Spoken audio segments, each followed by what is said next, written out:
base of the end of the world starting with 5 million points. This video is purely for entertainment and does not infringe on copyrights or laws. The rights to the novel and image belong to the original author. We do not claim ownership. Don't like waiting and want to listen to this fanfic in full now?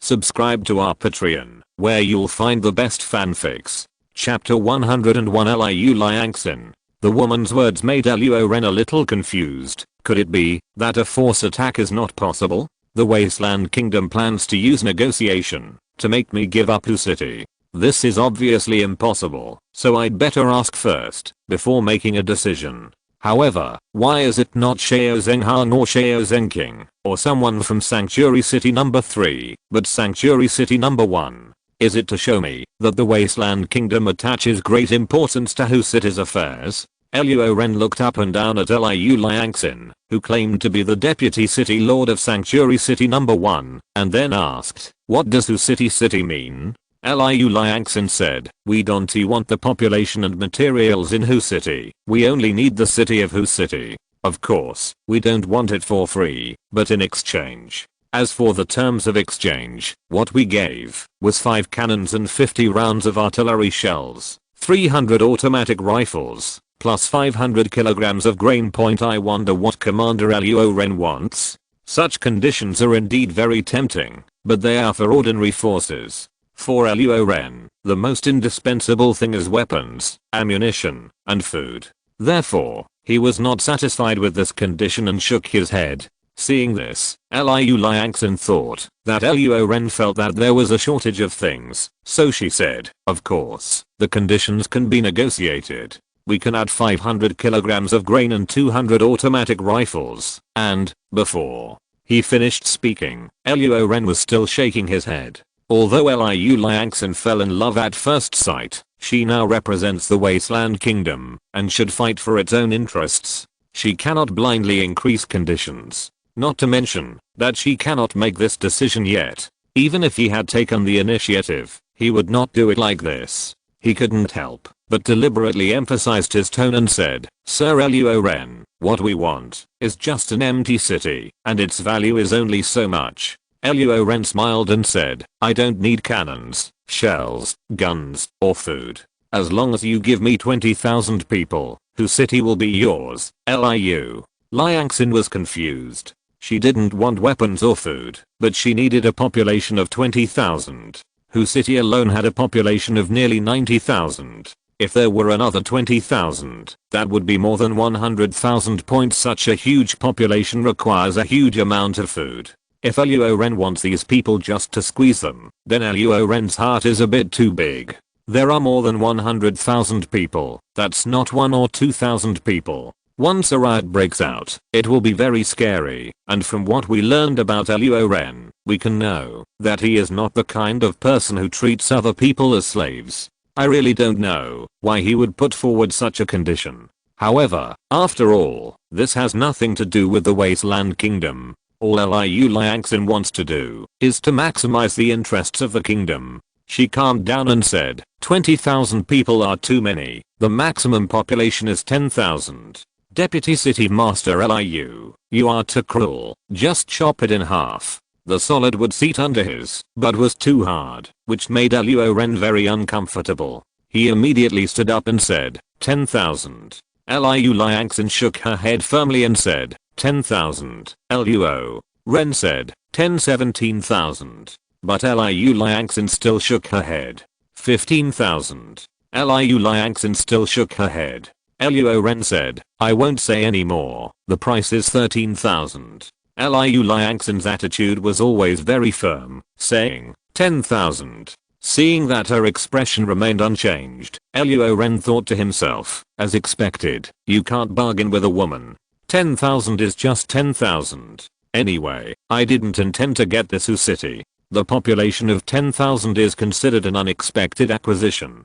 It has been decided. After coming down, Luo Ren said, okay, just 10,000. After that, he asked, how long does it take for number 1 shelter city to reach Hu City? You were a bit green when negotiating with me. Liu Liangxin was secretly pleased with herself and replied, if the whole journey is done by vehicle, it will take about 3 hours, and if you walk, it will take about 11 or 2 hours. Luo Ren did some mental calculations and then said, then how long does it take for your number 1 sanctuary city to reach my base? Liu Liangxin had never been to the base, so she could only calculate, based on the middle point of Hucheng. She said, I don't know the specifics. About a day. Luo Ren thought about it secretly for half a minute and said, in this case, in 3 days, I will see 10,000 people here, and then this city will belong to you.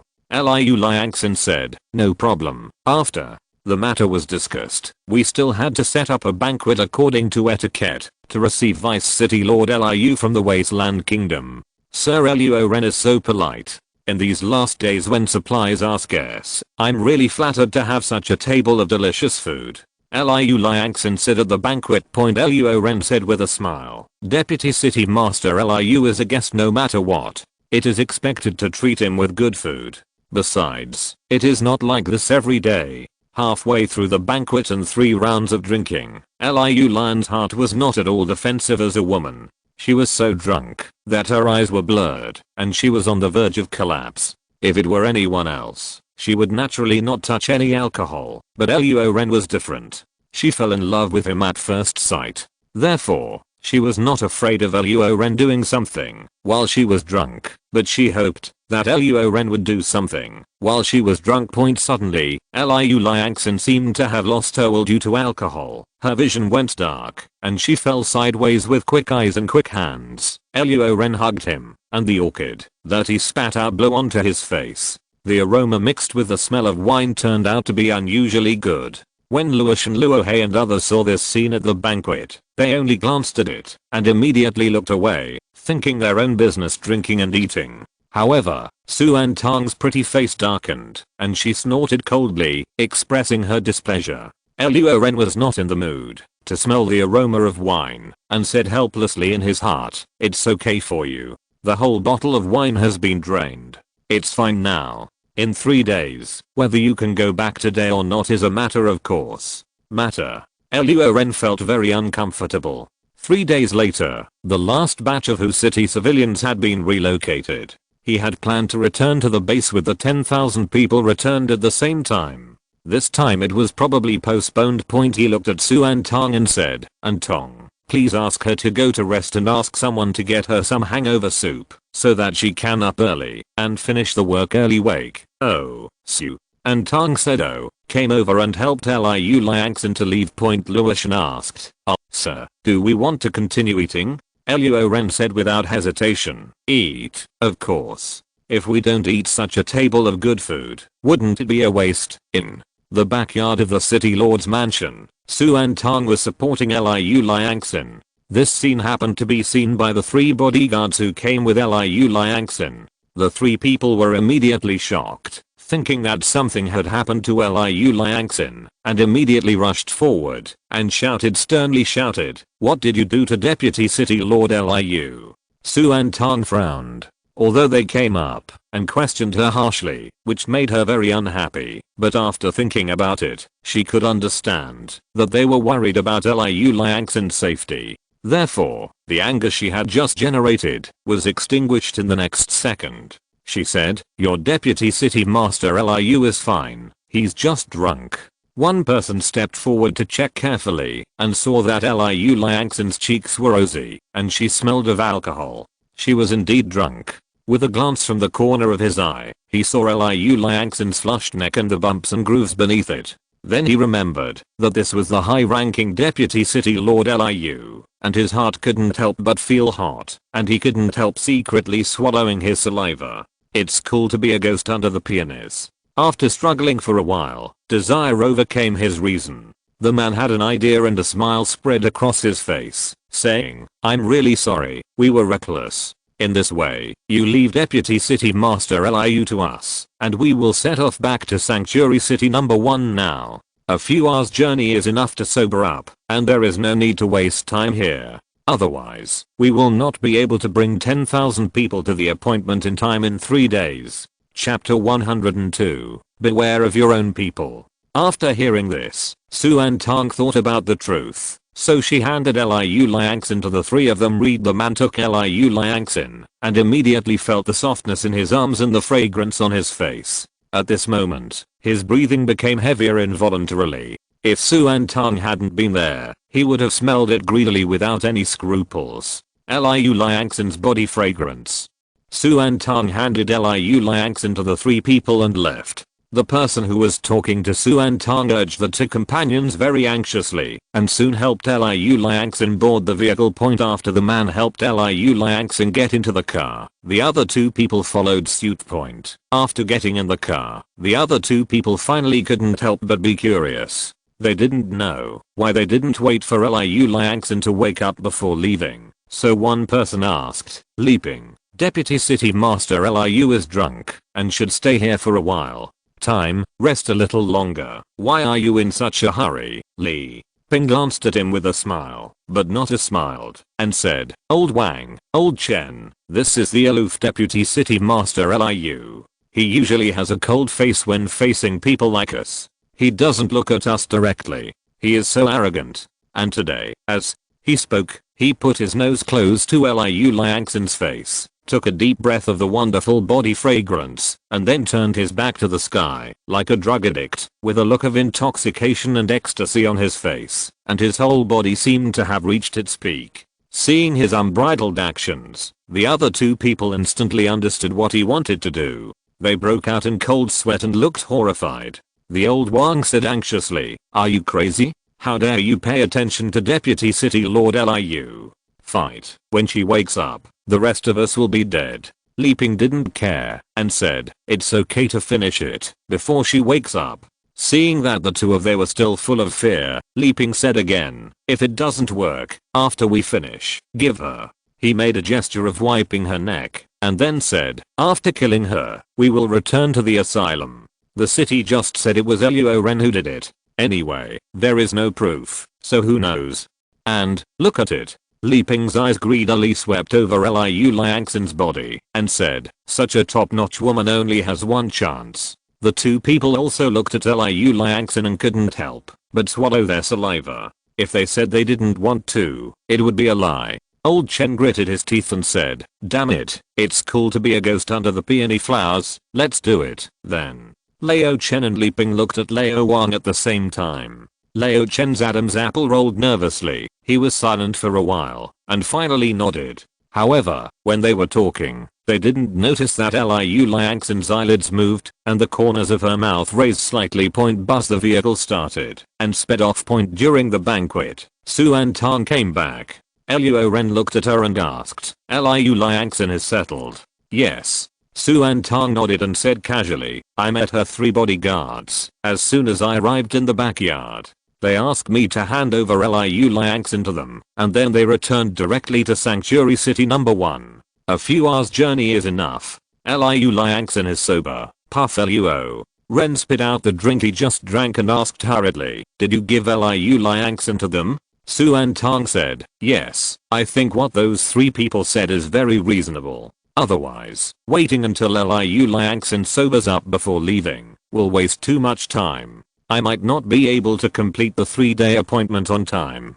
Oops, Luo Ren stood up with an anxious look on his face and walked outside. Suan Tong's face was full of confusion. She didn't know why Luo Ren had this reaction, so she immediately stood up and followed him. Arriving at the parking lot, Luo Ren got on the off-road vehicle and muttered, I hope those 3 people don't have any ideas. If they do, I hope they can arrive in time. But, the car started, and Luo Ren was about to set off. At this time, Suan Tong rushed over and stopped in front of the car, saying, Why are you in such a hurry? Luo Ren said, Get in the car. Click, bang. After turning on and off, Suan Tong got into the car, full of jealousy, and asked, It's just our first meeting. Do you really want that woman to stay? Luo Ren stepped on the accelerator and started the vehicle. As he drove, he replied, I don't want that woman to stay. I care about the 10,000 people.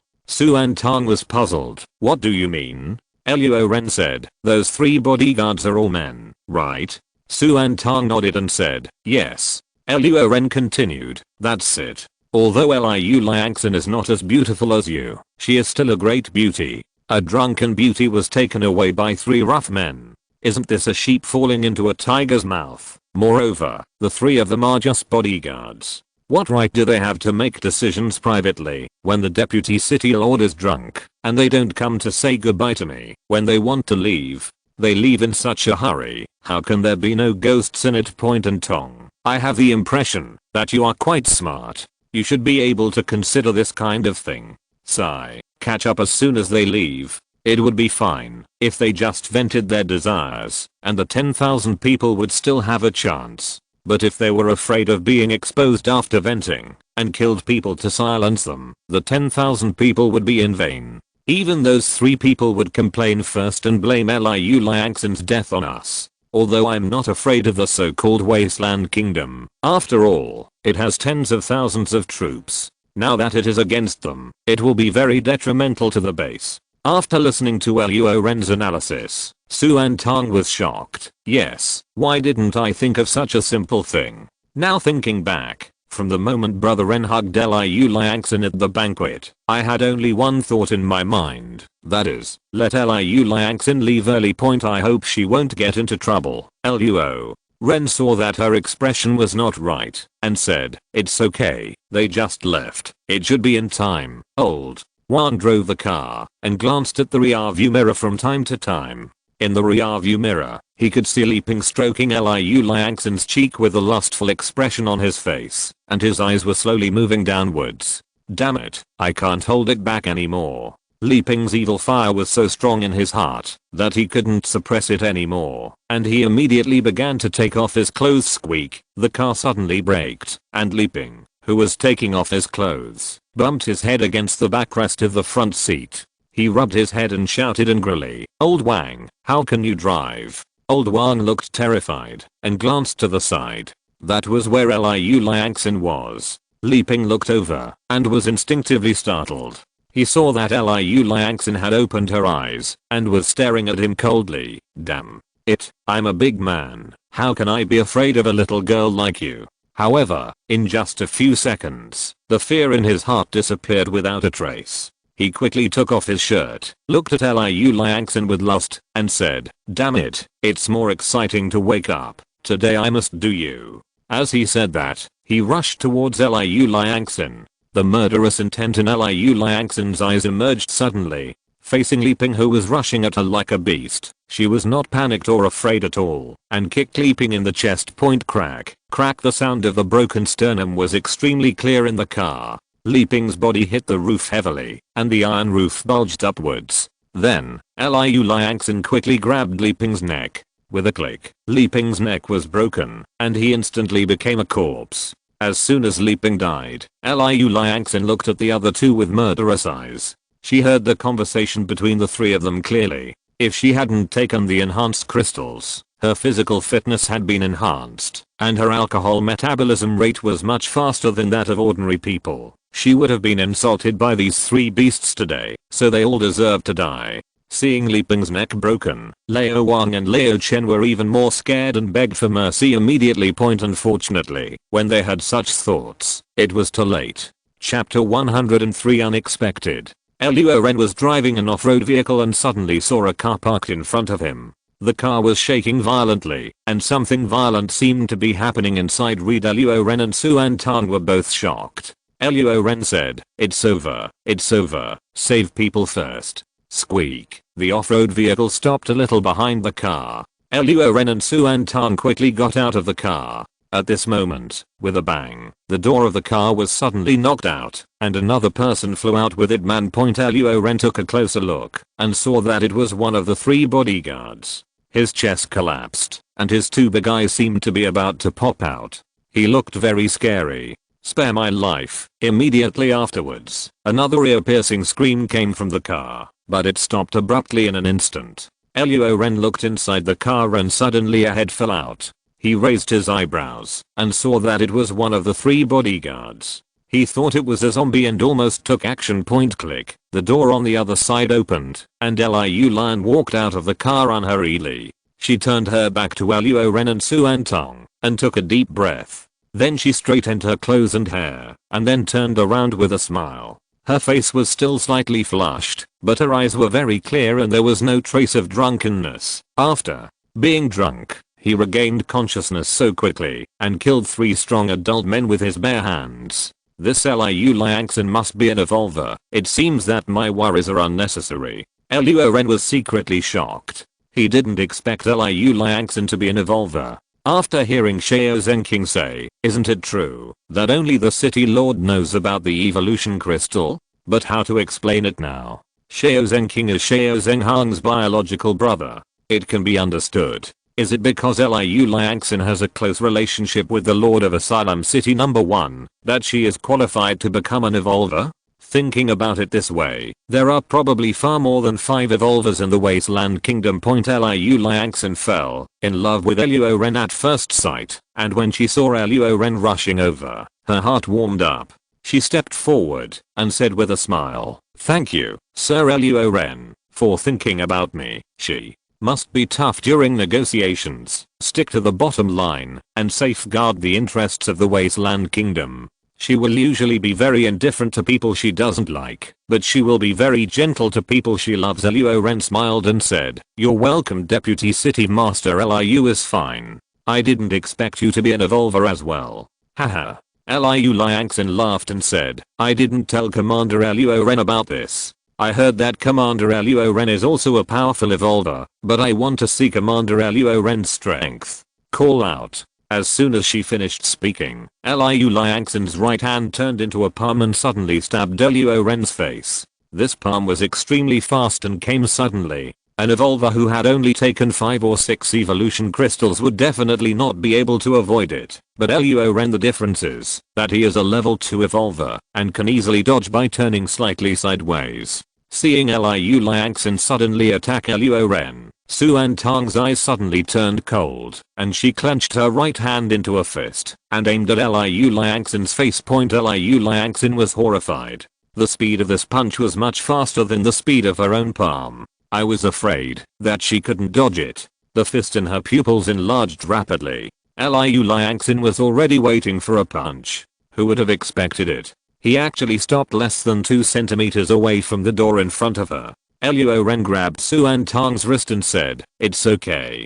Deputy City Master Liu is just testing and has no intention of hurting anyone." Hearing this, Suan Tang put down her hands, but her eyes were a little more wary than before. Luo Ren dodged a tricky and swift palm and intercepted Suan Tang's punch, which frightened Luo Ren. "That's so fast. Chief Luo Ren is far stronger than me. I'm afraid he's not even the leader of the country." Opponent. Luo Ren didn't say anything, and Luo Ren spoke again. "Deputy City Master Liu, please follow us back to the city. Your vehicle is so damaged that it will definitely not be able to drive. I will find a good car for you after we return to the city." Luo Ren nodded, followed Luo Ren into the off-road vehicle, and sat in the back seat. Suan Tang was sitting in the passenger seat, staring at the rear view mirror in the car. She was wary of Luo Ren. This move was naturally seen by Luo Ren, but she did not express any dissatisfaction, but smiled and said, "Sister Tong, what is your relationship with Chief Luo Ren?"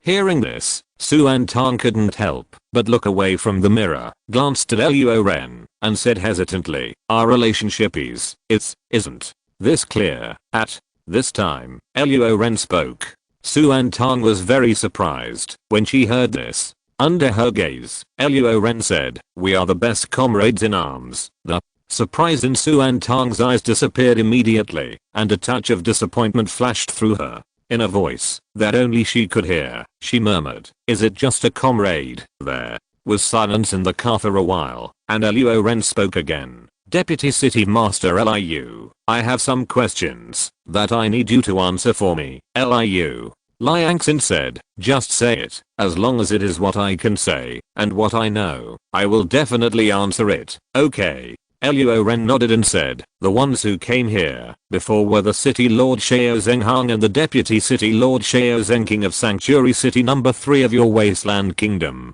Why is it that this time it is you, the Deputy City Lord of Sanctuary City number 1, who came to discuss the City of Whose City thing, not them?" Liu Liangxin frowned slightly and said, "Oh. Xiao Zhenghang has been to Hu City?" He just handed over Hu Shan's letter and then said that he would send spies to Hu City to investigate and found that Hu City had been captured by the escort army, but he did not say that he and his brother Xiao Zhenking had ever been to Hucheng. Luo Ren. When I attacked Hu City, Xiao Zhenking was already in Hu City and occupied Hu Shan's position. Then, 5 days after I captured Hu City, Xiao Zhenghang came with thousands of troops. Moreover, I heard from Xiao Zhenking that they were ordered by the Lord of the Wasteland Kingdom to temporarily take charge of Hu City, and they wanted to build Hu City into the number 5 sanctuary city. Liu Liangxin said in surprise, "It is right to build sanctuary city number 5, but the king has never ordered sanctuary city number 3 to send troops to take charge of Hu City." After saying that, Lianxin fell into deep thought. After a few minutes, her pretty face suddenly turned cold and she said, "I understand that Xiao Zhenghang and Xiao Zhenking want to monopolize Hu City's resources. Snort. We have been thinking about how to equalize resources, but they are thinking about taking it for themselves, which is really disgusting." After listening to her words, Luo Ren also understood, shook his head, and said, "Deputy City Master Liu, there is no need to be so angry. People like Xiao Zhenghang and Xiao Zhenking will exist no matter they were before, are now, or will be in the future. You should go back. Go to Sanctuary City number 1 and discuss with your country leader to come up with a countermeasure point. After all, human desires are endless, but they still have to be limited by external objects and rules." Yes. Liu Liangxin nodded and said gratefully to Luo Ren, "Thank you, Sir Luo Ren, for reminding me." After about 10 minutes, we finally arrived in Hucheng. Luo Ren immediately found a car for Liu Liangxin. Liu Liangxin sat in the car and said with a smile, "Thank you, Chief Luo Ren. I will return to Sanctuary City now. In 3 days, I will deliver the 10,000 people on time." After saying that, he started the vehicle and drove away. Chapter 104, Tit for Tat. After Liu Liangxin left, Luo Ren felt someone staring at him from behind. He turned around immediately and saw Su and Tang staring at him jealously. His face suddenly covered with a smile and said, "And Tong, you are here. Why don't you do it? Say hello, Su." And Tang snorted softly and said, "I'm here to see if, sir, you are smitten by Deputy City Master Liu of the Wasteland Kingdom. If you are abducted, the base will be finished." Luo Ren touched his nose and said awkwardly, "And Tong, you are joking. It's not like you don't know what I'm like. Besides, the beauty in Tong is not what Liu Lian can compare with. How could I be fascinated by her, right?" Hearing this, Su and Tang couldn't help but blush and muttered, "Then I don't know." 3 days passed quickly, and the last batch of migrating people from Hucheng had already set off. At this time, there were only 1,000 guards, 6 tanks. Luo Ren and Su and Tang left in Hucheng. The sun rises from the eastern horizon and sets into the western horizon, from day to night. In the city lord's mansion, Luo Ren said boredly, "Didn't you say 3 days? Why haven't I seen anyone yet?" At this moment, Luo Shan ran in and said, "Sir, Liu Liangxin of the Wasteland Kingdom has arrived outside the city with 10,000 people. Do you want to let them in?" After hearing this, Luo Ren suddenly became energetic, stood up suddenly, and said, "Are we finally here?" He then asked, "Apart from the 10,000 people and Liu Liangxin, is there an army?" Luo Shan Dao. Liu Liangxin said that he brought 1,000 troops to protect civilians. Luo Ren nodded and said, "Go and take a look first." The two of them got up and headed towards the city gate. They arrived soon and saw lights outside the city, which were the light of car lights. Luo Ren said, "Open the city gate." The city gate opened wide. Luo Ren walked out and then closed it immediately. Liu Liangxin was in front of her when she saw Luo Ren coming out and immediately came forward to greet him, shouting at the same time, "Sir Luo Ren." Luo Ren said politely, "Deputy City Master Liu, you're welcome. Just call me Luo Ren." Liu Liangxin smiled and said, "Sir Luo Ren is not so polite. He keeps calling me Deputy City Master Liu. I see that girl and Tong calls you Brother Ren, so I will also call you Brother Ren, and you can call me Lianxin. How about that?" No problem. Luo Ren agreed, and then joked, "Lions in, I didn't expect you to arrive so late. I thought the Wasteland Kingdom would not agree to my conditions." Liu Liangxin smiled and said, "Brother Ren is joking. What I promised was all expected. 90% of the king will agree. The reason why I arrived so late is because of the long distance and the need to ensure the safety of the people. So it's a little slow." "I see. It's okay. Safety first." As he spoke, Luo Ren looked past Liu Liangxin and saw the people behind her. Without counting them in detail, he could tell with just one glance that their number was not less than 10,000, but not less than a few thousand. These people were very curious. He looked carefully at Hu City and observed the guards. Although most of them looked slightly malnourished on the surface, their overall mental outlook was much better than that of the civilians in Hu City. Looking around the people, I saw soldiers with guns and live ammunition. Their eyes were sharp, full of energy, and their overall equipment was very professional. Compared with the escort army, they were not much different. If the people in Sanctuary City number 1 were the Central Army, then the soldiers in Sanctuary City number 3 were very professional. The only ones named Sanctuary City are the local army. This surprised Luo Ren. The Wasteland Kingdom was really powerful, brother Ren. We have traveled such a long way, and both the people and the soldiers in my army are tired.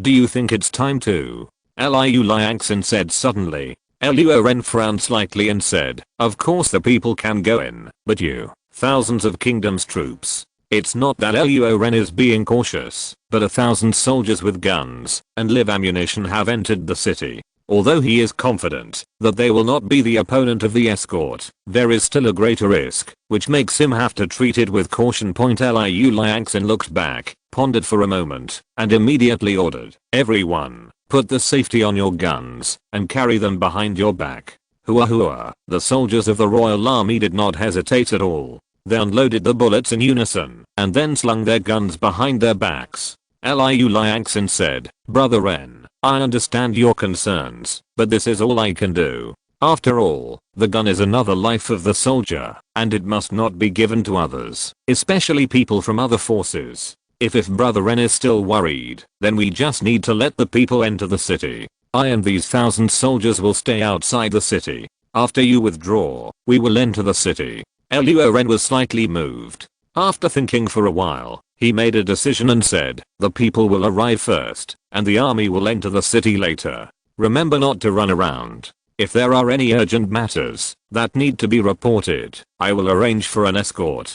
Guard, you probably won't mind this." Liu Liangxin said, "No problem. Open the city gate." Following Luo Ren's order, the city gates opened wide and civilians lined up to enter the city. After all the civilians entered the city, 1,000 Royal Army troops entered the city. The escort immediately became very energetic, clenched the guns in their hands, and locked their eyes on the soldiers of the Royal Army. The Royal Army entered the city in order, and it only took about 10 minutes. Luo Ren then ordered the 6 tanks left in Hu City to serve as a deterrent. At the same time, Luo Shan led 500 troops to monitor them. Faced with such a threat, not only did the Royal Army have no purpose, but even if they had a purpose, they would not dare to act recklessly. After all, bullets do not have eyes, and tank shells cannot be blocked by mortal bodies. After arranging these things, Luo Ren did not leave immediately, but observed for half an hour. He saw the soldiers of the Kingdom Army sitting on the ground with their guns in their arms. Some of them were snoring. This made him feel relieved. It seemed that there was no threat. However, before leaving, he still told Luo Shan to keep a close eye on them. Luo Ren rushed to the square in front of the city lord's mansion and saw that the civilians were already waiting there. He immediately asked Suan Tang to lead the count. Suddenly, Liu Liangxin came over and saw Luo Ren arranging Suan Tang to count the number of people. She couldn't help but smiled and said, "Don't worry, Brother Ren, no more, no less, 10,000 people. Of course, Brother Ren, if you accept it, I will give you one more person, 10,001. Luo Ren asked curiously, 10,001, are you going to draw a soldier to make up the number? Liu Liangxin smiled lightly, took a step forward, and let herself get closer to Luo Ren. The orchid lightly exhaled from her cherry mouth, touched Luo Ren's face, and said, "Of course it's not a soldier, but Liu Liangxin." Then she took a step forward, her body almost close to Luo Ren, her mouth close to Luo Ren's ear, and said, "It's me." Feeling the warm breath blowing on his ears, it was a little itchy. Luo Ren got goosebumps all over his body. If it wasn't in public, he would have been done by this little girl. He quickly stepped back to distance himself, and said with a smile, "Just kidding." It happened that Suan Tong saw this scene. Her face instantly fell. She came over angrily, pulled Luo Ren into her arms, and then glared at Liu Liangxin. At this moment, Luo Ren was stunned, and for a moment he felt that Suan Tong had the feeling of a domineering president. Liu Liangxin's palms also clenched suddenly, not afraid at all, and looked straight at Suan Tong. At this moment, Luo Ren seemed to see that there was an arc jumping at the intersection of their eyes, which was really a needlepoint confrontation. Chapter 105. Return to the city. Suddenly, a guard soldier ran over and said, Sir, the head count has been completed. No more, no less than 10,000 people." Luo Ren reacted quickly and immediately seized the opportunity to leave Suan Tong's arms, and said to the guard soldiers, "Well, I understand, you can go down." Then he walked between Suan Tong and Liu Liangxin, and said with a smile, "It seems that I'm being petty. There are 10,000 people. Then he looked at Suan Tong and said, "And Tong, you take the escort with you. Arrange for these 10,000 people to stay first, and we will return to the base tomorrow." Suan Tong glanced at him, then looked at Liu Liangxin, then snorted coldly, and led the escort to settle 10,000 civilians. When leaving, she gave Liu Liangxin a warning look. Liu Lian watched Suan Tong leave with disbelief. After Suan Tong left, Luo Ren said to Liu Liangxin, "Liangxin, you have worked hard all the way. I will prepare a banquet for you later. Then I'd rather be respectful than obey your orders." Liu Liangxin said with a smile. As the first rays of sunlight break through the sky and earth transform from night to day. On the balcony, facing the not so warm morning sun, Luo Ren stretched, and suddenly saw Luo Shan, Luo He and Luo Ji walking towards the city lord's mansion. He smiled slightly, and jumped down from the balcony on the second floor. Zheng Hao fell in front of Luo Shan and the others. When the three saw Luo Ren, they greeted, "Sir." Luo Ren looked at Luo Ji, and said with a smile, "Here he comes." Luo Ji said, "Here we come." According to the original plan, the last batch of Hu City's population, all the escorts including Luo Ren, would escort them back to the base, and then Hu City would become an empty city. Who would have thought that Liu Liangxin would bring him another surprise? After receiving the goods, Luo Ren specifically told Luo Jaluoli to send one person to bring 500 escorts to Hacheng again, and together they would escort 10,000 people back to the base. Now that the people have arrived, Luo Ren immediately ordered the gathering of the escort and the 10,000 civilians. After a while, the square was crowded with people, with civilians in the center, and the escorts were divided into 4 teams to protect the people in front, back, left and right. The city gate opened, and this huge team left the city in an orderly manner at the gate of the city. Luo Ren looked at the team leaving the city. Liu Liangxin stood beside him. Luo Ren said, "Hu City is now the 5th sanctuary city of your wasteland kingdom." Liu Liangxin said, "The current Hu City is just an empty city. If you want to become the 5th sanctuary city, you still need a population and military strength. This will take time." Luo Ren nodded and agreed. After all, even with his system, he could not gather a large number of people in a short time. He asked, "By the way, Lianzin, after building Hu City into the 5th shelter city, what will the city lord do? Who will you assign the position to in the wasteland kingdom?" Liu Liangxin smiled mysteriously and said, "The king of Hu City has left it to me. Who will be the city lord of sanctuary city number 5? Brother Ren, can't you guess?" Luo Ren stared at Liu Liangxin for a few seconds, then suddenly realized, nodded and said, I understand. From now on I can no longer be called Deputy City Lord Liu. I have to be called City Lord Liu. Haha, when Liu Liangxin heard this, she deliberately acted like a little girl and said coquettishly, I hate it. Brother Ren, just call me Liangxin. Oh, I'll go. Luo Ren almost coughed. Why did he suddenly look like this? He quickly looked around, but he didn't see Suan Tong, and he was relieved. Seeing his appearance, Liu Liangxin returned to her seriousness and said, Hucheng is not far from the base. I need you to take care of me in the future, Brother Ren. Luo Ren said, no problem. While the two were talking, the team had all left the city. At this time, Suan Tong came over.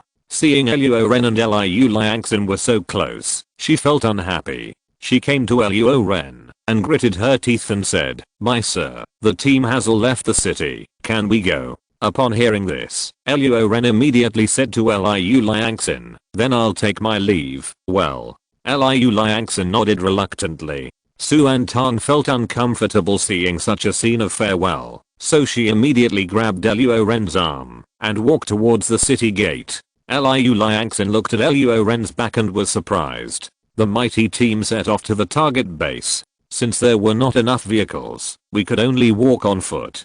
10,000 people were guarded by the escort. They kept walking and talking. The most common conversation was, what is a place like where we are about to arrive? Place are we going to die? Are we going to be slaves? Setting off in the morning. The time quickly reached noon, and the journey was only just over halfway. Luo Ren ordered a half-hour rest, took out dry food, and distributed it to more than 10,000 civilians to fill their stomachs and replenish their strength. There were still 2 or 3 hours of journey ahead. The civilians got the food and ate it, but they were not grateful to the guards or Luo Ren for the food, nor were they sure whether they would be oppressed or die when they arrived at the so-called base point. A small number of them even think that these delicious foods are given now just to appease them or to give them better physical strength to go on the road. In the end, the cost of these foods will be squeezed out of them exponentially. But even thinking like this, they did not dare to resist, because although they had more people than the guards, the number was limited and did not present an overwhelming comparison. Moreover, not all 10,000 people were desperate, so they could only pray that the ruler of the new place of survival was not the kind of person who would eat people without spitting out bones. In the blink of an eye, half an hour passed, and the team continued on the road. The sun at noon was hanging high above everyone's head, emitting dazzling sunlight in all directions, but these seemingly scorching sunlight fell on people, and people did not feel hot. Instead, a gust of cold wind blew, and the warmth brought by the sun was immediately dissipated. Many people wearing thin clothes could not help but hold themselves and shiver, so people hoped that the sun would be hotter. Time passed by, and the position of the team kept changing. After nearly 3 hours of walking, a big city finally came into view. The civilians exclaimed that even the walls of the number 1 shelter city were not as tall as the walls of the city in front of them, and they could even be described as a small witch meeting a big witch. They thought about it and couldn't figure out how the ruler of this city built such a big city in less than a year. It was incredible point. When they entered the city, they were even more unbelievable and then ecstatic because they saw that the residents inside were full of energy and healthy, unlike them who were more or less malnourished. Moreover, when the guards returned to the city, these residents spontaneously lined the streets to welcome them. The eyes of the residents looked at the guards were full of respect, and the eyes of the residents looking at Luo Ren were full of admiration. Such performance was enough to show that the ruler of this city was not cruel and would not eat people without spitting out bones. This gave them hope for their future life, and maybe they could live better than in the Wasteland Kingdom. Chapter 106 Base Reform. Returning to the base, Luo Ren immediately noticed that it was overcrowded. Except for the area under construction in the outer city of the base, people had set up tents to live in other places, and the newly planned space was almost full. Faced with this situation, Luo Ren chose to demolish the wall between the outer city and the new planned space, making the internal space more open. Although the space inside the base city is now enough for everyone to live in, the production land such as agricultural planting and livestock breeding is not enough to support the self-sufficiency of more than 100,000 people. It is necessary to further expand the base city point. Moving the base, a light blue transparent light screen appeared in front of Luo Ren's eyes. On it was a map of the base. He was thinking about how to plan the base city point. To the southwest of the site are undeveloped areas such as suburbs and woodlands, with at most a few villages and dozens of houses, while to the northeast are many buildings. After thinking about it, Luo Ren decided to expand the city wall of the base by another kilometer. The southwest location can be used as production land, while the northeast side has buildings that can be used for living. This will not only save a lot of building materials, but also save a lot of time and free up manpower to join in the generation. However, before arranging residents to move into those ready-made houses, they still have to send out escorts to clean them. Although there are no zombies on the streets, those buildings have not been cleaned carefully, and there are still major safety risks. Thinking of this, Luo Ren started to build a new city wall. There was no rush to dismantle the original city wall. It would not be too late to dismantle it after all safety hazards were eliminated. After the city wall was built, Luo Ren came to the barracks and found Luo Shan Luo Hei, asking them to lead 1,000 guard soldiers to clean up the new area, making sure to eliminate all safety hazards. While Luo Shan and Luo Hei were leading the escort soldiers to eliminate the danger, Luo Ren came to Saudi Arabia again and said, "Have all the new members registered?" Saudi said, "Sir, except for the 10,000 people you just brought back, everyone else has been registered." Well, Luo Ren nodded and said, "I have nothing else to do with you. I just want you to find some urban planning talents. In the past, there were few people, and such talents could not be found or used. But now that there are more people, the irrationality of the base's previous planning has been exposed. The land has not been utilized to the maximum extent, so professionals are still needed.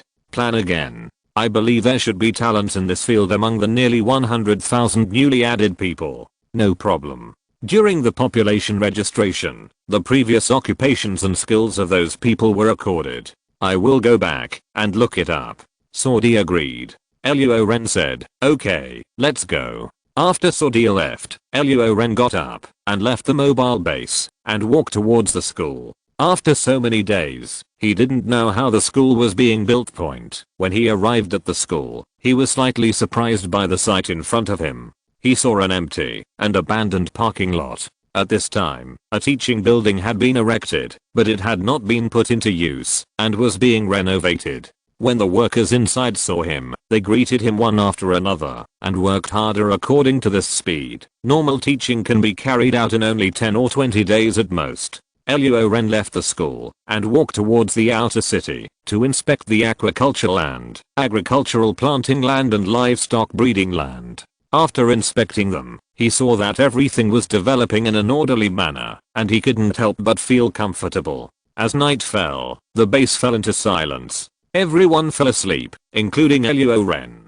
He had not had a sound sleep in Hu City for so many days, because only in the base would he feel truly safe. Feel free to snore unbridled. The next day, early morning. As soon as Luo Ren opened the door of the mobile base, he saw Saudi Arabia and two people standing in front of the door waiting blankly. Saudi Arabia and the other two people also saw Luo Ren. The two people just glanced at him and immediately lowered their heads. Saudi Arabia said, "Sir, these two are both talents in urban planning." Upon hearing this, Luo Ren looked at the two people, one tall and one short, and immediately asked, "What are your names?" When people see a stranger, they tend to analyze the person based on their superficial image. In Luo Ren's heart, he felt that the tall man must be more courageous, so he set his sights on the tall man and waited for his first answer. Unfortunately, his judgment was wrong. As the saying goes, people should not be judged by their appearance. It was not the tall man who spoke first, but the short man. He only heard him reply, "Your Majesty, my name is Fang Peng." Luo Ren looked at Fang Peng in surprise, then looked at the tall man and saw him trembling and said very nervously, My name is Li Shun." Suddenly a gust of cold wind blew by, and Fang Peng, who was wearing thin clothes, suddenly shivered from the cold, but he quickly stabilized his body and forced himself not to tremble. On the other hand, Li Shun was already nervous, but when he was blown by such a cold wind, he immediately started shaking all over. When Luo Ren saw this scene, he immediately said, "It's cold outside, come in and talk." Hearing this, Fang Peng was slightly startled. He did not expect that Luo Ren would let a commoner like himself enter his mansion. This was absolutely impossible in the Wasteland Kingdom. Although the Wasteland Kingdom does not seriously oppress civilians, when those powerful people see civilians like him, most of them are filled with disgust, and some even cover their noses and walk away quickly, as if they can stay for one more second. It's like catching the plague.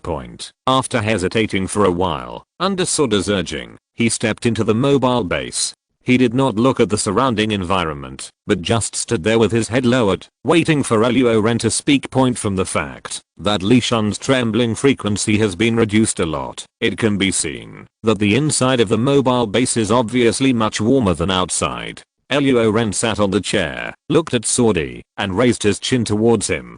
Saudi Arabia understood and immediately said, the current planning of the base city is not very reasonable. Therefore, in order to maximize the use of the land, professional talents are needed to replan it, and the two of you are talents in urban planning. In the past large cities you can plan it, so the base city shouldn't be a big problem for you. When he heard that he wanted to make the construction plan of the base city by himself, Fang Peng's eyes lit up, and he replied confidently, no problem. Li Shun's, on the other hand, was still very nervous. He swallowed, glanced quietly at Saudi Arabia, and then at Luo Ren. He opened his mouth, as if to say something, but never said anything.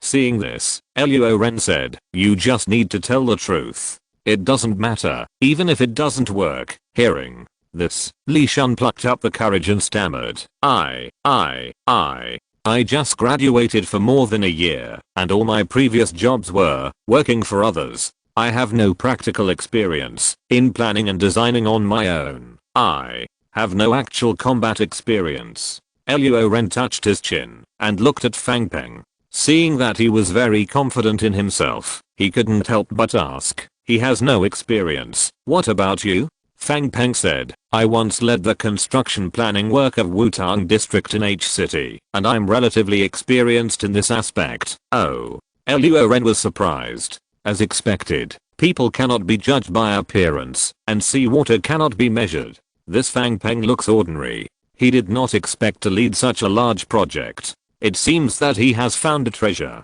Chapter 107 Base Reform, Part 2. Luo Ren clapped his thigh and stood up, and said in surprise, okay. He walked up to Fang Peng and said, in this case, the urban planning of the base city will be left to you. Then he looked at Li Shun and said, although you have no actual combat experience, you have knowledge in this area. You will be responsible for helping Fang Peng.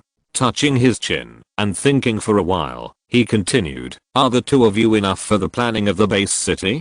Do we need to add more manpower? Do the newly added people need to have professional knowledge in this area? Fang Peng thought for a while and said, it's enough for the two of us, but with more people, the work will naturally progress faster. As for professionalism, there are not many requirements, just a flexible mind. Luo Ren said, okay, I will arrange some more manpower for you. By the way, you will list all the tools you need and give them to Saudi Arabia, and we will try our best to find them. Fang Peng responded, yes, sir. After everything was explained, Luo Ren let Fang Peng and Li Shun go down. After the two of them left, Luo Ren looked at Saudi Arabia and said, go and arrange a few people to assist them, and arrange Kijun to prevent them from planning. What little tricks did you do when you were there? And you should tell Komu and Fang Peng to connect. After the planning is completed, it is still up to Komu and them to implement the construction. Saudi Arabia responded repeatedly, I understand. Luo Ren nodded and said, okay, you go down. After hearing this, Saudi Arabia was about to leave. However, as soon as he stepped out the door, Luo Ren's voice came from behind him again. By the way, after breakfast tomorrow, call all the supervisors to the conference hall. I have things need to be discussed. The next day. In the conference hall, Luo Ren sat at the main seat, followed by Suan Tong, Shashat, Komu, Komar and many other supervisors except for Luo Ren. Everyone else was confused and didn't know what kind of meeting was going to be held.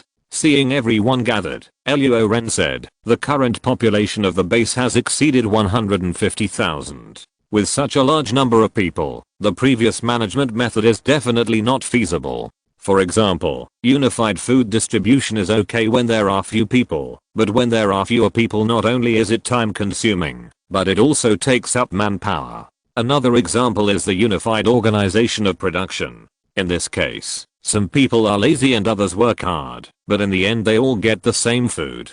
This severely dampens the enthusiasm of those hard-working residents, and thus becomes laziness has a great impact on production efficiency. Luo Ren's words were heard by everyone present, and they all felt that what he said made sense, and they all nodded. Komu even echoed, yes, in terms of construction too, some people work hard, but they are lazy, they pretend when I come, and they continue to be lazy when I leave. It really dampens the enthusiasm of other people and affects the progress of the project. Hospital director Yuan Yangyuan also said, yes, in the hospital I heard many patients complain that some doctors were casual and perfunctory in treating patients, and some residents had a cold and insisted on taking off their clothes until others could heal themselves. I have held meetings, told all these doctors, and criticized individual doctors. However, because the food is distributed uniformly, no matter how good the job is, everyone gets the same food.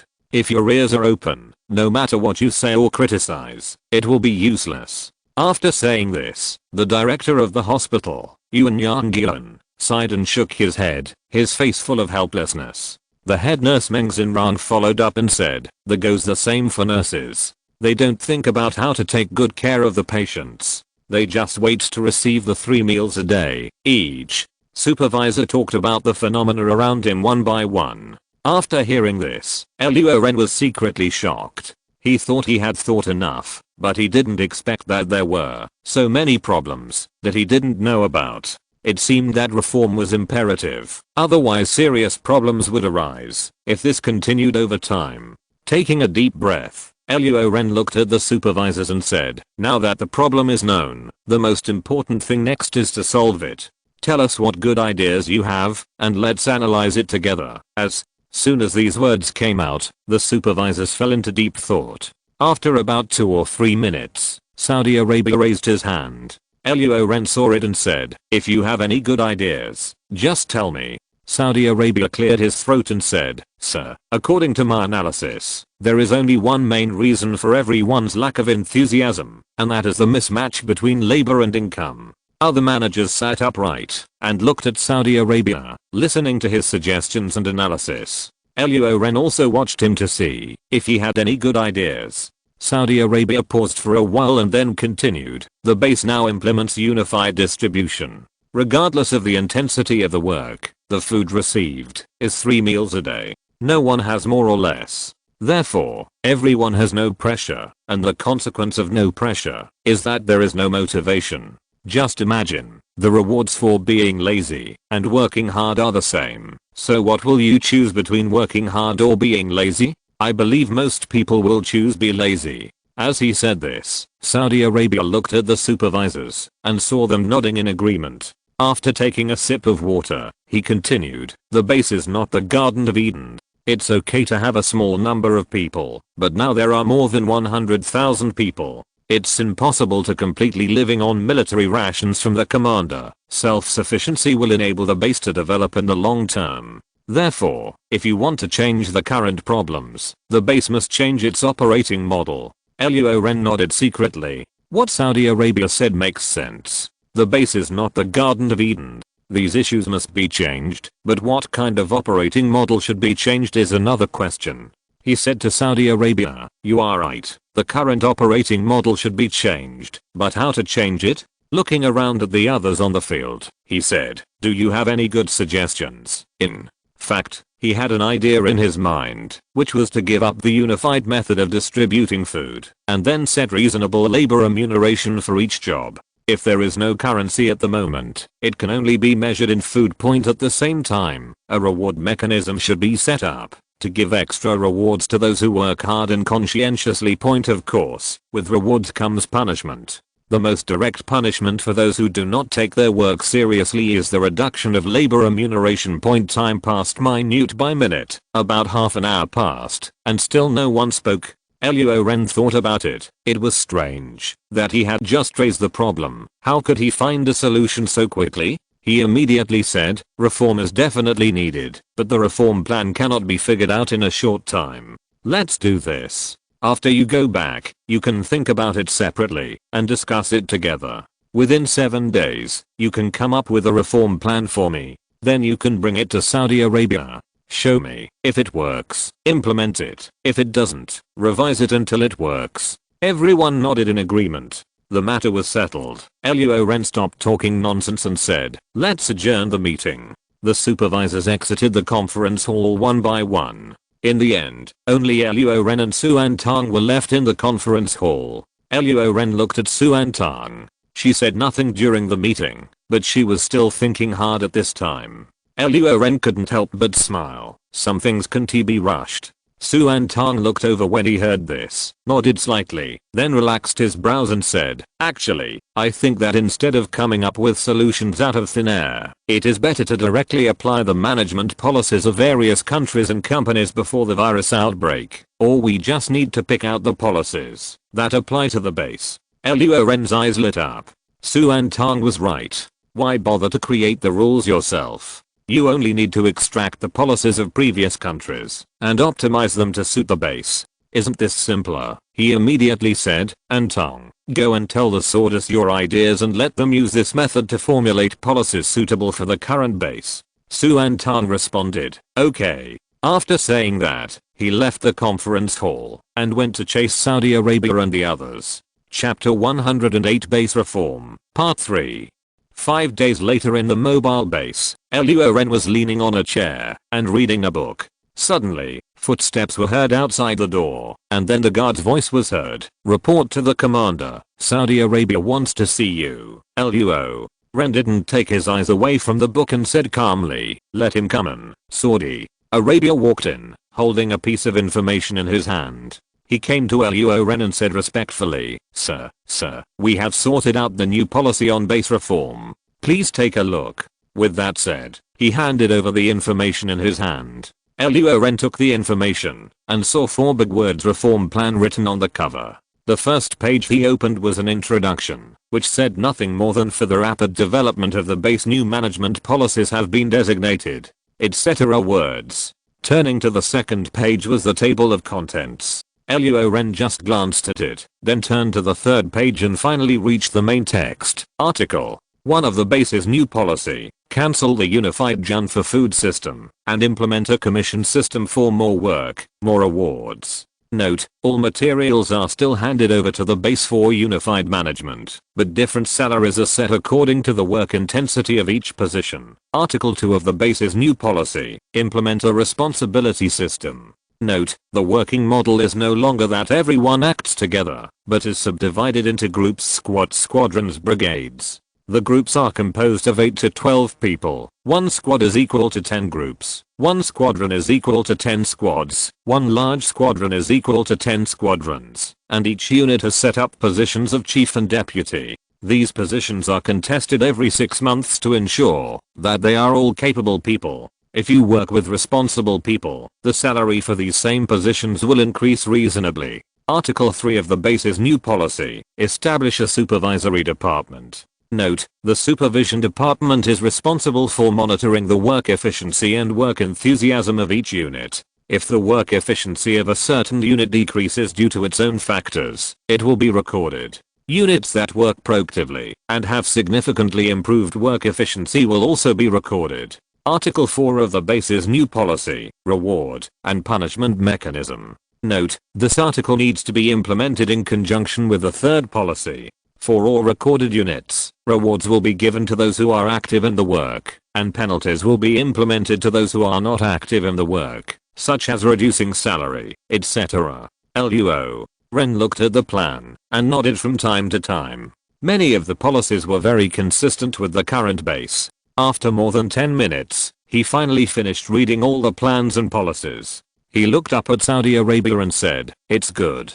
It's very comprehensive. It's very in line with the current base. It's great to be able to sort out such a plan for the first time. But second think this. Luo Ren turned to the 5th page of the plan and pointed to the new policy article 7 above and said, I think this article is not applicable to the base and can be eliminated.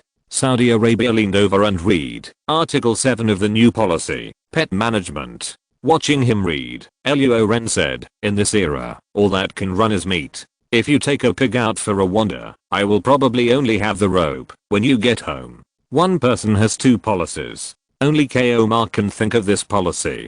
Saudi Arabia scratched his head in embarrassment and said, I will eliminate this policy later. Yes. Luo Ren nodded, looked over the reform plan again, and then pointed out several inapplicable policies for Saudi Arabia to eliminate, while Saudi Arabia nodded repeatedly. After all inappropriate policies were pointed out, Luo Ren said, the remaining policies generally have no problems. You can go back and make these policies more specific, such as how to judge them as inactive, how to identify them as positive, and how much rewards they will receive. How much is the punishment? These are all sorted out in detail. Saudi said, yes. Time flies, and 3 days pass quickly.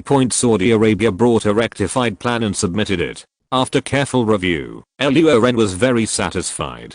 All useless policies had been eliminated, and the remaining applicable policies were described in very detailed and reasonable ways. He immediately asked Saudi Arabia to implement reforms according to this reform plan. After Saudi Arabia received the order, it immediately implemented it.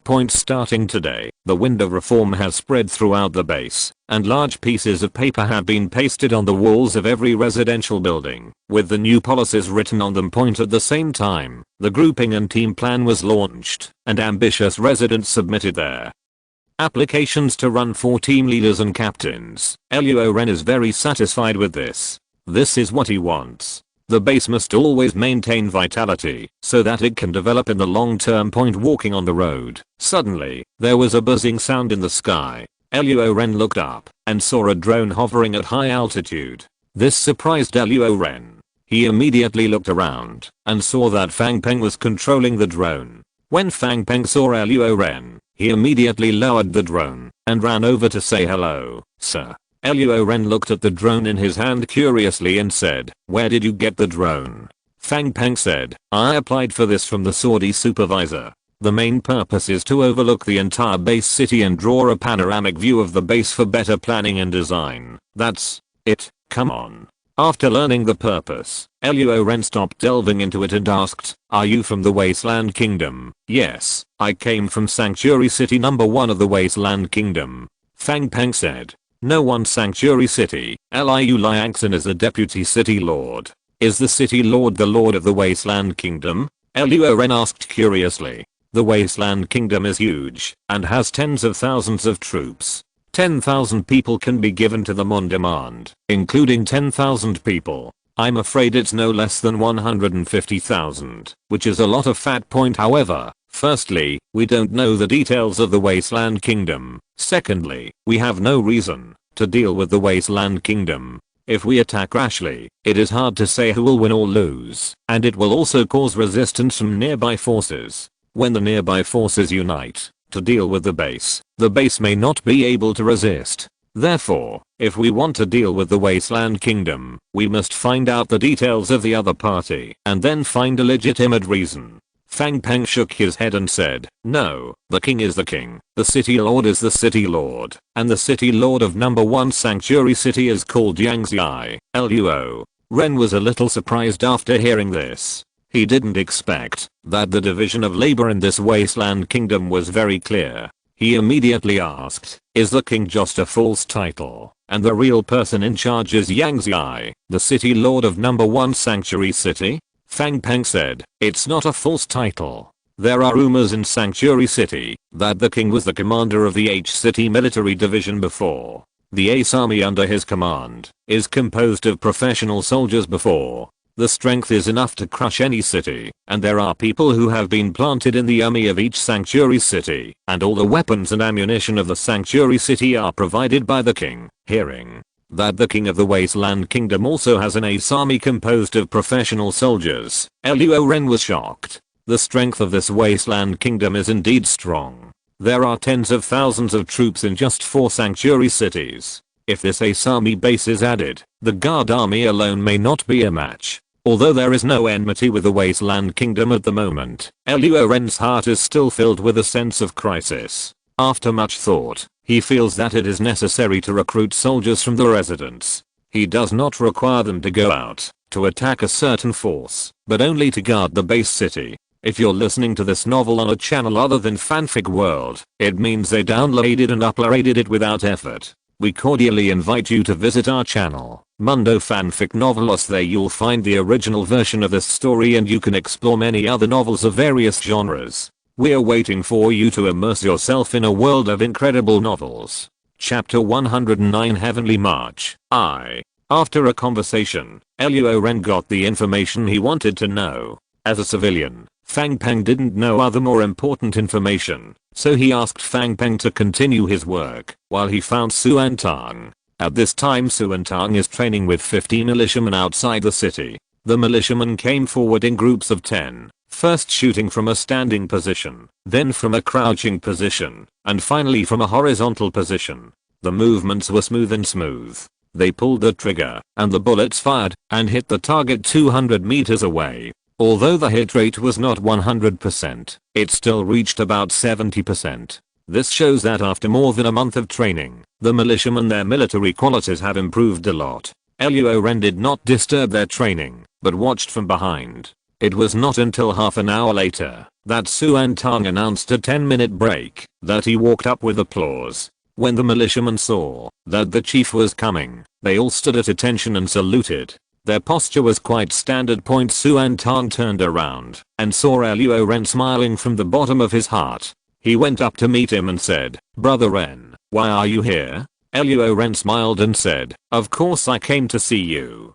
Two blushes immediately appeared on Suan Tang's face, and her voice became softer. "Are you really just here to see me?" "Actually, I'm not just here to see you. I also have something to discuss with you," Luo Ren said boredly. This made Suan Tang's face suddenly change. The tone was slightly angry, and she said, "If you have nothing to do, go to the Three Treasures Hall. Just tell me." As expected, the woman's face turned faster than she could turn the page in a book. Luo Ren secretly shook his head, but ignored it and said directly, "I'm here to discuss with you the recruitment of soldiers from the residents." The face that was still dark just now relaxed again at this moment. Suan Tang's big eyes were full of surprise and said, "Are you planning to recruit soldiers?" Luo Ren nodded and said, "That's right, Su." And Tang clenched her fists suddenly, her eyes even more excited, and immediately said to the 50 militiamen, "Today's training is over. You can go back and rest." The militiamen couldn't believe it when they heard this.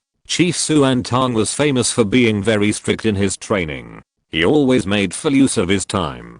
During the 4 hours of training in the afternoon, he could rest for at least 20 minutes, but today he rested after less than an hour of training. It's incredible. However, they didn't think much about it. Since they could rest early, they should go back and rest quickly. Otherwise, if they left late and Chief Suan Tang regretted it, they would have no place to cry. After the 50 militiamen left, Suan Tang grabbed Luo Ren's hand and said, "Have you really decided?" Luo Ren said with a very definite tone, "Yes, I really decided. The population of the base now exceeds 150,000, and its reputation has already spread to the surrounding forces. Among them, the one that worries me the most is the Wasteland Kingdom. Although it seems that we are peacefully coexisting with them, no one can say for sure what will happen to the Wasteland Kingdom. We will definitely not send troops to the base. Tens of thousands of troops are no joke, and their weapons and equipment are much more sophisticated than those of Hu Cheng's army, and their combat effectiveness is naturally much stronger. Moreover, there will be more and more level 2 zombies. They can control level 1 zombies and ordinary zombies. A large-scale siege will also require a large number of troops to resist. In addition to level 2 zombies, I guess level 2 evolved animals have also appeared. We have to guard against these. Therefore, it is now necessary for the base to expand its troops." Suan Tang frowned slightly and thought secretly, "Brother Ren is right. These are dangers that may happen at any time." Then her brows relaxed again and asked, "Then how many troops should we recruit?" "How many troops?" Luo Ren touched his chin, thought for a while, and then raised a finger. Suan Tang asked, 1,000? Luo Ren shook his head and said, "The total number is 10,000. There are currently 3,000 guardsmen, and we still need to recruit 7,000 people from the residents." After a pause, he continued, However, before recruiting soldiers, a new training ground needs to be built specifically for the recruitment of 7,000 soldiers. Soldier training, and at the same time we have to design an officer system to make it easier to manage the army. After all, it is impossible for me to command 7,000 people by myself. This is too inefficient. Moreover, the number of troops will increase in the future, so this aspect must be advanced in advance. Well designed. Suan Tang agreed and said, yes, hierarchical management is necessary. I suggest that the first officer positions of the recruited resident soldiers should be filled by guardsmen. Then after a period of observation, we can find out which of them are proficient in military skills and responsible. And those who are absolutely loyal to the base, promote these people to officers of the resident soldiers at the same time. A supervisory mechanism must be established. We must know that everyone's thoughts will change to some extent. After gaining some power, we must correct them before they make mistakes. If they cannot correct them, they will be removed from office. Yes. Luo Ren nodded and said, yes, the most important thing for an army is discipline and loyalty. Looking at the sky, Luo Ren rubbed his temples and said, in this case, you go call Saudi, Kijun, Luoshan Luohei, Luo Jaluali and others come to the conference hall, and we will establish things today. Okay. Suan Tang responded. Conference hall. Luo Ren glanced over and saw that everyone who was supposed to come had already arrived. He said straight to the point, I came to you to discuss one thing, to recruit the resident army. The expressions of the 4 squadron leaders of the escort army, Luoshan Luohei and Luo Jaluali, did not change at all. On the contrary, Saudi Arabia was shocked and said, sir, do you mean to recruit soldiers from the residents? Luo Ren nodded and said, that's right. After receiving the affirmation, Saudi Arabia said anxiously, sir, you must be careful when recruiting the civilian army. He knew that the guard soldiers were created out of thin air by Luo Ren. They were not afraid of death, were absolutely loyal to the base and Luo Ren, and had strong discipline. They had never bullied the residents, but if you recruit soldiers from the residents, it's different. People's personalities will change. When they don't have rights in force, they won't have any ideas. But when they have rights in force, their thoughts will inevitably not change. It is inevitable that they would not use force to oppress other ordinary residents. What's more, most of the residents of the base are people who have been bullied. Most of these people are more likely to do that kind of bullying once they have power and force. This will have a great impact on the stability of the base, and the final result may cause chaos in the base, which will make it difficult for him as a resident supervisor. Luo Ren saw Saudi Arabia with a worried face and could understand his mood at this time, because Saudi Arabia's concerns were similar to his previous concerns. However, the current situation required the recruitment of resident troops, which was also for the safety of the base. As for those concerns, as long as military regulations and disciplines are set in the early stage and strictly implemented, he believes that some things can be avoided. Even if they are unavoidable, good planning can nip them in the cradle as soon as possible. Chapter 110 Heavenly March, Part 2.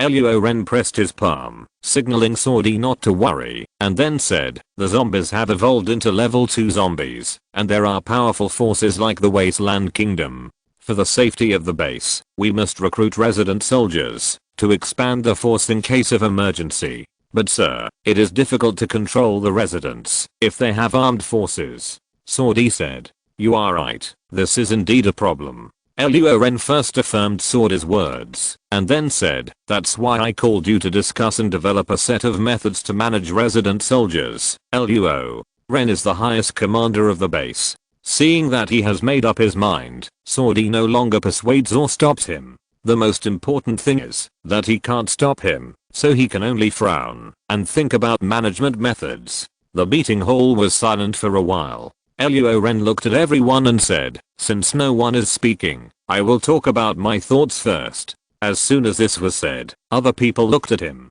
Luo Ren pondered for a while and said, my idea is this. The reason why I'm afraid to recruit resident soldiers is mainly due to the following concerns. First, I'm afraid that they will abuse power and force. Second, it is difficult to manage. Third, there is a risk of rebellion. I think these problems can be solved in this way. First, set up a military supervision agency, just like the supervision department in the reform. to monitor the behavior of resident soldiers. Once a soldier violates the record and makes a serious mistake, he can be punished according to the severity of the mistake. The most serious one can be directly executed. Second, carry out hierarchical management. The first batch of officers will be the guards. In the future, capable and virtuous people will be promoted to officers, and these people will be included in the scope of military supervision. Third, carry out ideological education and propaganda, at least every month organized to ideological education meetings.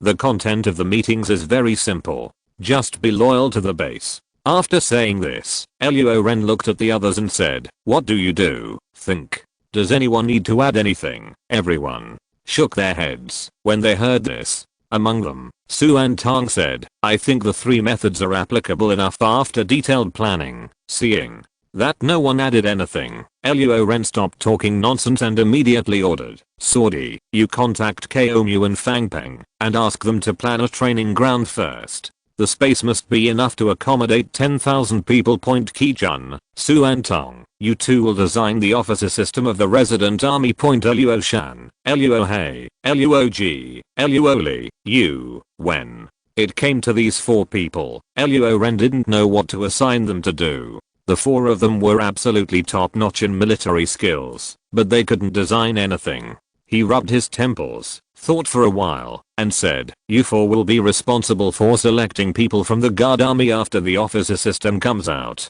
"Yes." Everyone answered in unison. Suan Tong and Kichun were still very efficient. Within 3 days, the prototype of a set of officer system was born.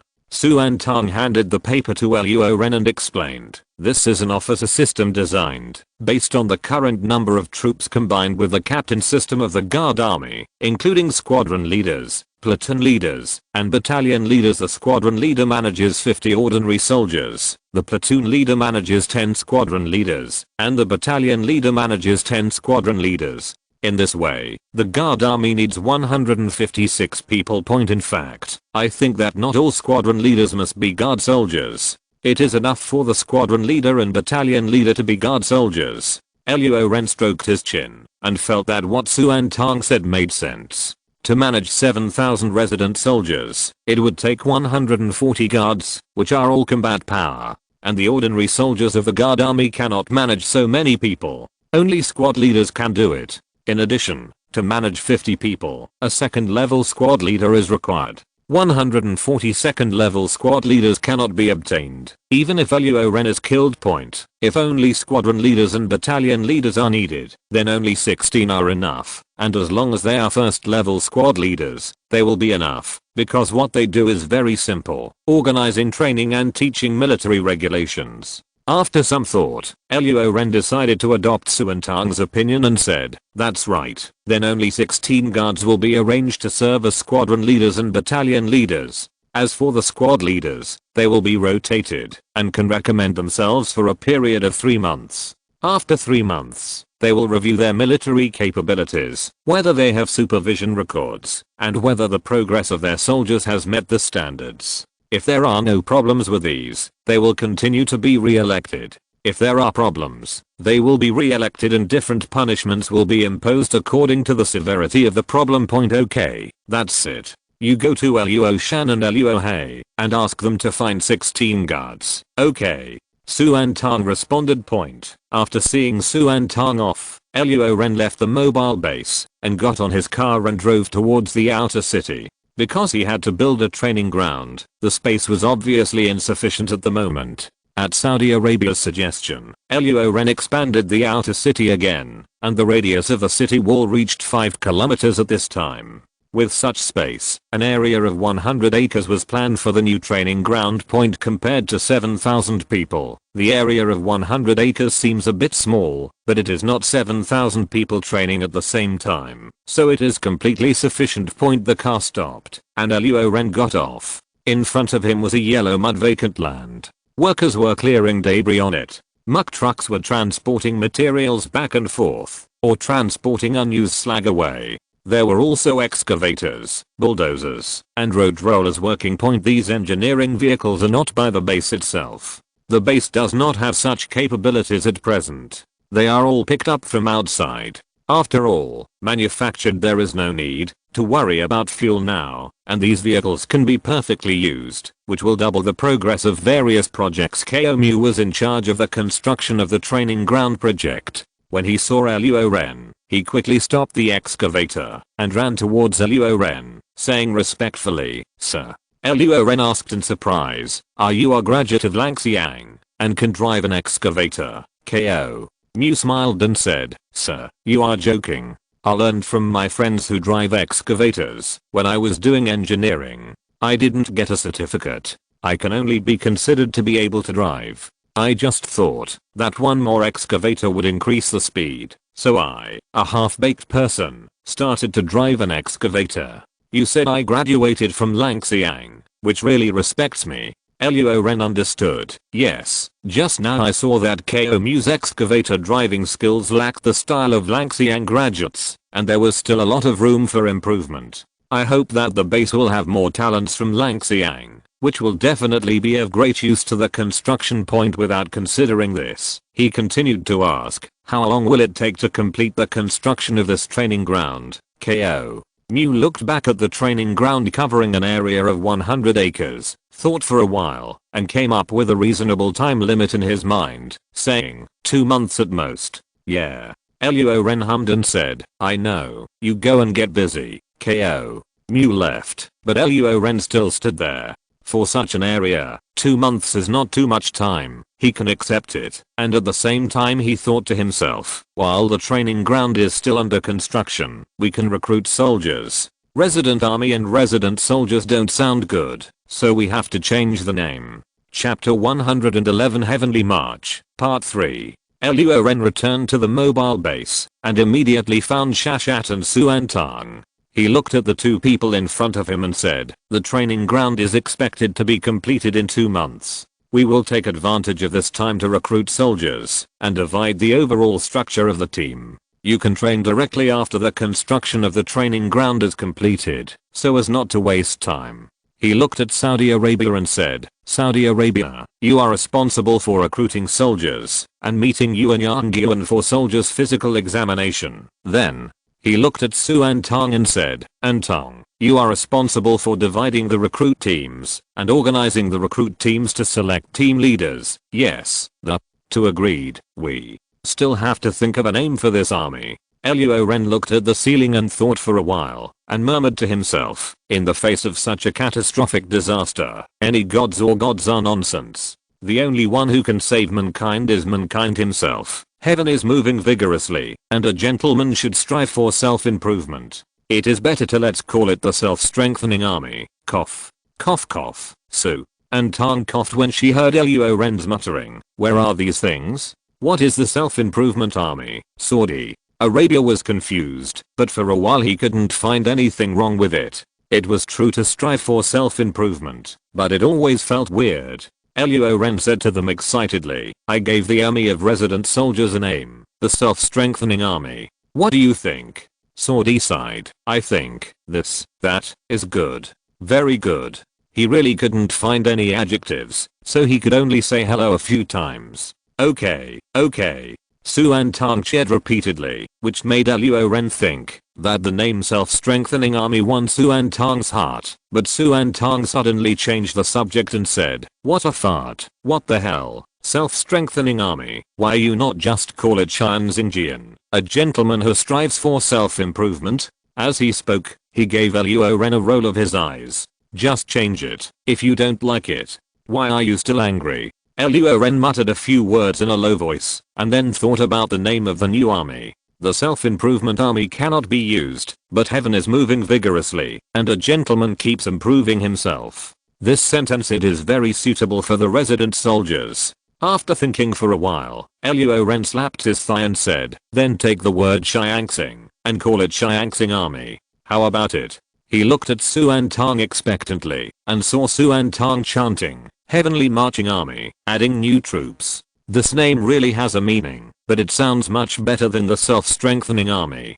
Suantang nodded slightly and said, "Qian Xingjian is okay." Luo Ren's eyes lit up, then he looked at Saudi Arabia and said, "What do you think?" Saudi Arabia immediately flattered him and said, Xiangxing Xingjian. Xiang Dao, this is a very good name. Sir, you really have a lot of knowledge to come up with such a meaningful name. I really admire you.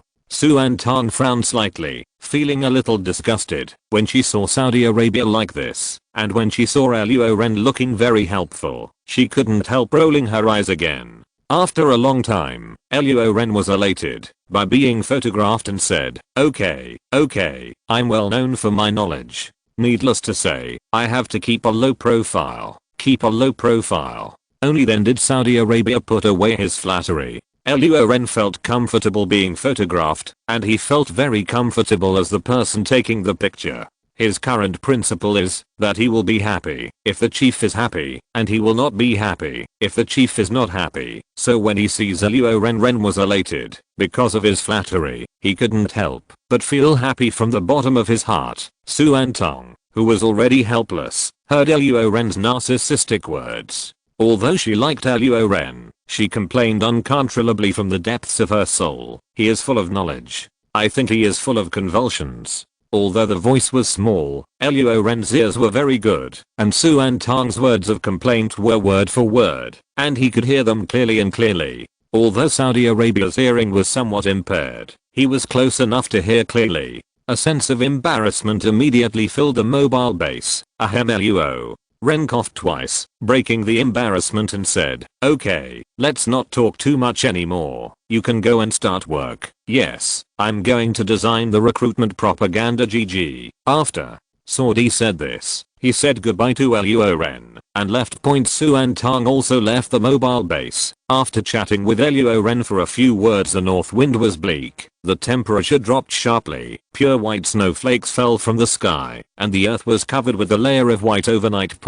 Although H City belongs to the south, the temperature will reach below zero in winter, and snowflakes will still fall. Luo Ren climbed up the city wall and looked down at the city. Everything he saw was snow white, and snowflakes were still falling on the horizon, which painted a beautiful scene. Her ears twitched, and her eyes moved down, and she saw Suan Tong walking in the snow, climbing the stairs to the city wall, walking close to him, and standing side by side with Luo Ren, soaked in the falling snowflakes, and sighed. This year's winter is worse than in previous years. It's colder and the snow comes earlier. Luo Ren turned to look at her and smiled softly. Maybe it's because there are some missing things that we are accustomed to. Suan Tong smiled softly and said, it's possible. Then she cast her eyes into the distance, her eyes full of longing, and said, time flies so fast. It's winter in a blink of an eye, and I don't know how they are doing. Luo Ren asked curiously, who are they? My father, mother, brother. I don't know what happened to them. Suan Tong smiled bitterly as she spoke, and her eyes dimmed a bit. Maybe they have turned into zombies. Luo Ren's eyes were filled with sympathy. He was not originally from this world, and he did not have to worry about his relatives and friends becoming zombies, or becoming zombies' meals. However, he often missed them, because they were in two different worlds. He touched Suan Tong's head and comforted her. Don't worry, your parents and your brother will be fine.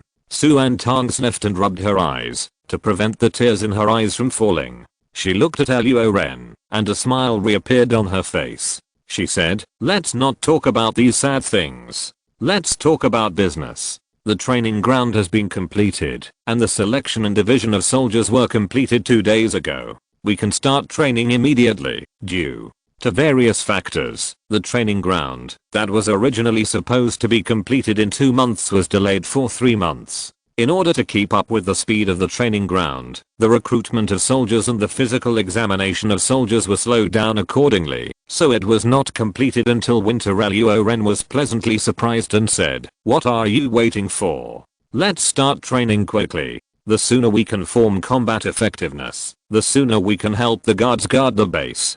Suan Tong said helplessly, my sir, of course we have to train, but you still have to provide the training personnel, guns, and ammunition. Luo Ren laughed and said, I was so happy that I forgot about it. Let's go to the barracks to select training instructors. After saying that, he walked down the city wall and made a hook to Suan Tong. Suan Tong followed Luo Ren to the inner city barracks without hesitation. Chapter 112 Heavenly March, 4th. The two came to the inner city barracks. Luo Ren approached Luo Shan and asked him to help Su and Tong select training instructors. Suddenly, he saw Ki-jun, who was supervising the training of the escort army. He then thought, Ki-jun is a special forces soldier, and he is a normal soldier.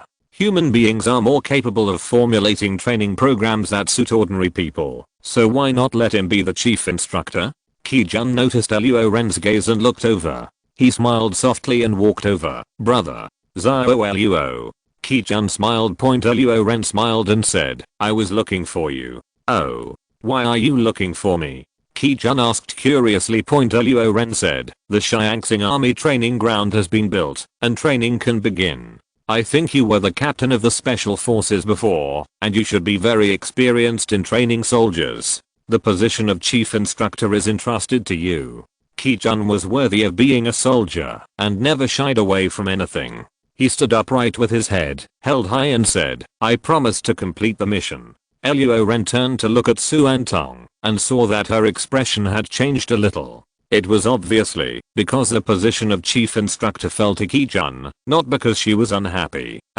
Tong's marksmanship is the best in the base, and her military quality is also extremely high. As for the physical fitness level 1 peak evolver, there is no need to worry. In addition, she has led many female soldiers in Daughter Valley before, and she can be considered to have management and leadership experience. As for loyalty, she will definitely not betray the base point, and if the squadron leader and captain of Xianxing army are both the second level captain of the escort army, I'm afraid that she can only complete some daily training and ordinary combat command. It is better to let her serve as the captain of Xianxing army, so that she can better utilize Xianxing army's strength combat effectiveness. Luo Ren thought for a while, and said to her and Tong, I have thought about it for a long time, and feel that it is more appropriate for you to take the position of captain of the Xianxing army. Su and Tong looked at Luo Ren in disbelief, and asked in surprise, am I going to be the captain of the Xianxing army? Aren't you arranging a bodyguard? That's right. Luo Ren nodded heavily and said, it's the guards. Aren't you a qualified guard soldier? Su and Tong still couldn't believe it, thinking she heard wrongly, and asked again, it's really me. Luo Ren said with more certainty, it's you. After being affirmed again, the surprise in Su and Tong's eyes turned into ecstasy, and she was so excited that she threw herself into Luo Ren's arms, hugged him, and kissed Luo Ren on the face under the watchful eyes of Luo Shan and Ki-jun. After the kiss, she immediately let go of Luo Ren. Her face turned red. She took a few steps back and said with a smile, thank you, sir. Luo Shan and Ki-jun raised their eyebrows. They looked at each other, as if they had a tacit understanding, nodded slightly, and looked pleased. Luo Ren has watched many romantic action movies. All the teachers in the movies are very beautiful, but compared to Su and Tong, they are more than 1.5 worse stars. She had been busy developing the base before, but she didn't pay much attention to Su and Tong's appearance. At this moment, she saw clear and bright pupils, curved eyebrows, long eyelashes trembling slightly, and her fair and flawless skin showed a faint pink. The thin lips are as delicate as rose petals, and the lingering fragrance on the face is refreshing. It was like a fairy from heaven descending to earth, making his heart beat uncontrollably. Under Luo Ren's fiery eyes, Su and Tong's cheeks became even more rosy, shyly avoiding Luo Ren's gaze, and her whole person looked even more delicate. Shaking his head, Luo Ren came back to his senses and said secretly, if this was put into ancient times, it would definitely be a disaster. Since there is no objection, Ki-jun will be the chief instructor of Xianxing army from now on, and Su and Tong will be the captain of Xianxing army. Luo Ren said to Luo Shan, take them two to select the instructors for Xianxing army training. I'm going to prepare the firearms. Luo Shan responded, yes. Luo Ren left the barracks, turned around and came to the military area. He came to the arsenal and said, bring up the function panel. A blue light screen unfolded before his eyes, and his fingers slid to select the production of 7,000 automatic rifles and millions of rounds of ammunition, all of which were prepared for the Sky March Point Xianxing Army training ground 2 days later. At this time, 7,000 recruits were lined up neatly on the training ground. Although it was winter already, and heavy snow was still falling in the sky, these recruits were so excited that they could not feel the cold. They stared at the figure on the high platform in front of them. This was the ruler of the base and the highest officer of the army, Luo Ren. Luo Ren stood on the high platform, glanced at the 7,000 recruits below, and said loudly, "What is the purpose of joining the army?" All the soldiers shouted in unison, "Defend the base." Although they had not yet been trained, the voices of the 7,000 people were very uniform and spread throughout the base. After hearing this, the residents of the base all looked towards the training ground, their eyes full of excitement and their blood boiling. Someone said, "When my son grows up, I want him to join the Sky March, to defend the base and our homeland." Another person said, "From now on, I want my daughter to study medicine and become a military doctor when she grows up, to treat the soldiers who defend the base." The old man in his 60s said excitedly, "If I hadn't been too old, I would have gone to participate in the Sky March and wipe out all those damn zombies." Luo Ren's expression was still serious and he said, "Your responsibility is not only to protect the base, but also to protect the residents in the base point before that. I hope you won't rely on the guns in your hands to oppress ordinary people, and don't bend the law for personal gain, just because you have a little power. The rules of the base are still valid for you, and there are military regulations and disciplines that you need to abide by. Anyone who violates the military regulations and rules of the base will not only bear the consequences for the person who made the mistake, but also all the people in his squad will be punished accordingly. I hope you will supervise each other well, and don't do anything that violates military regulations." Yes, after listening to Luo Ren's words, more than 7,000 soldiers were awed in their hearts. They each decided not to violate military regulations and disciplines. At the same time, they glanced at their comrades around them and secretly made up their minds to supervise others. Luo Ren was very satisfied with the reactions of the crowd. He waved his hand, and Suan Tong, Qi-jun and 14 guard captains came to the stage. He first introduced the 14 guard captains and said, "You should have seen these 14 people when they were grouped. They are your temporary squadron leaders." "Why do you say they are temporary squadron leaders?" "Because as long as your military ability is excellent enough and your moral character is good enough, you may also be promoted to squadron leaders." This made the recruits excited and determined to train well. Luo Ren then introduced Qi-jun. "This is your chief instructor Qi-jun. He is not a guard, but he was the captain of the 2nd Squad of the Xiaoguo Wolf Special Forces before the virus broke out." There was an uproar below, and the soldiers looked at Qi-jun with respect. Finally, it was Suan Tong. Luo Ren introduced, "This is Suan Tong, and she will be your future captain. Those of you who have daughters should know her. Everyone knows that it is difficult for women to survive in this doomsday, but she led a group of women to create a settlement of 10,000 people, which shows that she has strong leadership ability." Although Luo Ren said so, the eyes of more than 7,000 soldiers below did not look at Suan Tong with much respect. Although they knew that Suan Tong was the only outsider who joined the guard, the Xiangxing army was basically men. They were more or less dissatisfied with a woman being their captain. Suan Tong saw the performance of the recruits. Her eyes suddenly became cold. She jumped off the platform, picked up 2 thumb-sized stones from the ground, threw them into the air, and took out the pistol from her waist. Bang bang. 2 gunshots were heard. In full view of the crowd, the bullets accurately hit the 2 stones. Most of the recruits took a deep breath and were shocked. Such marksmanship made them instantly convinced. A few recruits were a little far away, or didn't pay attention. They only knew that Suan Tong fired 2 shots into the sky, but didn't know why she fired. But when they saw the people around them become respectful, they also became respectful. Suan Tong put the pistol back to her waist and said loudly, "How about it? Are there still people who are not convinced?" Chapter 113. Instant defeat.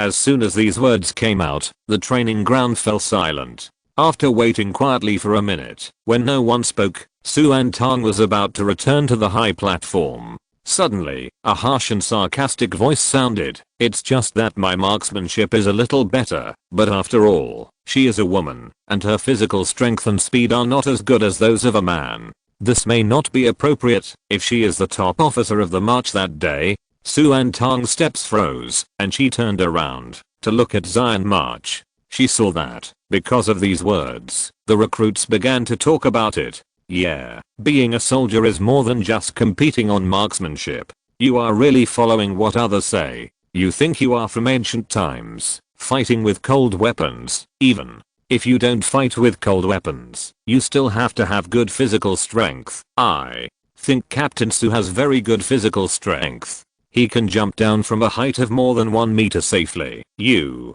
know it's only over 1 meter high. It's safe even if I jump off. The recruits were divided into 3 parties. One party thought that in the era of hot weapons, good marksmanship was enough, so they accepted Suan Tong as the captain of the Xianxing army. The other party believed that in addition to marksmanship, other aspects must also keep up, so they were not satisfied with Suan Tong becoming the captain of the Xianxing army. Convinced point. As for the third party, they are neutral and watch the other 2 parties argue. Point on the high platform, Luo Ren whispered to Suan Tong, "Come up." Upon hearing this, Suan Tong immediately walked up to the high platform and stood next to Luo Ren. Luo Ren shouted, "Quiet." No one dared to disobey the commander's orders. The noisy recruits immediately fell silent. They all looked at Luo Ren to see whether he would force Suan Tong to be the captain of the Xianxing army regardless of whether they were convinced or not, or whether he would temporarily leave the captain's position vacant. Reselect people, or there are other ways. Luo Ren didn't look sideways and whispered to Suan Tong, "Someone is deliberately causing trouble. Should you handle it yourself, or should I help you?" Suan Tong followed Luo Ren's gaze and saw a person at the very edge of the last row of the Xianxing army. His face was full of pride, and when she looked over, he raised his fist provocatively. She immediately understood that this person was deliberately causing trouble. After showing his marksmanship just now, everyone had been convinced, but this person's words, after all, "She is a woman," immediately aroused the emotions of many recruits. "I will do it myself." She took a step forward, stood tall and proud, and said loudly, "Since some people think that good marksmanship is not enough, then fine, I will stand here. Those who are not convinced can come up and fight me. Don't worry, I don't need a gun." As he spoke, he took out the pistol from his waist and put it on the ground, then kicked his toes and slid the pistol into the back. But the recruits who were convinced by Suan Tong applauded one after another. They looked at those who were still unconvinced and mocked. "What? Are there any who are unconvinced? Just go up if you are not convinced." Everyone who dares to go up is a coward. Although they were not convinced by Suan Tong and believed that men's physical fitness was much better than that of women, and they were confident that they could easily defeat Suan Tong, but when they saw Luo Ren, they immediately gave in. Suan Tong was so beautiful that being kissed by Luo Ren was a blessing. The marching captain must have a close relationship with Luo Ren. They don't want to offend their superiors because of their impulse. Point. After a long time, there was still no one to challenge. Suan Tong couldn't help but cast her eyes on the person next to the last row. Sensing Suan Tong's gaze, the person immediately raised his hand and mocked. "No one among 7,000 people dared to challenge a woman. Then let me do it." As soon as these words came out, everyone's attention was immediately attracted. They all looked there, and the man stepped forward step by step to meet everyone's gaze. Luo Ren stared at this man, feeling that there was something funny in his eyes, and he seemed not to be afraid of him. This man was not simple. Point. Outside the training ground, among the onlookers, Saudi Arabia couldn't help but feel strange when he saw this man. He was solely responsible for the recruitment of soldiers. Not every soldier remembered it, but most of them had an impression. He remembered the person who challenged Suan Tong at this time. It's called Yang Shi, and he joined the base on his own initiative. Survivor, and the date of joining was very short, and this person's physical examination report marked the words "excellent physical fitness." You must know that the physical examination of 7,000 people did not mark such a word, so he did not care about this person. The image is so profound that I can remember his name. Could this person want to show off his strength by defeating Suan Tong so as to gain the appreciation of the superior? This was the only reason Saudi Arabia could think of for Yang Shi to boldly provoke Suan Tong. He sneered in his heart. "What a pity, we found the wrong person. Yang Shi, you don't know how close the relationship between the chief and Suan Tong is, and although Suan Tong is a woman, Her physique is second only to the chief among the more than 100,000 residents. Saudi smiled and shook his head, as if he had already seen the next scene of Yang Shi being beaten. Yang Shixing went to the high platform, looked up at Suan Tong, then looked at Luo Ren and said, "How to compete?" Luo Ren waved his hand, and the 14 guard soldiers and Qi Jun stepped back at the same time, to make room on the high platform. He said, "Come up." After hearing this, Yang Shi did not hesitate. He bent his legs slightly, and then exerted force on his thighs. He easily jumped onto the 1-meter high platform. This scene made the soldiers and onlookers exclaim in surprise. It is easy to jump from top to bottom on a platform over 1 meter high, but if it is to jump from bottom to top, most people can do it with the help of their arms. However, it is very difficult for people like Yang Shi to jump up like pulling onions on dry land. Yang Shi enjoyed the surprised eyes of the crowd very much. He smiled slightly and faced Suan Tong with a provocative look in his eyes. Suan Tong looked at Yang Shi with contempt, but she didn't take Yang Shi seriously. At the same time, Luo Ren said, "Let's not talk nonsense. Tell me your name, and then the challenge begins." Yang Shi. Facing Suan Tong's contemptuous attitude, Yang Shi felt very uncomfortable. He casually spit out 2 words, then hooked his hand at Suan Tong and said, "I'll let you 3 moves." Hearing that the other party was arrogant to let him 3 moves, Suan Tong smiled coldly and said, "Then you are ready." As soon as the word "okay" fell, without waiting for Yang Shi to respond, Suan Tong rushed out, clenched his right hand into a fist and hit Yang Shi in the face. Yang Shi's pupils shrank sharply, and his breathing condensed. Suan Tong's speed far exceeded his imagination. He was horrified in his heart. Evolved human. He wanted to block it, but Suan Tong was much faster than him. The next second, the fist hit his nose. Bang! The seemingly soft fist was actually extremely lethal. A huge force poured out from it, and Yang Shi flew backwards immediately. In the air, a lot of blood spurted out of his nose and fell to the ground, contaminating the white snow. He fell heavily, scraped the ground, and slid 3 or 4 meters before falling on the platform, leaving 2 marks on the platform, one blood-stained bloodstain, and the other a scratch 3 or 4 meters long. This scene caused the whole audience to be silent. Whether the recruits were convinced or not, they all opened their mouths and eyes wide, looking shocked. Chapter 114 Yang Zi's cousin, Yang Shi. After a few seconds of silence, the crowd suddenly burst into excitement. People were talking a lot, and some people exclaimed, "I remember, I once saw Captain Su jumping up to the 4 or 5 meter high city wall just like the commander. This Yang Shi actually dared to challenge Captain Su. What a fight." After hearing what you said, I also remembered it. Yes, I remember it too, Su. And Tong looked at Luo Ren, smiled softly, then turned to look at Xian Xingjun and said, "Is there anyone else who is dissatisfied?" Her voice was as cold as snow. Wherever she looked, the soldiers who were originally unconvinced lowered their heads. They could not compete with her in terms of marksmanship or force. How could they remain unconvinced? I don't know who shouted, "Captain Su." Then, the whole audience shouted at the same time, "Captain Su." Luo Ren looked at this scene and smiled happily. Suddenly, Yang Shi, who had fallen from the high platform, got up.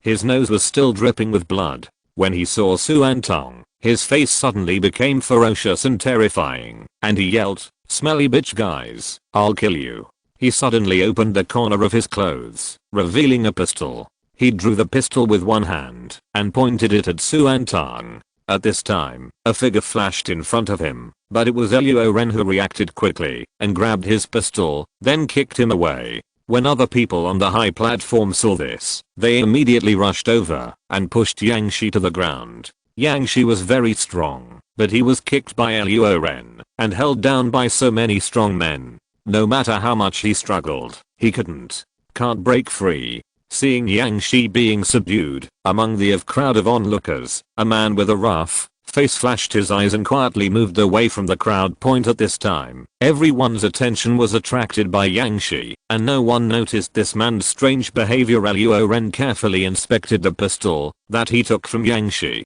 It was carefully made, and the craftsmanship was mature. He could tell at a glance that it was not a homemade pistol. He took out the magazine and saw that it used a 15-round double-row double-feed magazine, bringing weapons into the city and evading detection when entering the city. This Yang Shi has something special, Luo Ren murmured to himself. At this time, Ki-jun came over. When he saw the pistol, he couldn't help but frown slightly and said, "This is the Xia country's standard pistol." Standard pistol? Luo Ren looked at Ki-jun and said, "Did he get it from a certain police station?"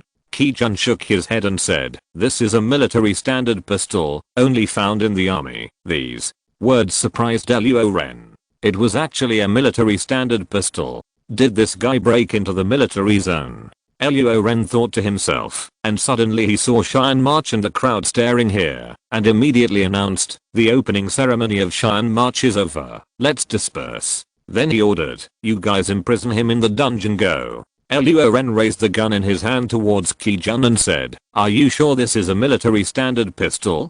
Ki-jun said with great certainty, "It's absolutely correct. This pistol is the Xia Kingdom's current standard pistol." Suan Tang glanced at the pistol and said with the same certainty, "Ki-jun got it right. It is indeed the Xia State Army standard pistol." Hearing that Suan Tang was so sure, Luo Ren asked in surprise, "And Tong, do you also know this gun?" Su and Tang said, "My parents are both soldiers. I grew up in the army and I know all kinds of firearms. So that's it." Playing with the pistol, Luo Ren murmured. First he provoked with words, and then provoked in Tong. Why did Yang Shi do these things? Is he just not convinced that a woman holds the position of captain of the Xiangxing army? But if this is the case, after he was defeated by Antong, he should not be convinced, instead of becoming angry and wanting to kill Antong. And even if he did not hand over the firearm, when he entered the city, he actually escaped the inspection, and this only pistol or military pistol. After some thinking, Luo Ren still couldn't guess who this Yang Shi was. Is he really just a survivor who defected to the base?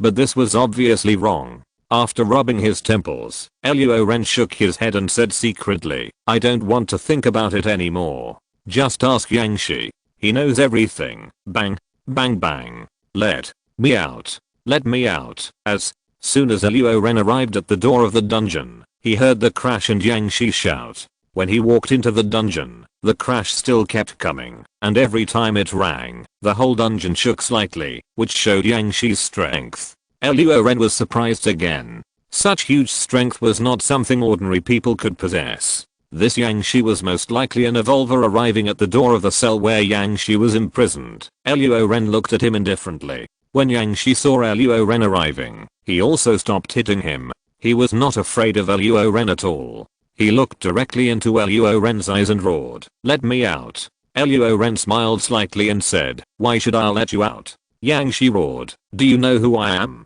"Oh." Luo Ren looked curious and said, "Who are you?" "My cousin Yang Zi is the Lord of Sanctuary City #1 in the Wasteland Kingdom. If you don't let me go, my cousin will definitely send troops to destroy your base." Yang Shi glared at Luo Ren fiercely, and the threat in his words was very strong. He seemed to think that as long as Yang Zi moved out, Luo Ren would immediately let him go, then put a table of delicious food to apologize for him, and even found a few women to let him go. "He is happy, Yang Zi." Luo Ren murmured, recalling for a while, and remembered that he had talked with Fang Peng, that the mayor of the #1 sanctuary city of the Wasteland Kingdom was indeed called Yang Zi. He didn't expect that Yang Shi was actually Yang Zi's cousin. However, why did he appear in the base and was so arrogant?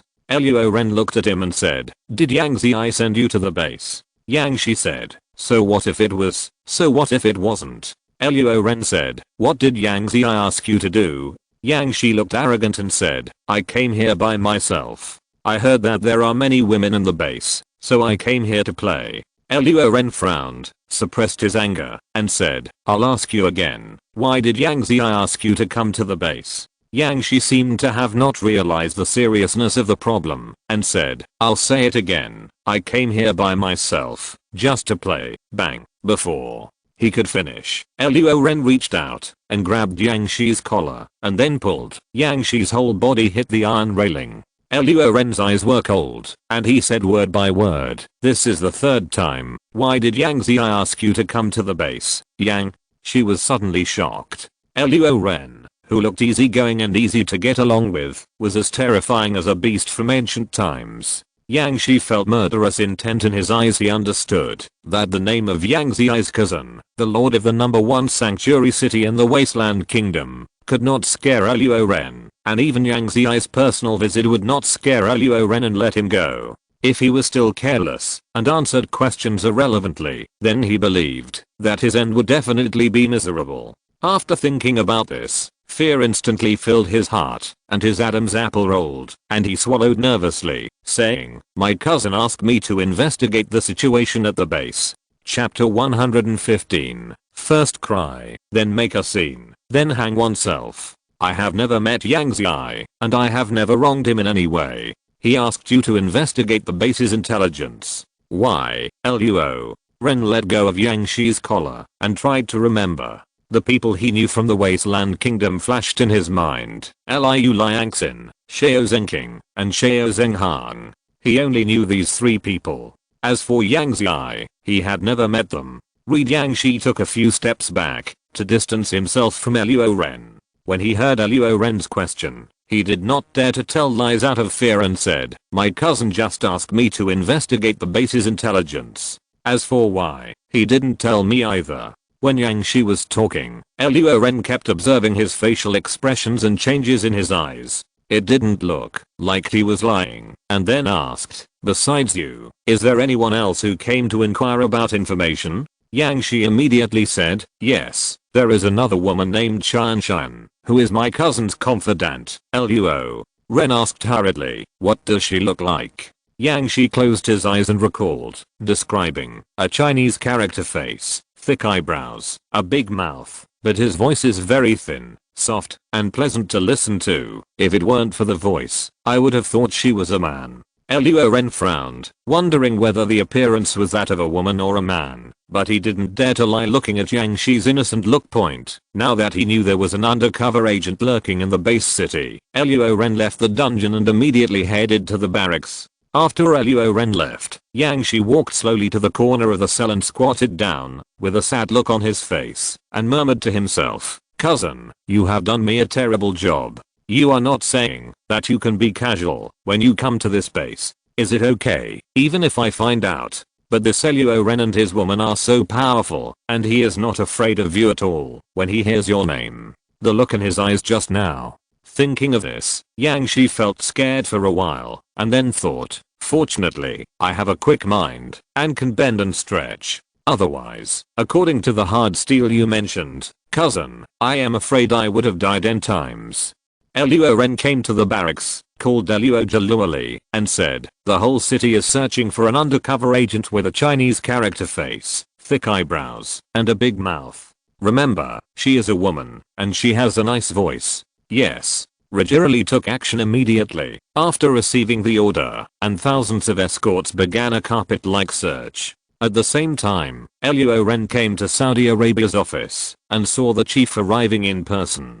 Saudi Arabia immediately stood up and greeted him with a smile on his face. Luo Ren said, "The undercover has entered the city. I want you to mobilize the residents to search for the undercover." The undercover's appearance is a Chinese character face, thick eyebrows, and a big mouth. Gender, female, and she has a nice voice. Go ahead, this looks like a woman. Saudi Arabia complained in his heart, and quickly responded, "Yes." It was a big deal for an undercover agent to enter the city, and he did not dare to neglect it at all. He immediately contacted his subordinates to mobilize the residents to jointly search for the undercover agent. The news of the undercover immediately spread throughout the base city, and both the guards and residents were mobilized to catch the undercover. Time has passed from noon to afternoon. In the mobile base, Luo Ren tapped his fingers on the table. In front of him stood several rough-looking women, all of whom were suspected of being undercover agents. "Sir, I'm really not an undercover agent. Is it a crime to be rough and crazy? Sir, I'm wronged. I look like this because I failed in plastic surgery. Sir, I'm really not an undercover agent." These women were shouting, each one louder than the other, and some even sat down on the ground, slapping the ground with their hands, crying and complaining. Luo Ren felt like he had returned to the vegetable market before the apocalypse. He rubbed his brows and his brain was boiling. Squeezing his palms, Luo Ren said, "Stop shouting, stop shouting. Those two aunties sitting on the ground should get up quickly, don't catch a cold." Sigh, what are you doing? Pull up your pants, or I'll punish you for being a hooligan. I saw an aunt unbuttoning her belt with a look of grievance, looking for a place with her face raised. When she heard that Luo Ren wanted to be punished for hooliganism, she hurriedly explained, "Sir, I don't want to be a hooligan. I'm just looking for a good hanging the earth." She became more and more excited as she spoke, covering her face and crying, "Forget it if I die. Woo woo woo, don't get excited. Just because there is suspicion does not mean that you are undercover." Luo Ren looked at Saudi Arabia and said urgently, "Quickly find Luo Shan and ask him to bring Yang Shi over."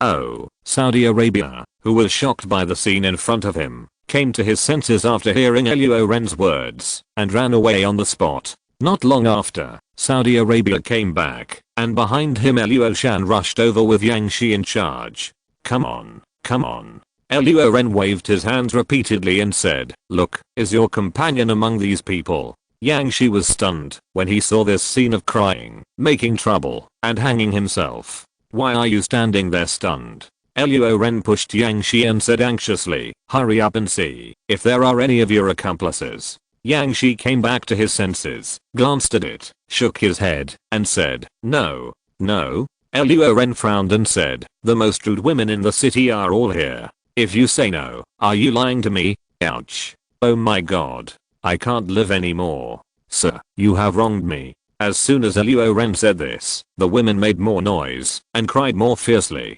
Some of them just lay down on the ground and rolled around, and the aunt who had unbuttoned her belt found a place to hang herself. Yang Shi looked bitter and said, "I really didn't lie. I really don't have any accomplices here." Luo Ren couldn't stand it anymore, waved his hand, and said, "Go, go. I believe you are not undercover agents, right? Woo woo, hey, I know that the commander has a sharp eye. That's right, I guessed that the commander would give us justice, then. Why are you still hanging? I'm wearing a loose knot." Luo Ren was speechless with these old women, and hurriedly asked Shad to send them away. However, after they left, Luo Ren immediately asked Shat, "Are they on record?" Shat nodded and said, "Yes. That's good." Luo Ren said, "Find some people to monitor these old women until the undercover is caught. Before the undercover is caught, it is natural to be more cautious and not let anyone go. Although these old women are pure old women in every way, it is always right to be on the safe side. There are really no accomplices of mine among those people." At this time, Yang Shi took the initiative to say. Luo Ren looked at him, frowned, and asked, "Are you deliberately describing it wrong? There are women with square faces, thick eyebrows, and big mouths. Although those guys just now were rough, they were not that rough. I'm telling the truth." Yang Shi stared at Luo Ren's eyes and said with certainty, "This guy was quite normal when I saw him on the training ground, but now he seems a little stupid. Why would Yang Zi send such a person to investigate intelligence? Does he think I am too stupid to find out, or does he just want me to find out?" Luo Ren thought to himself. Waved his hand and said, "Forget it, suppress him first." After Luo Shan took Yang Shi away, Luo Ren frowned, thought about it, and after a few minutes, his brows relaxed. He said to Shat, "We still have to use Yang Shi's standards to search for undercover agents, but we don't need to search your residence. We should focus on those who entered the city around the same time as Yang Shi. If you're listening to this novel on a channel other than Fanfic World, it means they downloaded and uploaded it without effort. We cordially invite you to visit our channel, Mundo Fanfic Novelos. There you'll find the original version of this story and you can explore many other novels of various genres. We're waiting for you to immerse yourself in a world of incredible novels." Chapter 116, Attacking the Zombie Town. 3 days later, the undercover search has been ongoing, but so far the real undercover has not been found. "Reed, I think the undercover agent may have left the base," Sword said. Luo Ren touched his chin, slightly, and said, "It's possible." After a few seconds of silence, Luo Ren said again, "Ki-jun, please lead a few people to continue the secret search regarding the undercover matter. Everyone else should return to their respective posts. Yes. Keech and others also responded. Yes, everyone left, and only Luo Ren was left in the mobile base.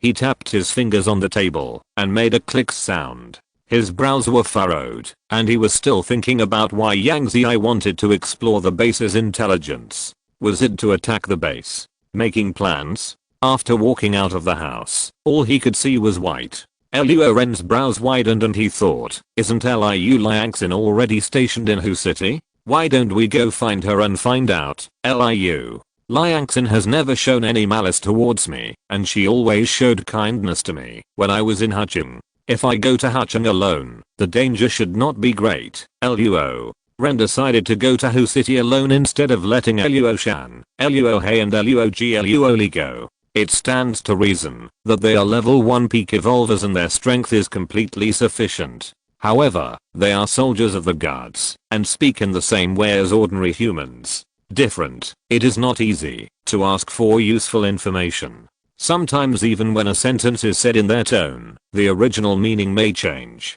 Of course, there was Suan Tang to choose from, but Luo Ren only thought about it for 3 seconds and passed the pass to Suan Tang. When he was there, Suan Tang and Liu Liangxin almost started fighting. If they met alone, they would definitely fight. In this way, he was the only one to go to Hu City. No, at this time he should be going to Sanctuary City number 5 to ask Liu Liangxin about Yang Ziyi. Luo Ren looked at the sky and said to himself, for the sake of safety, my strength needs to be further enhanced. Although he is a level 2 evolver, his current individual combat power can be said to be the strongest existence. But it is always right to be cautious. He thought for a while, his eyes flashed, and said, level 2 zombies in the small town. Then he thought about it. If Yang Ziyi really has a plot against the base, he has to guard against it. It is better to wait for another month until the Xiangxing army has initially formed combat effectiveness and can defend the base, and then I will lead the troops to exterminate the zombies in the town.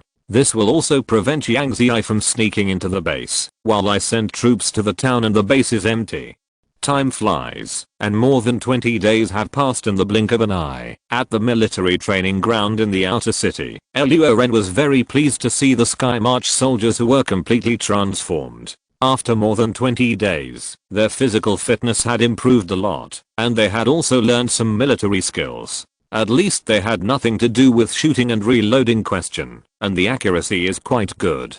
This is also a base, fed by a large amount of bullets. Not to mention a small force. Even a big force like the Wasteland Kingdom would be shocked to see the luxurious scene of the base training new recruits and emptying a magazine every day. A magazine contains 30 rounds of ammunition, which seems to be a small amount, but there are more than 7,000 people in the Xiangxing army. This works out to 210,000 rounds of ammunition in one day, and more than 5 million rounds of ammunition in more than 20 days. So many bullets can pile up into a hill. At this time, Xiangxing army obviously has some combat effectiveness and can be used as a guard base. Luo Ren looked towards the direction of the town, his eyes twinkling, and said, it's time.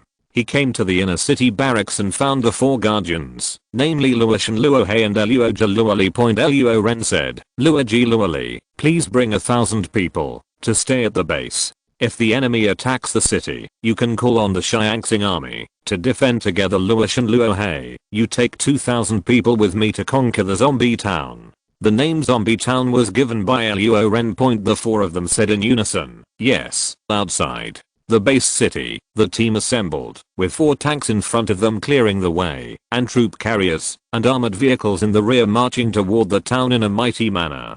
Suddenly heavy snow fell from the sky, and a biting cold wind howled from north to south. Luo Ren climbed on the roof of the armored vehicle and braved the violent snowstorm, but did not feel a trace of coldness, because he was wearing autumn clothes and long trousers. Of course, this is not the main reason. The most important thing is that his level 2 evolved physique is enough to withstand the cold wind of -45 degrees Celsius. He cast his gaze in the direction of the town, his eyes flashing coldly, mixed with desire. Who can resist the temptation of power? As long as he kills a 2nd level zombie, he can obtain the 2nd level evolutionary crystal. Here's the strength can be further improved. 2 hours passed. The zombie town that had been dyed white by the snow came into view. When it was close to 700 meters, Luo Ren ordered to stop. 4 tanks were lined up, and 10 armored vehicles equipped with heavy machine guns were lined up on both sides of the tank. The cannonball is loaded. The bullet is loaded. Luo Ren jumped onto the tank, looked at the zombie town and narrowed his eyes slightly, then suddenly widened his eyes and shouted, "Fire the gun!" Boom, boom, boom. A huge tongue of fire spit out from the tank's muzzle, and the snow on the ground was spread radially for several meters by the powerful force. Luo Ren, who was on the tank with his waist in his arms, didn't notice that the tank under his feet suddenly shook, and he staggered immediately. Fortunately, he reacted quickly. He landed firmly with a backflip. He patted his chest and said, "Scared me." Boom, boom, boom. Another round of volleys. Shells cut through the cold air and fell towards the town. This time, the tanks carried 2 types of shells, one for armor piercing, mainly used to deal with powerful zombies with strong defense, and the other was a howitzer, which killed ordinary zombies on a large scale. And the howitzer was fired at this time.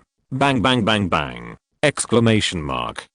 Fire rose to the sky, and the huge explosion could be heard even 2 or 3 kilometers away, one after another. In less than a minute, each tank had fired 10 shells. Without a telescope, Luo Ren could see that the town was already in tatters. The roars of the evolved zombies came one after another, and then they saw dense zombies rushing out of the town in the wind and snow. Ordinary zombies could not roar, but could only make a gurgling sound with their throats, while those evolved zombies roared and roared. There were more than 20 huge, fat, level 1 power zombies, more than 10 extremely fast level 1 speed zombies, and the rest were ordinary zombies. The heavy machine gun opened fire, and the large caliber bullets splashed out like water. At the same time, the guards on the troop carriers in the back also got off the car, lined up immediately, pulled the trigger and shot at the attacking zombies. With preparation, the zombies were successfully blocked 400 meters away, and the evolved zombies were no exception.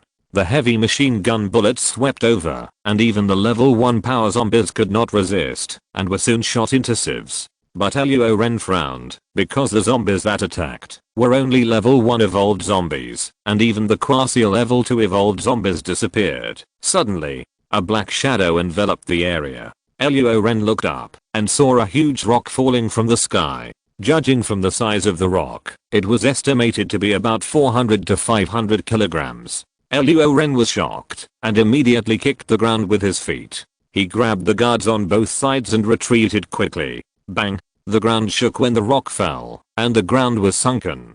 Immediately afterwards, more black shadows enveloped the area. Luo Ren was shocked and saw 4 or 5 huge rocks being projected. Chapter 117. The commander is too perverted. Bang bang bang. Snowflakes were flying all over the sky, and a huge impact was accompanied by screams. 2 armored vehicles carrying heavy machine guns were hit by boulders. The heavy machine guns on the roof were directly smashed away. The machine gunner operating the heavy machine gun was hit by a boulder of 4 to 500 kilograms. It turned into a puddle of flesh upon impact. There were also several guard soldiers who were hit by huge rocks and died directly. Their deaths were extremely miserable. And there are still huge rocks and various heavy objects flying towards me. Luo Ren jumped on the tank, kicked away the logs that hit him, and immediately ordered, "Tank fire, cover with firepower." The 4 tanks started salvo mode again. Dong dong dong dong. Under the bombardment of artillery shells, the number of heavy objects thrown over immediately decreased. Half an hour passed. The town was riddled with holes and zombie corpses were everywhere. On the guard side, there were also many people injured and sacrificed, and several armored vehicles were hit by heavy objects thrown over, with varying degrees of damage.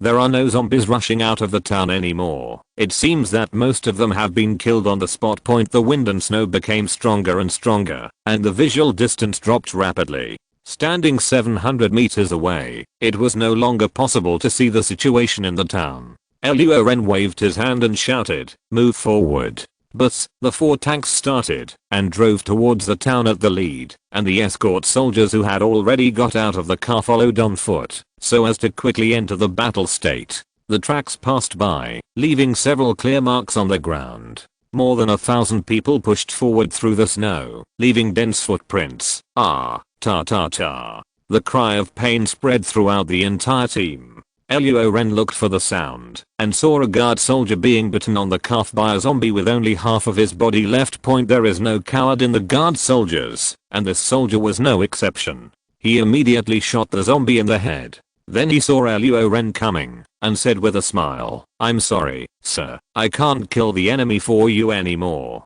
After speaking, he solemnly handed the automatic rifle to his comrades, then took out the pistol from his waist and put the muzzle against his temple. Bang! Blood splashed and dyed the pure white snow red, and the guard soldier died with a smile on his face. The moment he fired, Luo Ren clenched his fist suddenly, then quickly released it. He said sternly, "Everyone, pay attention to the zombies in front of you and below. Shoot any zombies that can move, and blow their heads off." "Yes." The guard responded. The team continued to advance, this time more cautiously. Everyone was not only paying attention to whether there were zombies rushing out in front of them, but also the danger under their feet, which might have been covered by the snow. There were gunshots one after another, as well as occasional screams of pain. Luo Ren stood on the tank, braving the wind and snow, holding a saber in his hand. He was always alert to his surroundings according to the calculation of the tank's speed. The town was still less than 100 meters away, but Luo Ren did not intend to stop. 80 meters, 60 meters, 50 meters. Sudden, a huge beast broke through the wind and snow barrier and came towards the tank. Roar. The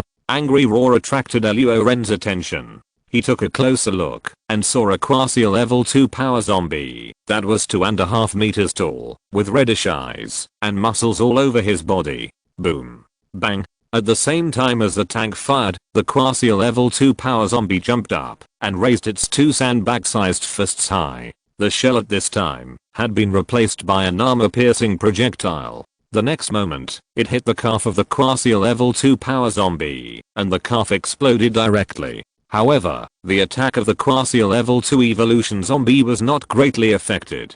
The two huge weapons it held high were his fist hit Luo Ren. Luo Ren's eyes condensed, he kicked off his feet and jumped out, clenching his fist in his right hand. He was extremely fast and hit the chest of the zombie with a level 2 power first. Powerful power poured out from his fist in an instant, and he heard there was a dang sound. The chest of the quasi level 2 power zombie immediately sank, and its huge body flew backwards 5 to 6 meters. The guard soldier driving the tank was not a vegetarian either. He immediately turned the muzzle of the gun and pointed it at the quasi level 2 evolved zombie, and was about to fire. Ho ho ho ho. At the same time, 4 roars sounded at the same time, and then 4 zombies with quasi level 2 power broke through the wind and snow and rushed over. Da da da da. The heavy machine gun fired immediately, and the bullets were thrown at the 4 nearly level 2 power zombies. The large caliber bullets that could easily penetrate the level 1 power zombies hit the 4 zombies with muscles all over their bodies, causing sparks to fly. The sound of ding, dong, dong, dong, dong, dong, dong only left shallow bullet marks on their bodies. Luo Ren was secretly shocked. A few months ago, when he passed through the town, he only encountered one quasi level 2 power zombie, and the rest were all level 1. Now, there were actually 5 zombies. This rate of evolution was really terrifying. Looking at the saber in his hand, Luo Ren felt helpless. The saber was useless after just splitting to level 1 power zombies. As for this quasi level 2 power zombie, the skin could not even be broken open. I have to find a way to get a good knife, Luo Ren said, with murderous intent in his eyes.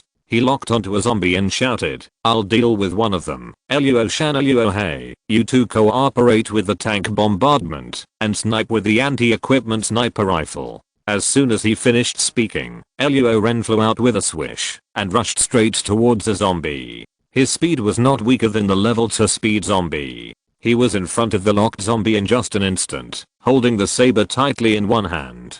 Jump up and slash down diagonally. Kaang. Sparks flew everywhere, but this fierce blow only left a long white mark on the zombie's chest. Looking at the saber again, the blade was blunted. Luo Shan and Luo Hate saw that Luo Ren had already started the fight and quickly responded. Yes. The two rushed towards the 4 zombies at the same time. although it seemed that Luo Ren was only dealing with one, and each of them had to deal with two, the distribution was unreasonable. But don't forget that they only had to hold back the 4 quasi level 2 strength zombies, and the killing was completely left to the tanks and anti-equipment sniper rifles with the speed of a level 1 peak evolver. There was no problem at all. Roar. As for Luo Ren, the zombie roared angrily, opened his arms, and then slapped Luo Ren like slapping a fly. Luo Ren did not retreat but advanced, kicked the ground with his feet, and crashed into the belly of the zombie. Bang. As a level 2 evolver, Luo Ren's strength was much greater than that of the zombie in front of him. After a collision, the zombie in front of him could not stand steadily and fell backwards. It landed on its back and turned upside down, shaking the ground with snow flying everywhere.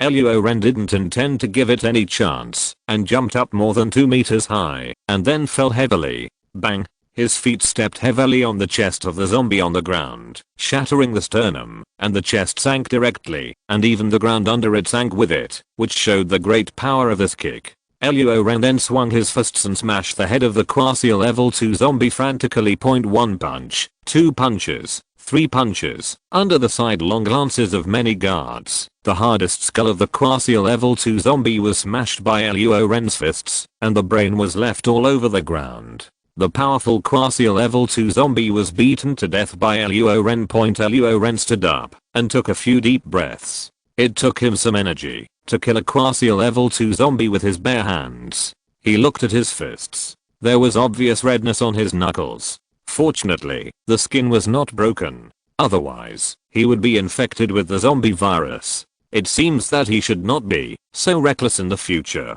At least he should wear gloves. My punch was so violent that even a 20 centimeter thick concrete wall could not stand it. This quasi level 2 power zombie actually took dozens of my punches, and it was still in the same place. The physical strength is really abnormal. Luo Ren said. Little did he know that in the eyes of the guards, his performance just now was abnormal. The quasi level 2 zombie that the heavy machine gun could not do anything to was actually killed by his fist. Commander, this, too. Abnormal. Luo, Shan and Luo Hei, who were dealing with zombies, were shocked to see Luo Ren solve the battle in such a rough way. It was so brutal. Chapter 118, Fighting Level 2 Power Zombies.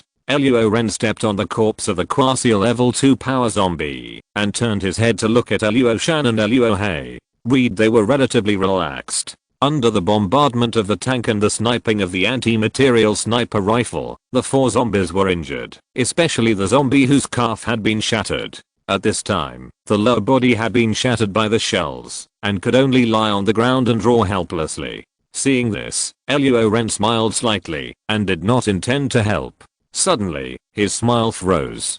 Sure. The sound of breaking through the air came into his ears, and a black shadow rushed over quickly. The speed was much faster than the level 1 speed zombie. However, for Luo Ren, this speed was nothing. He dodged sideways, and then raised his leg to hit the black shadow. The black shadow was directly kicked away by the whip kick with huge power, and it stopped after several meters along the ground. Luo Ren looked closely, and saw that the zombie was on all fours with red eyes. This was a speed zombie. Judging from the speed just now, it was only a quasi level 2 speed zombie, not the level 2 speed zombie from a few months ago. The quasi level 2 speed zombie got up from the ground and showed fear in the face of such a powerful human, but it did not retreat, but roared at Luo Ren, but did not dare to attack. Just when Luo Ren felt strange. Dang. Dang. Dang. Every time it sounded, the earth would shake. Luo Ren suddenly felt dangerous, and then he felt a strong wind coming from behind. He did not look back, but sprinted forward. Seeing this, the quasi level 2 speed zombie immediately fled. Bang! A huge sound sounded behind him, and the shockwave radiated with white snow, blowing and hitting Luo Ren's clothes. He looked back, and saw a power zombie. This zombie also had a pair of red eyes, and was full of muscles, but its height reached nearly 3 meters. If it was painted green, it would look like a Hulk level 2 power zombie. Luo Ren was shocked. Aren't the level 2 zombies in the town speed zombies? How could they become power zombies? Could it be that the zombies here have not only evolved into quasi level 2 zombies, but also level 2 zombies in the past few months? In this case, there are at least 2 level 2 zombies in the town. Luo Ren was immediately full of pressure. To level 2 zombies, this is not a joke. His nerves were tense, and he was always alert to the surroundings, defending against the attack of the level 2 speed zombies that might be hiding in the dark. Dang dang. The level 2 power zombie took a step and rushed over and slapped Luo Ren's head with a palm as big as a frying pan. Before the palm arrived, the strong wind arrived first. This palm wind alone was stronger than the fan at the highest setting, blowing the snow under Luo Ren's feet into all directions. Luo Ren quickly turned back to avoid the attack. His huge body sacrificed his flexibility. Although the flexibility of this level 2 power zombie was still higher than that of a level 1 power zombie, it was not as good as that of a quasi level 2 power zombie. After dodging this palm, there were really flaws all over his body. Luo Ren stabilized his body, his eyes suddenly focused, and he saw the gap, rushed out in a narrow step, and hugged the calf of this giant zombie. Ah, Luo Ren shouted, his forehead veins protruding, and he actually threw this nearly 3 meter tall, 3 or 4 ton level 2 power zombie several meters away. The huge body of the level 2 zombie fell to the ground, and the earth trembled. Roar. Suddenly, the roar of the evolved zombies sounded behind him. Luo Ren was startled and looked back. He saw that it was the quasi level 2 evolved zombie. He couldn't help but breathe a sigh of relief. Fortunately, it's not the level 2 speed zombie. Thinking of this, he looked around and thought to himself, why hasn't the level 2 speed zombie come out yet? Can it be so calm? At this time, the level 2 power zombie had already climbed up. It was defeated in the battle with a small human. This made it grow endless anger in its mind. It roared, clenched its hands into fists as big as sandbags, and rushed to Luo Ren with big steps, and swung its huge fists and smashed down. Dang dang dang. Faced with this fierce attack, Luo Ren chose to dodge. The huge fist kept hitting the ground, leaving pits on the ground. Luo Ren shouted loudly, took advantage of the gap when the level 2 power zombie's fist hit it, jumped up and kicked it in the cheek. Bang. The level 2 strength zombie was hit on the face by the kick and fell to the ground. Hiss. Luo Ren did not continue to attack, but took a breath of cold air and cursed abnormal flesh. He felt that his leg was like hitting pure steel. No matter whether the level 2 zombie was in pain or not, he was in pain anyway. Roar. The level 2 strength zombie was hit by such a strong kick, but was not hurt at all. He immediately got up and continued to punch Luo Ren with his fists, determined to smash this human into a meat pie. Anti-material sniper rifle support. Luo Ren roared. After hearing this, the guards immediately called out several anti-material sniper rifles for support. The level 2 strength zombie was huge, and it was very easy to snipe. Bang bang bang. 3 anti-material sniper rifles fired at the same time, and the bullets instantly hit the level 2 strength zombie. Clang clang clang. Sparks flew everywhere, and the bullets were smashed to pieces, but they only broke the skin of the level 2 zombie, not to mention penetrating, and did not penetrate the muscles. The anti-material sniper rifle only scratched the skin. The defense of this level 2 rifle is so much stronger than that of the quasi level 2 rifle, Luo Ren said in surprise. You know, the anti-machine sniper rifle can penetrate 10 centimeters into the muscles of a quasi level 2 power zombie, but it only scratched the skin when facing a level 2 zombie. Luo Ren glanced at Luo Shan and Luo Hei, and saw that he had solved one quasi level 2 zombie, and there were 3 left. This thing is like a solid piece of steel, and its defense is too strong. You guys should solve it quickly, and come to support me. Luo Ren shouted to Luo Shan and Luo Hei. At this point, only the tank's armor-piercing bullets can kill a level 2 power zombie in front of him. All he can do now is to hold it back and wait for the tank to free up its hands. Hearing this, Luo Shan and Luo Hei looked at each other, and all their strength and speed burst out. The tank also kept moving the turret to aim at the 3 zombies in front. Luo Ren was not afraid of not being able to hold back the zombie in front of him. What he was worried about was the level 2 speed zombie hidden in the dark, but it hadn't come out after so long. Wasn't that guy afraid that he would kill it? After killing the level 2 power zombie, the wind and snow gradually stopped, and with a cannon shot, the last quasi level 2 power zombie was shot through the chest and fell down. The tank finally freed its hands and turned the muzzle of the cannon, which was still emitting white smoke, towards the level 2 power zombie. Luo Ren kicked his feet and his legs exploded backwards. He shouted, "Fire!" Boom, boom, boom. 3 armor-piercing shells cut through the cold air and hit the level 2 power zombie. The power of the shells was really strong. One hit the calf and broke it directly. One hit the abdomen and penetrated directly. One hit the fist that was falling down, and the fist exploded directly. Boom. The 4th tank fired, and the shell rapidly enlarged in the pupil of the level 2 power zombie, and then bang. The head that was comparable to solid steel fine suddenly exploded, and a tender green evolution crystal flew out. Chapter 119. Goal achieved. Luo Ren caught the evolutionary crystal that flew out from the head of the level 2 zombie. Compared to the quasi level 2 evolutionary crystal, which was only pure white with a light green tint, the color of the level 2 evolutionary crystal had completely turned light green. The color is warm and comfortable in the hand. Staring carefully, he could feel that it was full of life, which surprised Luo Ren. In his understanding, zombies were just dead objects whose bodies were controlled by some mysterious force, but in this level 2 evolutionary crystal it was actually full of vitality, which broke his cognition.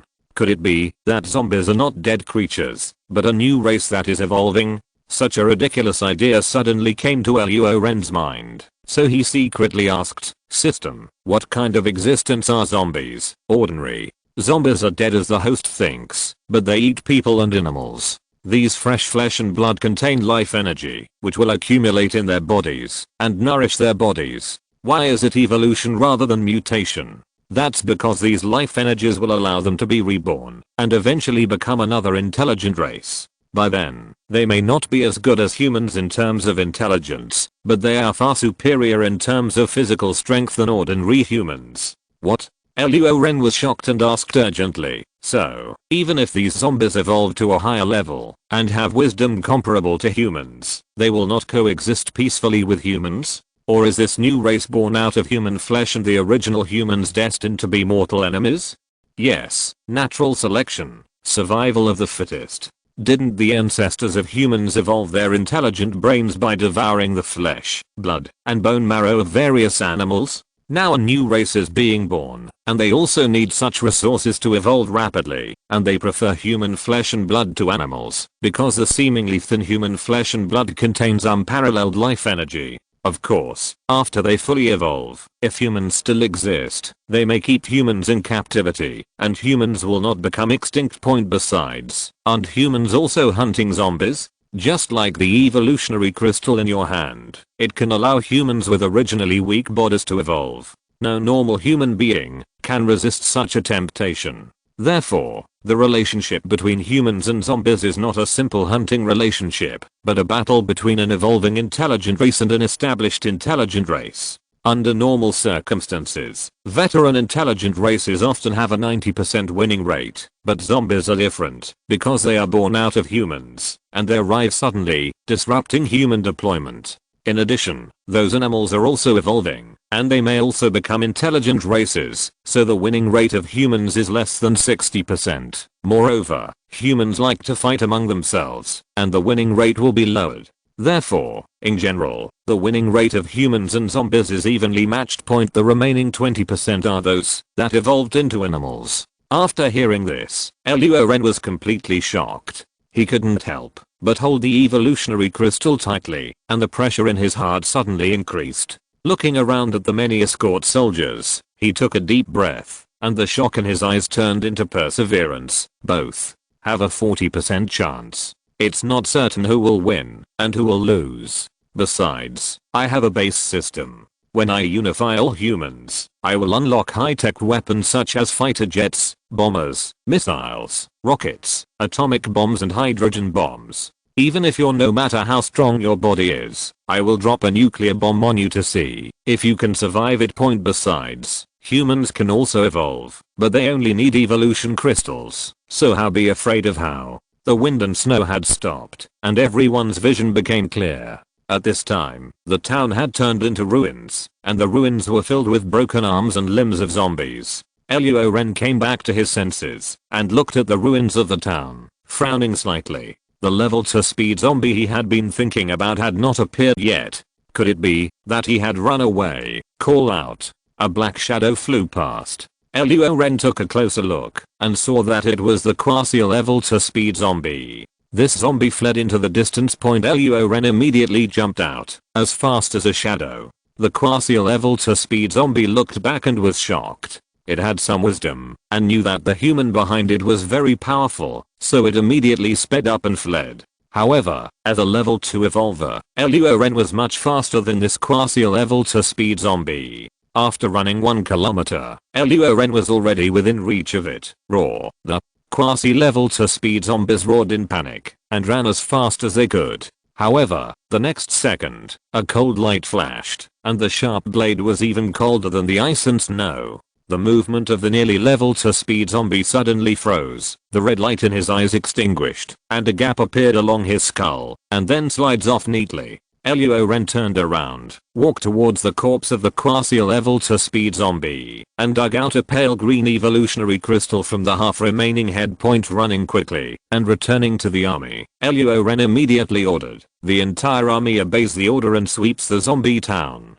All zombies that are still alive will be killed with follow-up shots. The escort responded, yes. More than 1,000 guardsmen took action, carefully searching for surviving zombies. Even if the zombie only had one head left, it still had to be shot. Luo Ren was not idle, and began to collect evolution crystals. The head of the quasi level 2 power zombie was too hard, so it took him a lot of effort to dig out the evolution crystals. There were also dozens of level 1 zombies whose heads were split open by him, and evolution crystals were dug out. Although level 1 evolution crystals had no effect on him, he was determined to build a guard army composed entirely of evolvers. The wind and snow came as soon as someone pressed the pause button, and now it was unpaused, and everyone's vision was blocked again.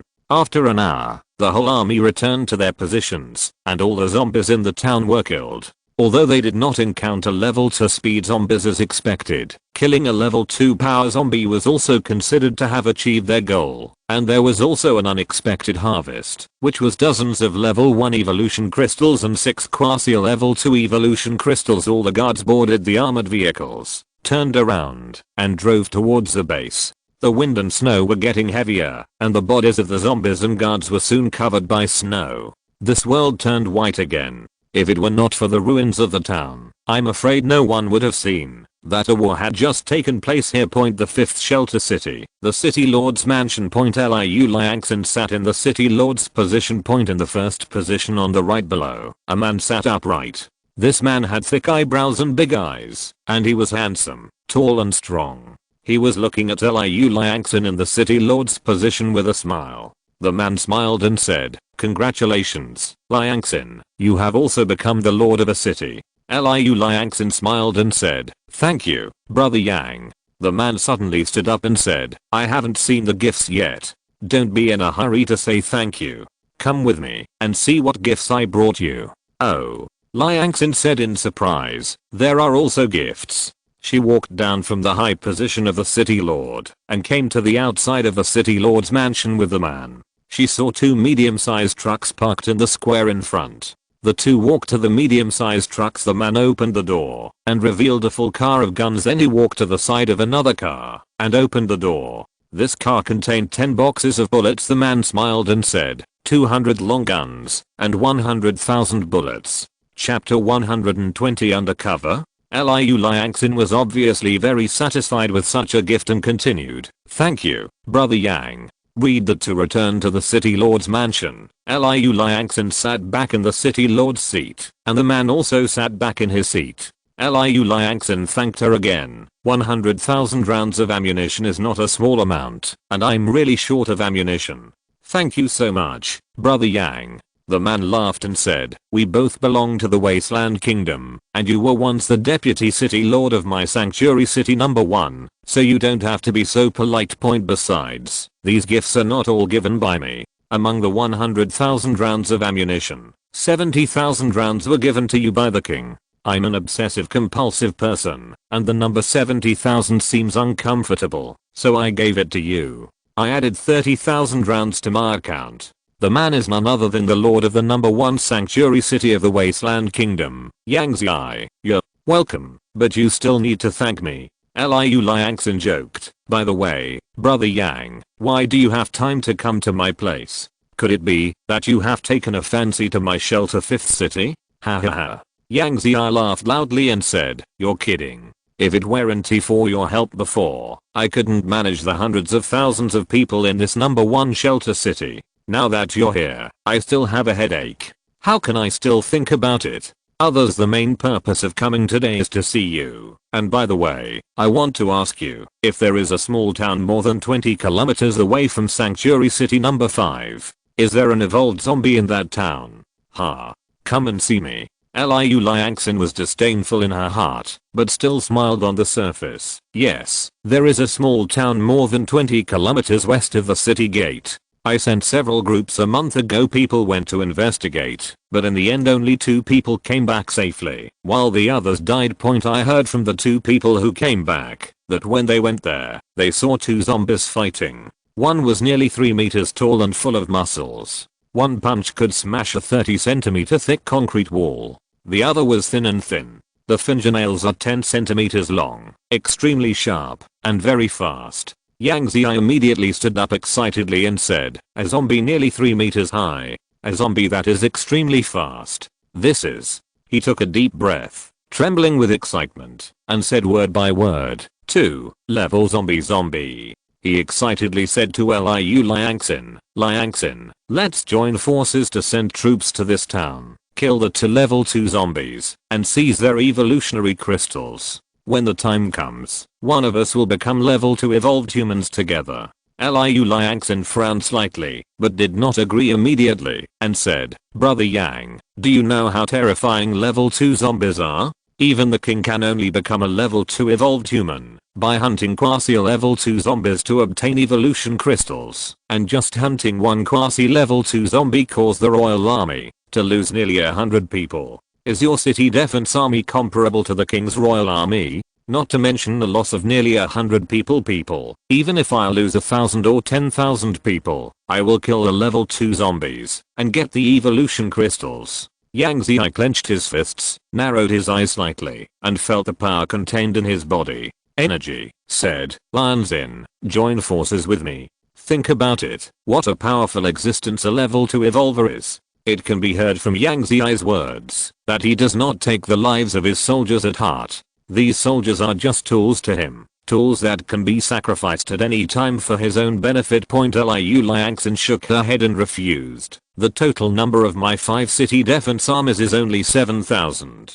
Hunting level 2 zombies is too risky. I cannot accept such a loss. Yang Zi's expression darkened slightly, but it was fleeting, and was not noticed by Liu Liangxin. He smiled and said, well, since you don't want to, then I won't force it. However, I still have to show you what kind of weapons I brought. With that said, regardless of whether Liu Liangxin followed or not, she walked out of the city lord's mansion on her own. Liu Liangxin thought for a moment and finally followed. Arriving at the training ground, Liu Liangxin looked around and saw an army of 10,000 people lined up neatly. At the front of the army were 2 camouflage painted tanks. Yang Zi waved his hand, and the turrets of the 2 tanks rotated, with the muzzles pointing straight this way. Liu Liangxin was secretly shocked. This guy actually brought tanks. It seems he has made up his mind to hunt level 2 zombies. Yang Zi turned away and said to Liu Liangxin, I originally thought there were only level 2 zombies in the town, but I didn't expect there were level 2 zombies.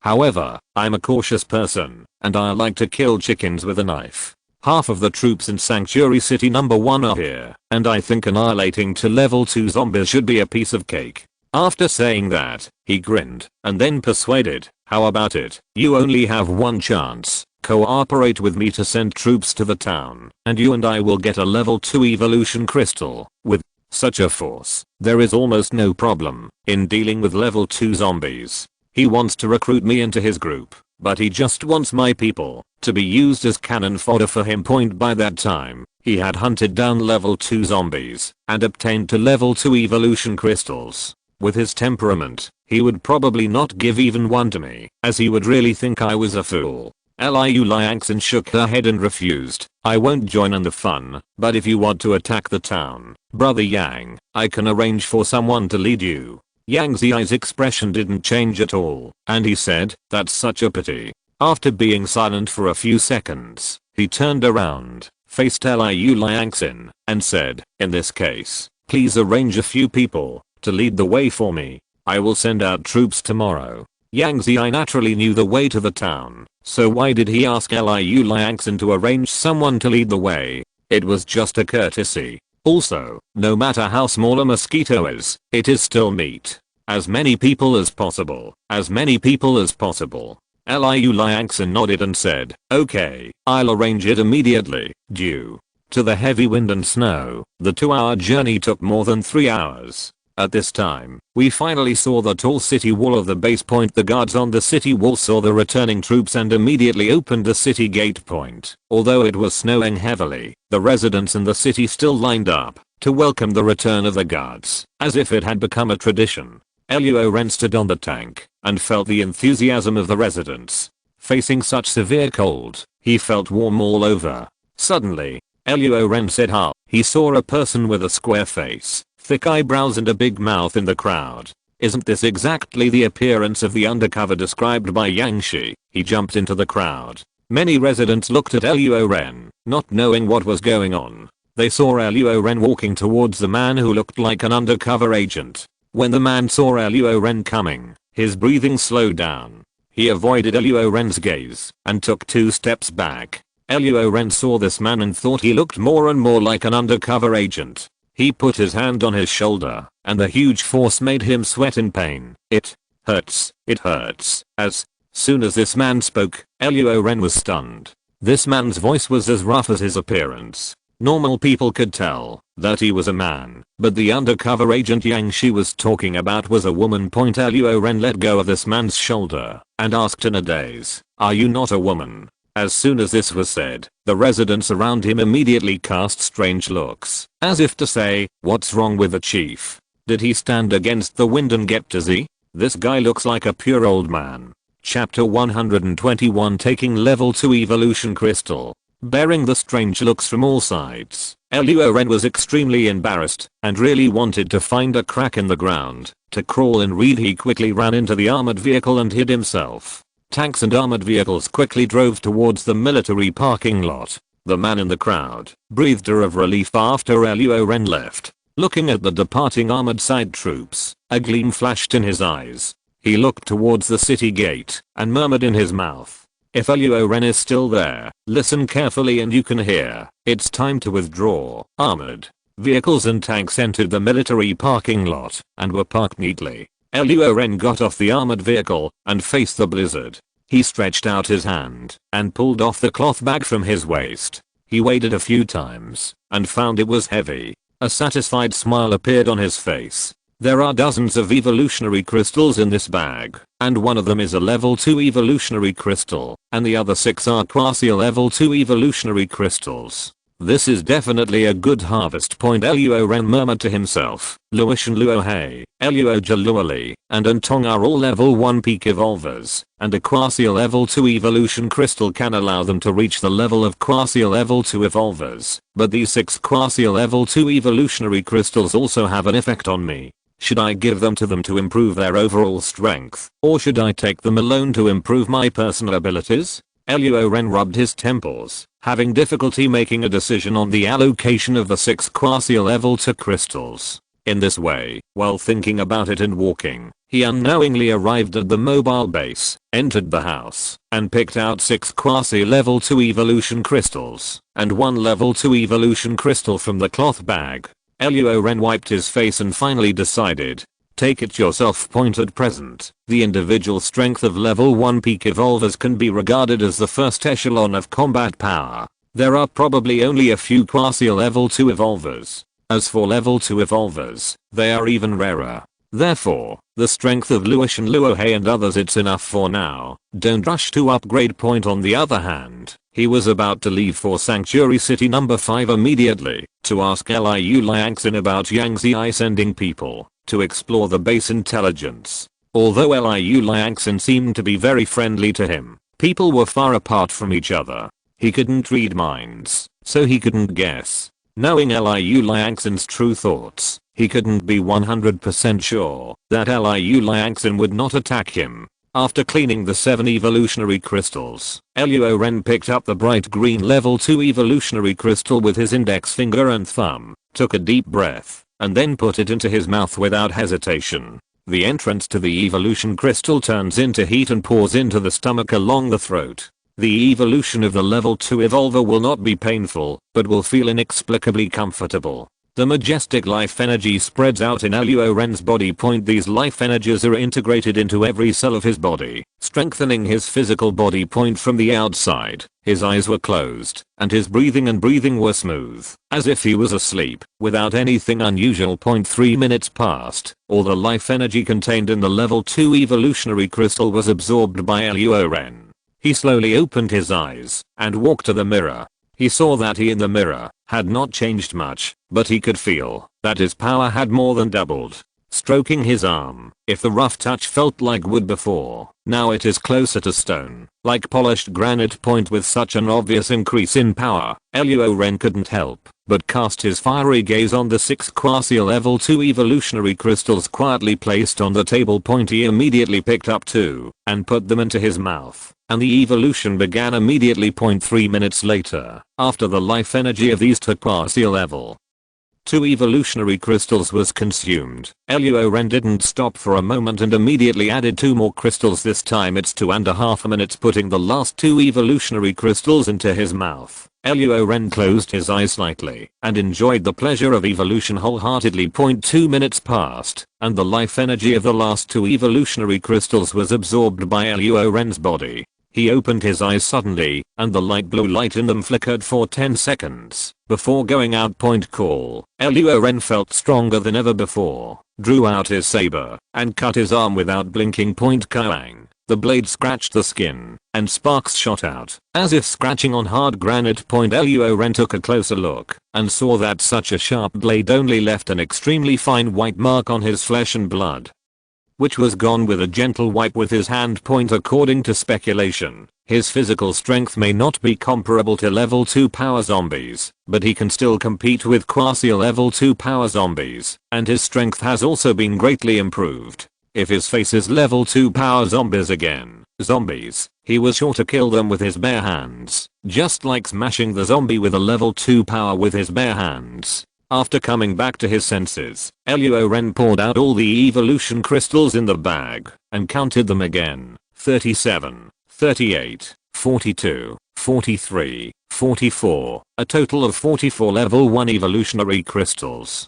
The limit of the guard soldiers is 7. 44 divided by 7 equals. In other words, 6 levels 1 peak evolvers can be created. Luo Wu. Luo Lu. Luo Qi. Thinking about it, Luo Ren couldn't help but fall asleep. Yesterday's snowstorm continued until today. Shelter City number 5. Under Liu Liangxin's watchful eye, Yang Ziyi led an army of 10,000 people out of the city, with a clear target being the zombie town. The town is located between the base and Sanctuary City number 5. Brother Ren should have known that there were level 2 zombies in the town for a long time. When the base's troops were so strong, they did not send troops to destroy the town. This shows how powerful the level 2 zombies are. I hope Yang Ziyi and his army can return safely. After all, that is the power of the kingdom. Liu Liangxin sent people to explore the zombie town a month ago, but she didn't know that the zombies in the zombie town had been wiped out by Luo Ren yesterday. Yang Ziyi's trip would definitely return empty-handed. After 5 hours of marching, the wind and snow stopped, and the town was in sight. But the scene in front of him made Yang Ziyi dumbfounded. There was no town, only the ruins covered by snow and vaguely visible. What's going on? Yang Ziyi grabbed a guide soldier arranged by Liu Liangxin for him and said angrily, "Where is the town?" The guide soldier was very scared and said tremblingly, "Report to City Lord Yang. I remember that the town is in this location. I don't know why it has become a pile of ruins. Waste." Yang Ziai threw the soldier in his hand away, rushed to the ruins, looked around blankly, then turned his head and roared angrily. All the soldiers of Hucheng First Army took a few steps back when they saw their city lord in this state. The angry city lord was more terrifying than a zombie. "Find it. Find it for me." Yang Ziai suddenly searched like crazy, and the snow was blown away, revealing the covered battlefield. The military order was as heavy as a mountain, and the soldiers of Hucheng First Army immediately began to search. Soon, a large number of frozen corpses were turned out. "Lord City Lord," someone suddenly shouted. Yang Ziai looked over and saw a soldier waving his arms vigorously, shouting, "There are evolved zombie corpses here." Yang Ziai ran over and saw a huge body, which was nearly 3 meters tall. Wasn't it the level 2 evolved zombie that Suan Tang mentioned? Yang Ziai became even more furious and shouted, Who stole my evolution crystal? Lord City Lord, a human corpse was found." Just then, a voice came into Yang Ziai's ears. Yang Ziai looked over and saw the corpse of the guard soldier immediately came into his sight. A cold light flashed in his eyes. He had done some work before coming here. He knew that this town was not only close to the number 5 sanctuary city, but also not far from the base. He also heard Xiao Zhenghang describe the appearance of the guard soldiers, and the corpse in front of him looked very much like the dress of the guard soldiers described by Xiao Zhenghang. Luo Ren. Yang Ziai gnashed his teeth in hatred. After about a minute, it seemed that the cold air calmed him down. He glanced at the body of the guard soldier and ordered, "Take the body and return to Sanctuary City number 5. Although the body was dressed like the guard described in the description, he could not confirm it 100%. He still had to let Liu Liangxin see it before he could get an accurate answer. Chapter 122, Another Evolver. Base City Gate read. After a search team composed of residents registered, they left the city unimpeded. Among them was a man with Chinese characters, thick eyebrows, and a big mouth. He was the man Luo Ren saw as an undercover agent yesterday. There are 5 people in this team, and the weapons in their hands are all cold weapons. The base does not all rely on planting. You can also form a search team to go out to the city to hunt and scavenge to obtain food. After returning to the city, you only need to turn in 40% of the food obtained, and the rest belongs to the residents themselves. Moreover, these search teams can also search for new survivors and bring them back to the base to get rewards from the base. The reward for a survivor is 3 days of food. Therefore, although it is dangerous outside the city, some people still like to take risks. People dare to go out. Halfway through the team, the man with the Chinese character face suddenly clutched his stomach and looked in pain. His teammates looked at his appearance and couldn't help but ask, "What's wrong?" The man with the Chinese character face covered his stomach and said, "I ate a rotten egg this morning, and now my stomach is upset." His teammate said, "If these eggs are smelly, you can't eat them. Don't you know that?" The man with a Chinese character said, "I'm not thinking about not wasting food. Oh, it's not working anymore. I have to solve it. PFFT. He farted as he said it, and the smell was worse than rotten eggs. The teammates who were traveling with him quickly covered their noses and said in a hurry, "Go quickly." The man with the Chinese character face immediately ran towards the grass and disappeared after a while. After a long time, the man with the Chinese character face had not come back. The others were a little impatient waiting, and one of them shouted, "Hurry up, we will leave if you don't come out." They shouted loudly, but received no response. The 4 of them looked at each other and then looked for him. Point after a search, the man with the Chinese character face was nowhere to be found, not even his daddy. I didn't find Cheng Cheo here either. Could this guy be picked up by an evolved animal? It's possible. Several people were chatting with each other, and they actually became scared. One person quickly said, "Let's go back to the base. Today is too weird." Others agreed. With this in mind, several people no longer cared about Chen Cheo's life and death, and immediately headed back to their home base point in the mobile base. Luo Ren called 6 guardsmen, namely Luo Wu, Luo Lu, Luo Ki, Luo Pa, Luo Jiu, and Luo Shi. Point on the table in front of Luo Ren were 10 black cloth bags, each containing 7 level 1 evolution crystals. Luo Ren said, "Do you know why Luo Shen, Luo He and the others became so strong?" The 6 of them shook their heads. Luo Ren said, "The answer is in this black cloth bag. 1 bag for each of you. After you completely consume and absorb the evolution crystals inside, you will become as powerful as Luo Shen, Luo He and the others." The 6 people were extremely surprised and immediately took out a black cloth bag. Point, they have all seen how powerful Luo Shen, Luo He and Luo Jia, Luo Li are. Although they are not as powerful as the chief, they can still jump up a 4 to 5 meter high city wall and lift 5 to 600 kilograms of stone with one hand. No stress. The most important thing is that those 4 guys always show off in front of them and ask them how they became so powerful without telling them. It really pisses them off. Point, several people looked at each other and they all saw the meaning in the eyes of the others. That is, when they become stronger, they must show off in front of the 4 guys. Luo Shan, Luo He and Luo Jia, Luo Li. The process of absorbing the energy of evolutionary crystals is extremely painful. You'd better take them one by one. After the explanation, Luo Ren waved his hand and said, "Okay, you can go down." "Yes." 6 people said in unison. Point, on this day, a foul and unpleasant smell filled the inner city barracks. "What's going on? Is the toilet full? How is that possible? Our toilet is cleaned every day, and it can't be full. In my opinion, the toilet exploded." "Oh, have you noticed? This smell seems to be coming from the squadron leader's dormitory, HMM. It seems that it was the squadron leader's dormitory that exploded." While many escort soldiers were holding their noses and discussing why there was such a foul smell, all of a sudden, Luo Shan's rich voice rang out from the squadron leader's dormitory. "Holy shit, Luo Wu, did you make the toilet leak? It smells so bad."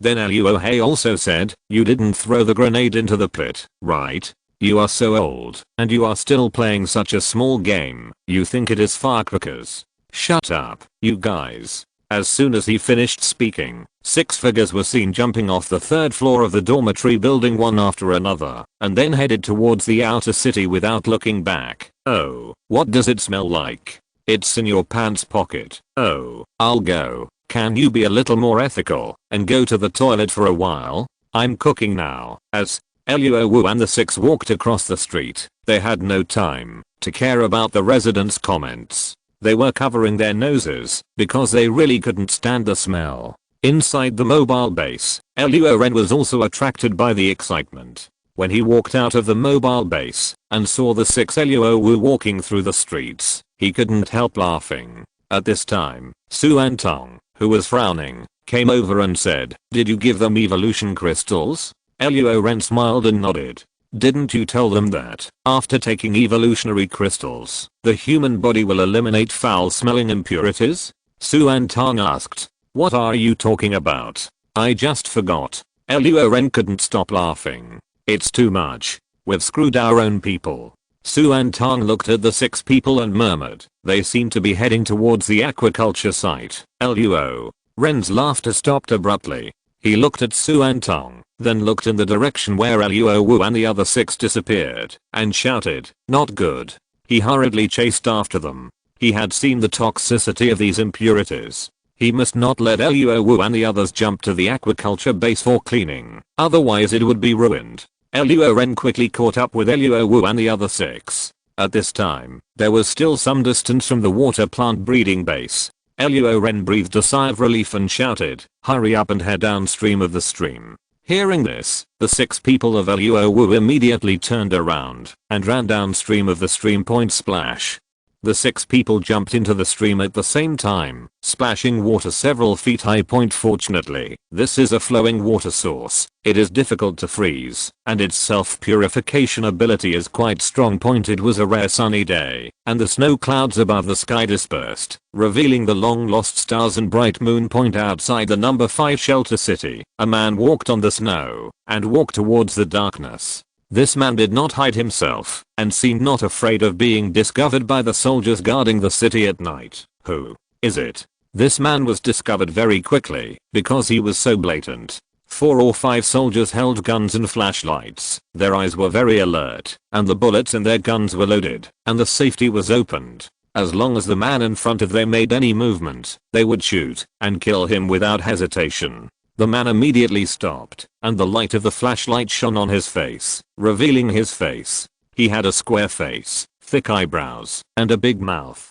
He raised his hands high to show that he was not a threat, and then shouted, "Brothers, don't get excited, I'm one of us." One of us? A soldier walked up and looked at the man carefully. He had never seen this man before. In his impression point, the square-faced man chuckled and said, "We are one people. I'm under the command of Yang Ziai, the lord of number 1 Sanctuary City, and the number 1 secret agent of the intelligence department, Chen Chao." The soldier frowned slightly. He didn't dare to believe it, based on the words of one person. However, since this person said that he was under the command of Yang Ziai, and Yang Ziai was ready in the city, it would be better to bring him to Yang Ziai to find out whether it was true or not. The soldier waved his hand, and his comrades behind him immediately stepped forward. The soldier said, "Bring him up, follow me." Lobby of the Lord's mansion. Liu Liangxin saw the corpse on the ground, frowned slightly, and thought to herself, Brother Ren actually sent troops to kill the zombies in the town. Judging from the freshness of the corpse, it should have happened in the past 2 days. What a coincidence. Yang Ziai observed the changes in Liu Liangxin's expression, and then asked, "Liangxin, after watching for so long, you should be able to draw a conclusion, right? Is this corpse a soldier of the base's guard army, brother?" Ren sent troops to the town in the past few days, and the loss of troops must not have recovered. If Yang Ziai attacks the base at this time, the base's defense may not be able to withstand it. Liu Liangxin's expression did not change, but she struggled in her heart, and finally nodded and said, "Yes, this corpse is a soldier of the guard army." It's not that she doesn't want to lie, but because lying is useless. Looking at Yang Ziai's appearance, the identity of the corpse has been basically confirmed. According to her understanding of Yang Ziai, even if she said it was not, Yang Ziai would definitely take his troops to the base point in this case. It is better to say it, and there is no need to have a bad relationship with Yang Ziai because of what is bound to happen. "I'm sorry, Brother Ren." Liu Liangxin sighed secretly, thinking to herself, "I'll find someone to go to the base later, so that Brother Ren has time to prepare." If you're listening to this novel on a channel other than Fanfic World, it means they downloaded and uploaded it without effort. We cordially invite you to visit our channel, Mundo Fanfic Novelos. There you'll find the original version of this story, and you can explore many other novels of various genres. We're waiting for you to immerse yourself in a world of incredible novels. Chapter 123, Wasteland Kingdom, Yang Ziai. Report. A deliberately protracted voice entered the lobby of the city lord's mansion. Liu Liangxin and Yang Ziai looked towards the door one after another, and saw a man trotting in, and kneeling on one knee in front of Liu Liangxin. Liu Liangxin glanced at Yang Ziai, sat back in the city leader's seat, and said, "Tell me, what's the matter?" The person who came to report was the soldier guarding the city gate. He said, "Report to the city lord. There is a person coming from outside the city." He said he is. He looked at Yang Ziai, paused, and then said, "It said he was under the command of City Lord Yang. The intelligence and number 1 secret agent is called Chen Chao." Chen Chao? Judging from Liu Liangxin's reaction, she obviously knew this Chen Chao, which was normal. Before becoming the mayor of Sanctuary City number 5, she was the deputy city lord of Sanctuary City number 1. When Yang Ziai heard that it was Chen Chao, he looked excited and asked anxiously, "Where is he?" The guard soldier's eyes were always on Liu Liangxin. After all, she was the city lord of Sanctuary City number 5. He said, "I asked my brother to tie up Chen Chao. I'm waiting outside the city lord's mansion now." Yang Ziai said anxiously, "Bring him in quickly." However, his words obviously didn't work that well. The guarding soldiers did not execute them immediately, but waited for Liu Liangxin's order. Yang Ziai's expression froze, and he slowly sat back down, looking at the guarding soldiers with a gloomy look. Liu Liangxin sighed secretly. She was very clear about Yang Ziai's character. It could be said that he was determined to retaliate, and was extremely vengeful. The guard soldier's behavior of ignoring him just now may have been resented by him. Bang. Liu Liangxin suddenly slapped the table and stood up. Her face changed from peaceful to angry in an instant, and shouted, "Bold, what the hell are you doing? Chen Chao is the #1 secret agent of the intelligence department of Sanctuary City #1, City Lord Yang's right-hand man, and I'm an old colleague. After all, he is your boss, so you kidnapped him." The guard soldier just knelt down on one knee, with a thin line of cold sweat breaking out on his forehead. Although Liu Liangxin was cold and arrogant, she had never been so angry, which made him very scared. Liu Liangxin seemed to be in a hurry, and took a deep breath. All the food for today, and the day after tomorrow will be deducted. I'll see if you can't remember it, if you starve for 2 days. She then took a deep breath and said, "Why are you still standing there? Go and bring Chen Chao up." Yes.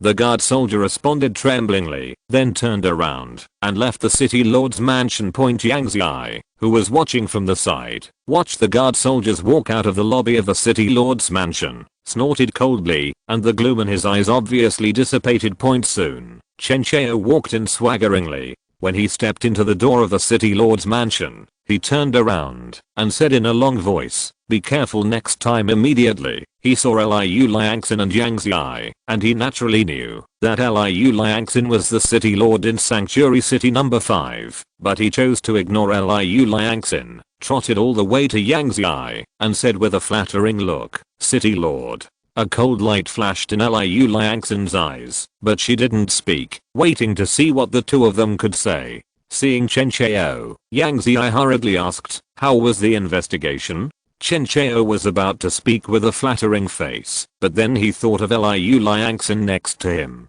Although they were colleagues before, it was different now. Liu Liangxin had established her own business. He didn't know whether he should tell this information in front of Liu Liangxin.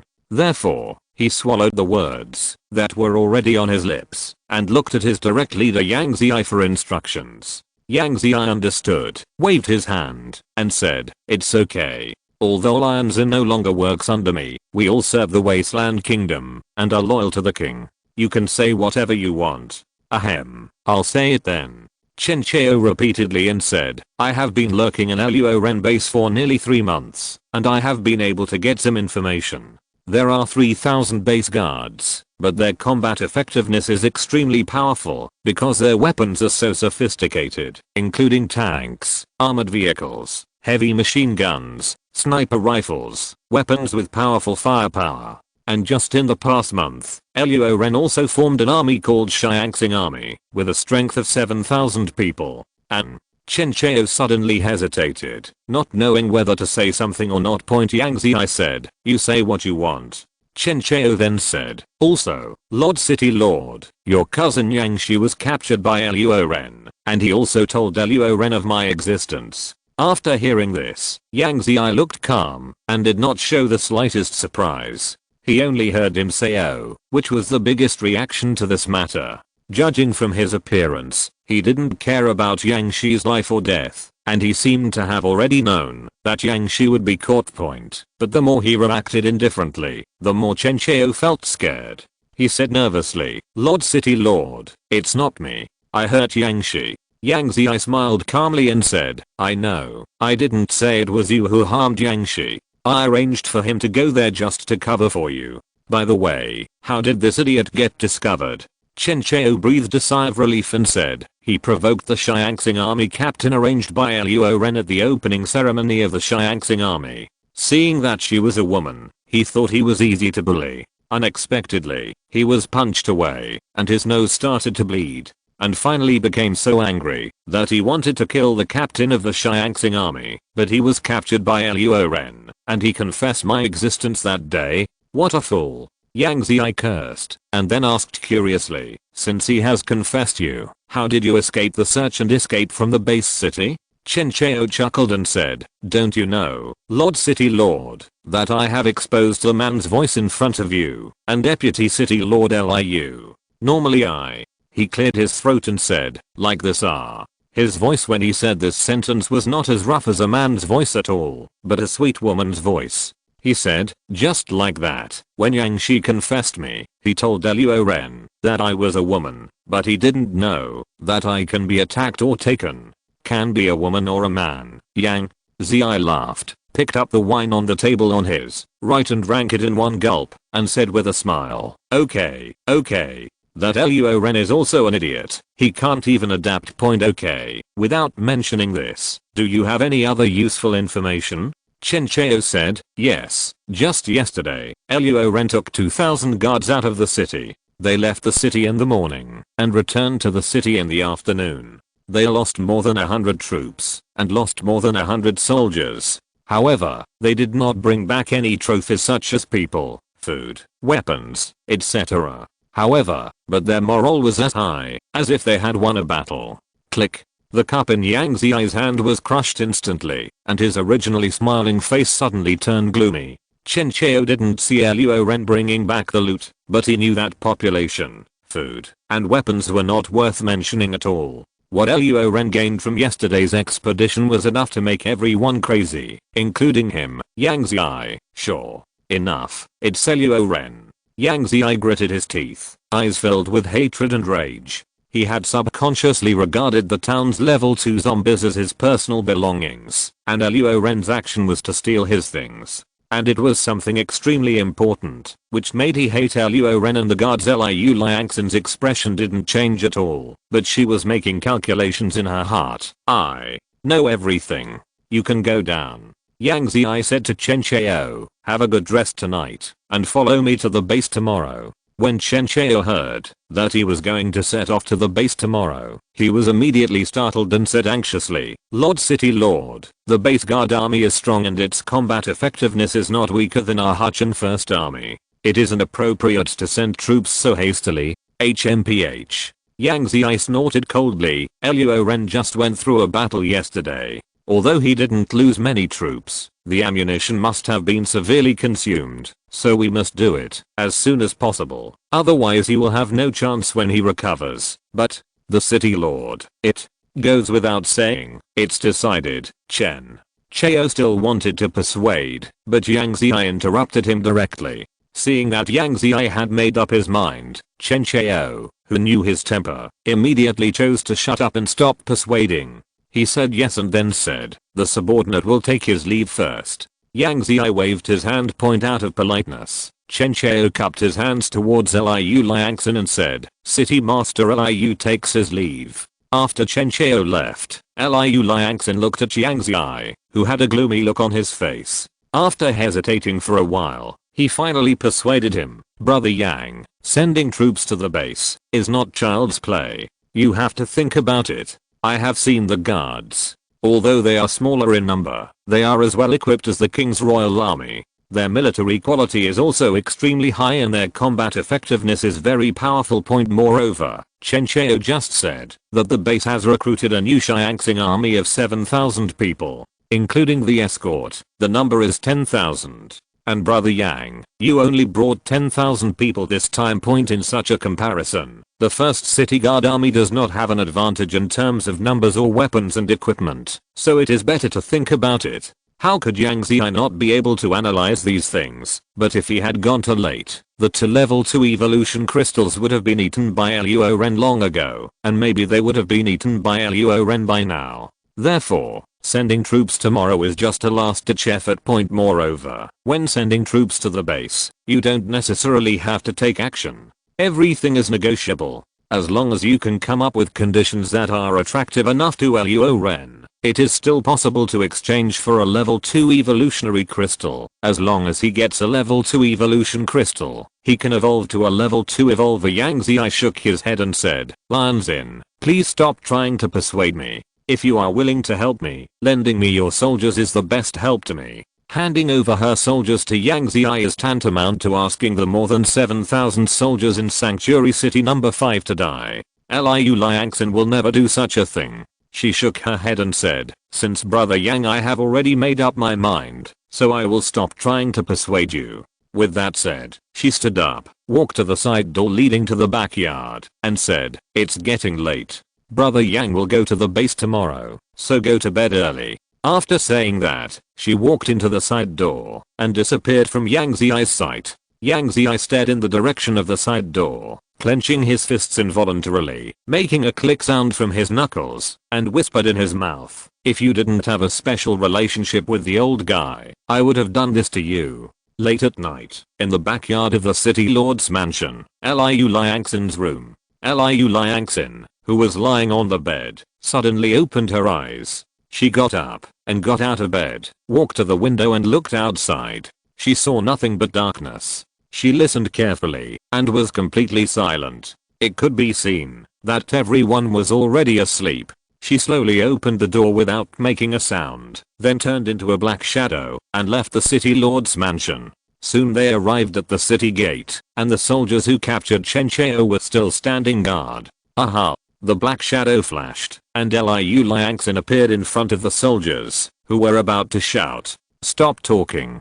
Liu Liangxin lowered her voice and said, "Come here." She pointed at the guard soldier whose food she had deducted for 2 days. The guard soldier took a step forward and waited for her order. Liu Liangxin said, "I remember your name is Zhang Yang, right?" These soldiers were among the 1,000 soldiers she brought from Sanctuary City number 1. They could be said to be her personal guards, so they still had some impressions. The soldier named Zhang Yang was very surprised to see that Liu Liangxin actually remembered his name, and quickly replied, "Yes, Lord City Lord. What happened in the lobby of the City Lord's mansion? Do you know why I was angry and punished you?" Liu Liangxin asked. Zhang Yang said, "It's because my subordinates were ignorant and arrested Master Chen Chao, so the lord of the city was angry." However, Liu Liangxin shook her head and said, "Chen Chao was arrested as soon as he was arrested. It was no big deal. The most important thing was that there was another person in the lobby at that time.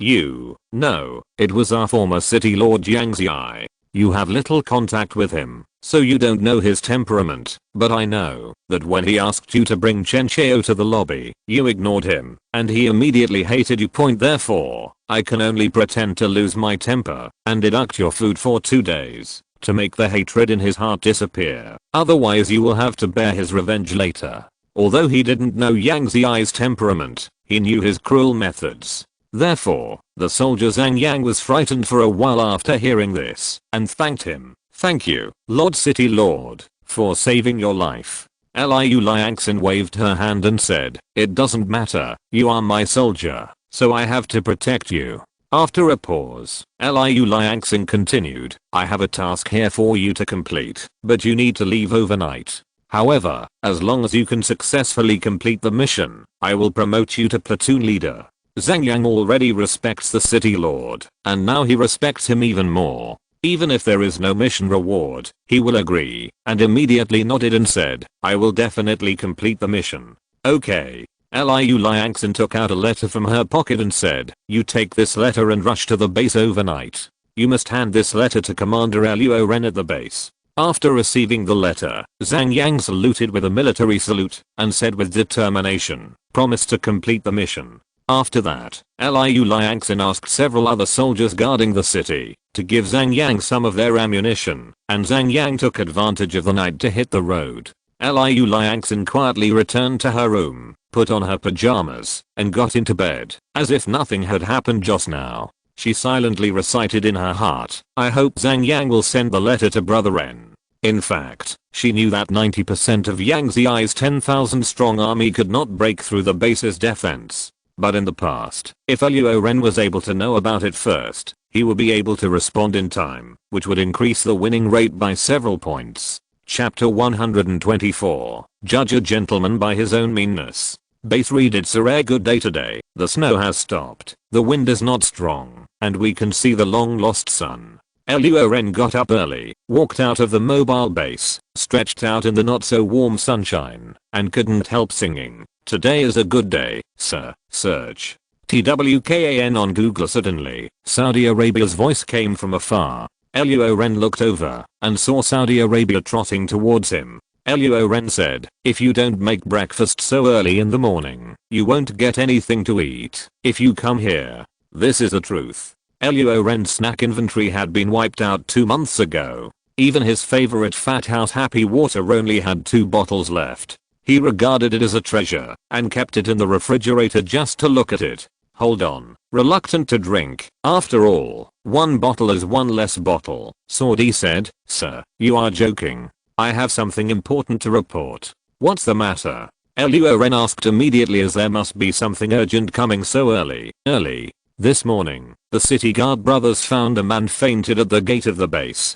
They kindly took him to the registration office. Maybe it was because it was too cold. There was a warm stove at the registration office. He woke up after a while and started making noises. He shouted that he wanted to see you and said that he had an important letter to deliver to you. This is the letter. Saudi took out a crumpled letter from his pocket and handed it to Luo Ren. Luo Ren took the letter and saw the 4 words "Brother Ren personally expresses it" written on the cover. He would call himself this, and he immediately guessed who wrote the letter. When I opened it, I guessed correctly that it was Liu Liangxin. The content of the letter is as follows: "We have not seen each other for several months, and I miss you very much. It is my brother Ren, Liu Liangxin. Hearing that brother Ren killed the level 2 zombies in the town and obtained the level 2 evolution crystal, Liangxin congratulated him. But because of this, brother Ren is hated by the villain. This person is the city lord of the number 1 sanctuary city of our wasteland kingdom, Yangzi. He is currently in sanctuary city number 5, with tens of thousands of troops and well-equipped troops, which is the base where troops will be dispatched tomorrow.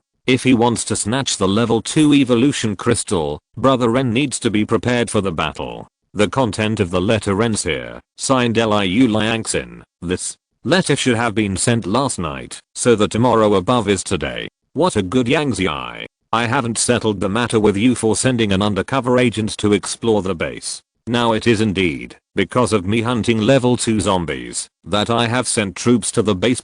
Really, those level 2 zombies are not kept in captivity by your family. It's none of your business whether I hunt them or not. Luo Ren cursed in his heart and then asked Saudi Arabia, "How is the person who delivered the letter?" Saudi said, "His forehead is hot. He must be suffering from cold and fever. I have already asked someone to take him to the hospital for treatment." "Yeah." Luo Ren nodded and said, "That's okay, you can go and do your work." "Yes." The subordinate took his leave. "Say goodbye to Saudi Arabia and leave this place." Luo Ren glanced at the sun in the sky, let out a sigh of relief, and cursed. "I was thinking that the weather would be nice today, so I could bask in the sun.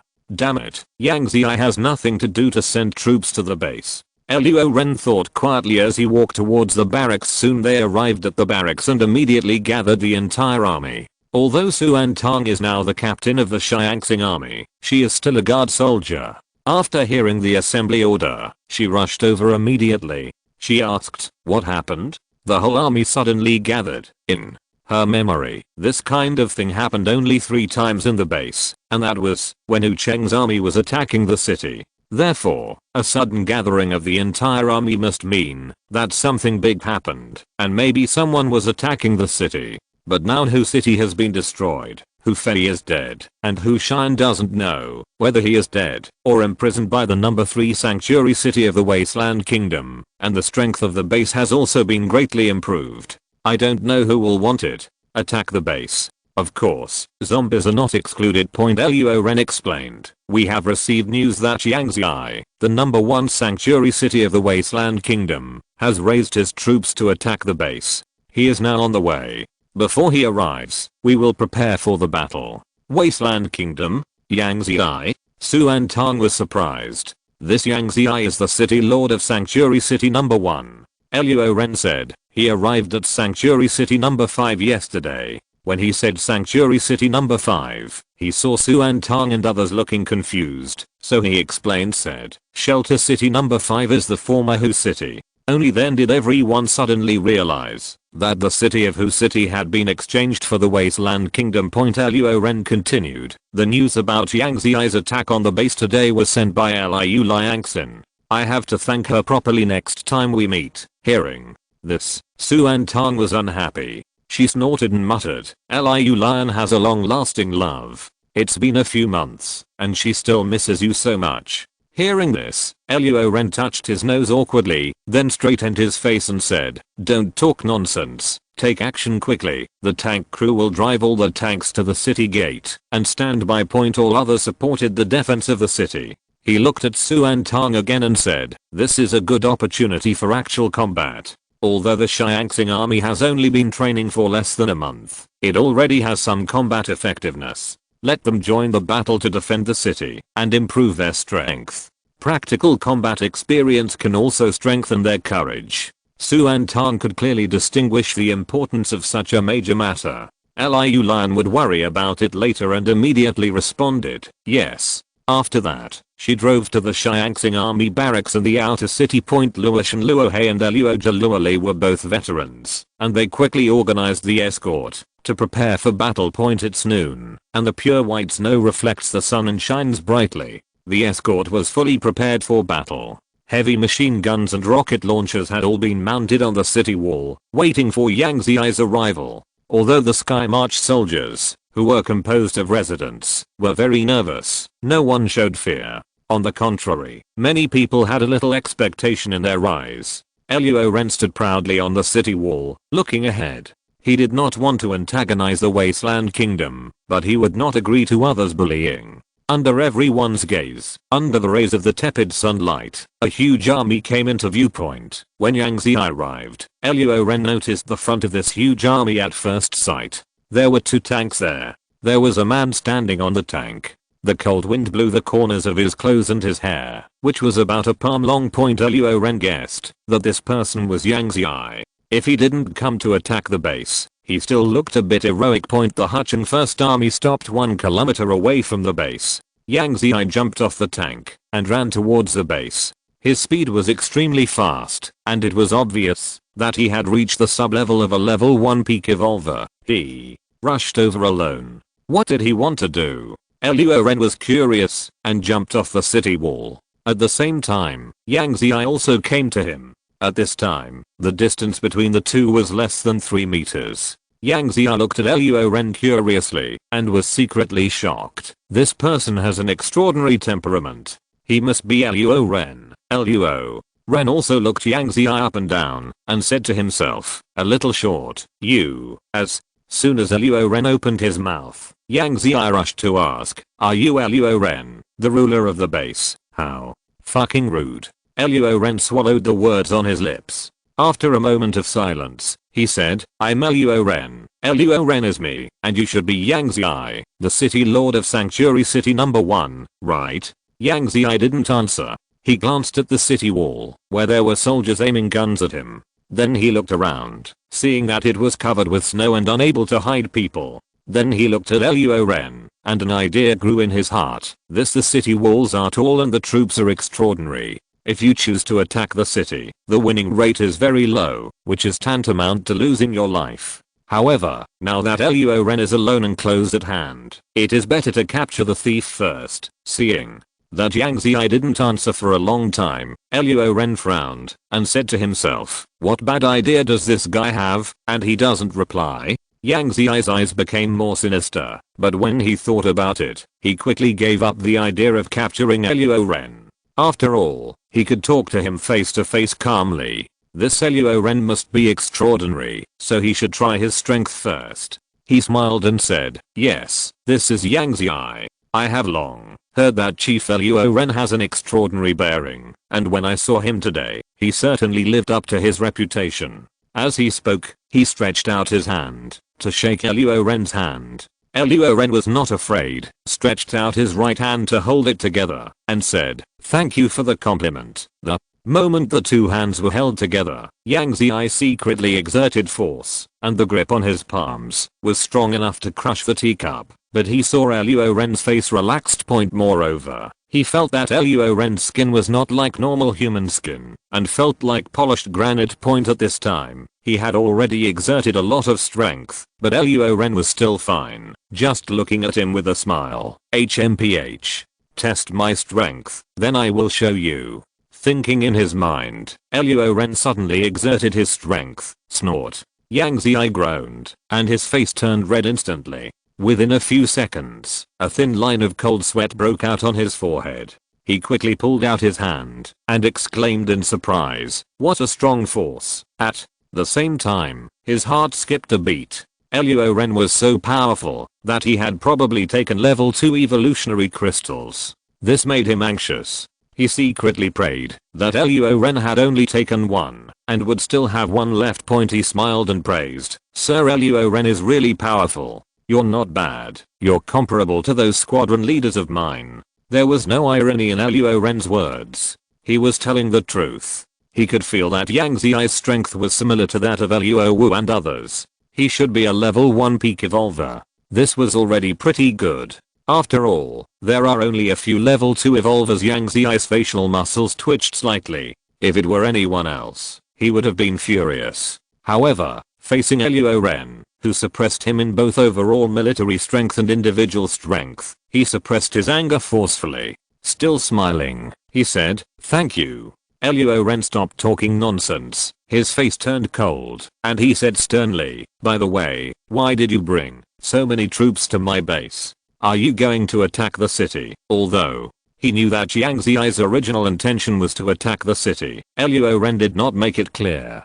The key is that the army in one city is so large and well equipped, and the Wasteland Kingdom has 5 cities in total, and the combined strength is as high as tens of thousands. Faced with such power, he didn't want to break up with him just yet unless he had to. Now it seems that Yang Zi doesn't want to fight with the base. Maybe he is afraid after seeing the strong strength of the base. But no matter what, if he doesn't need to fight, he won't have to break up for the time being. It's better to put it more tactfully and give him a sense of peace. Down the steps. But if we don't break up now, it doesn't mean we won't break up in the future. First there are Xiao Zhenghang and Xiao Zhenqing from Sanctuary City number 3, and now there is Yang Zi from Sanctuary City number 1. In this way, everyone has 3 points of anger, and he, Luo Ren, is also no exception. These 2 entries were actually recorded in his notebook. Yang Zi is a smart man, otherwise he wouldn't be the mayor of number 1 Sanctuary City. He heard that Luo Ren was giving him a way out, and immediately laughed. "Ha ha ha ha, I heard of Chief Luo Ren's name, so I came to visit him." Luo Ren pretended to be enlightened, and said, "So that's it. Since it's a visit, then please invite Lord Yang into the city for a cup of tea." Yang Zi's expression froze slightly. If he entered the base city, he would be like a fish on the chopping board, and Luo Ren would slaughter him. It seems that he is still a coward. Luo Ren saw that Yang Zi didn't answer for a long time and his expression was ugly, and he thought to himself. Then he said, "Since City Lord Yang doesn't want to, forget it." Yang Zi's facial muscles were trembled. He gritted his teeth and finally made up his mind, saying, "Please wait for me for a while. I'll go tell my subordinates a few words." Luo Ren nodded and said, "Go." Yang Zi turned around and ran back to his team, found the officers who were traveling with him, and ordered, "I'm going to go into the base city. You wait outside. If I don't come out before dark, you will attack the city." An officer said anxiously, "No, if you enter the base city, it's like a sheep walking into a tiger's mouth." Another officer echoed, "Yes, Lord City Lord, think twice. If Luo Ren has the intention to harm others, you will fall into his evil plan if you enter the base city." "You think I don't know this? I'm risking my life for the level 2 evolution crystal." Yang Zi pressed his hand down, and the officers immediately quieted down. He said, "Although the base wall is high and the guards are strong, I still have 10,000 soldiers, tanks, and rocket launchers. Even if I can't break through the city, at least I can make them lose a lot of troops." Luo Ren is a smart man. I believe he can see this. "Don't worry, I'm 70% sure he won't kill me." After hearing this, many officers still wanted to persuade him, but Yang Zi didn't listen and said, "Remember, if I don't come out before dark, you will attack the city." After that, he ran towards the base without looking back. Luo Ren saw him coming back and said, "I don't know what Lord Yang told me to do that took so long." Yang Zi smiled and said, "Nothing, I just asked my subordinates to wait for me outside. I didn't expect these people to be so concerned about my safety and afraid that you, Luo Ren, would harm me. I told them that Luo Ren was not a bad person. I just went in to have some tea or something, and I would be back before dark, so they were relieved to let me come." "Oh, that's it." Luo Ren smiled, and at the same time, cursed in his heart. What a narrow-minded person, judging a gentleman by his own mean heart. Chapter 125 Yang Ziyi suffers a setback. Luo Ren waved his hand, and the city gate opened. Yang Ziyi's brows jumped when he saw the scene inside, and his heart was horrified. He saw 10 tanks lined up neatly. As the city gate opened, the black muzzle was pointed directly at him. 10 tanks? Yang Ziyi cried out. Luo Ren turned his head and looked at him with a smile and said, "It's only 10 tanks. Didn't City Lord Yang also bring 2 tanks on this trip? Thinking about it, there must be far more than just these 2 tanks in Sanctuary City number 1. The corner of Yang Ziyi's mouth twitched, and he cursed secretly, "You bastard." He was scolded, but when he thought about it again, he felt lucky. Fortunately, there was no direct war, otherwise it would be difficult to say who would win and who would lose. It was hard to say that it was just a trace of face he saved for himself. He knew clearly in his heart that, if a war broke out, just 10 tanks would be enough for him to drink a pot, and the city's escorts, even if they spend all their strength, the entire force of Sanctuary City number 1 will probably lose more than they win, and this half of the force will definitely lose. In this way, he thought of the country's leader. Isn't this Luo Ren also the commander of military division? He actually has such powerful firepower. Then he denied his idea. Looking at his appearance, he is only 22-3, so it is absolutely impossible for someone of his age to become the commander of military division in the Ziyi Kingdom. Maybe it was just good luck. At the beginning of the end of the world, a group of people gathered, and I don't know which military district weapons and equipment they got. After thinking about it like this, he suppressed all the fear in his heart, showed a calm look, and said with a smile, "Sir Luo Ren, thank you. Our number 1 asylum city is not as generous as the base." The meaning in these words is that you can hear a hint of submission. It seems that there will definitely be no fight this time. Luo Ren smiled and said, "Please come in." The two passed through the city gate, and when they passed the tank, Yang Ziyi couldn't help but pay more attention, feeling both greedy and shocked. Taking Yang Ziyi to the reception room, Luo Ren ordered a pot of tea and some snacks. When everything was served, Luo Ren made a gesture and said, "Please, Yang." Ziyi nodded. "Thank you for the hospitality." There were only Luo Ren and Yang Ziyi in the reception room. Luo Ren was drinking tea and eating snacks, and the atmosphere fell into silence. About 5 minutes later, Luo Ren was still leisurely and had no intention of speaking first, and Yang Ziyi was also sipping the tea in small mouths, as if he had no intention of speaking first. There was a stalemate like this, and half an hour passed. Luo Ren was still the same, eating snacks and drinking tea, and Yang Ziyi looked the same on the surface, but the frequency with which he drank tea revealed a hint of anxiety. Let's see who can outlast whom. Luo Ren noticed Yang Ziyi's small change, and sneered in his heart. Just like that, an hour passed. Yang Ziyi drank tea more and more frequently, and there was a trace of anxiety in his eyes. He said anxiously, "Isn't this Luo Ren afraid that my men will attack the city until dark?" After half an hour passed, Yang Ziyi finally couldn't bear it any longer, put down the teacup and said, "This tea will have a bitter taste when it enters the mouth, but when it slowly enters the throat, it has a fresh and sweet fragrance. Good tea. Good tea." After saying this, he looked at Luo Ren and saw that Luo Ren did not answer, but just nodded. His eyes condensed slightly, and then he said, "These snacks are also delicious, sweet and delicious." As he said that, he picked up a piece of pastry and took a big bite. Looking at Luo Ren again, he still just nodded and didn't answer. Yang Ziyi had no choice but to stop rambling and said straight to the point, "Let me get straight to the point. Chief Luo Ren, have you recently visited a small town 20 kilometers away?" This time, Luo Ren finally answered. He put down the teacup, nodded and said, "That's right." Yang Ziyi said, "Okay, there are 2 level 2 zombies in the town. That is, 2 level 2 evolutionary crystals. I don't want them all, just one. You can ask for any conditions, as long as I can do it." This guy is quite straightforward. Luo Ren shook his head and said, "No." Yang Ziyi clenched his fist suddenly and said, "You only need 1 evolution crystal to evolve to a level 2 evolver. If Chief Luo Ren is willing to give me another evolution crystal, I, Yang Zi, owe you a favor. However, Luo Ren still shook his head to express his refusal. The veins on Yang Zi's clenched fist were prominent. His whole arm was shaking due to excessive exertion. His voice became heavier and he said, in this way, as long as you give me another evolution crystal, I'm willing to submit to you. I and my soldiers are all at your disposal, and the supplies and population of my number 1 sanctuary city are all under your command.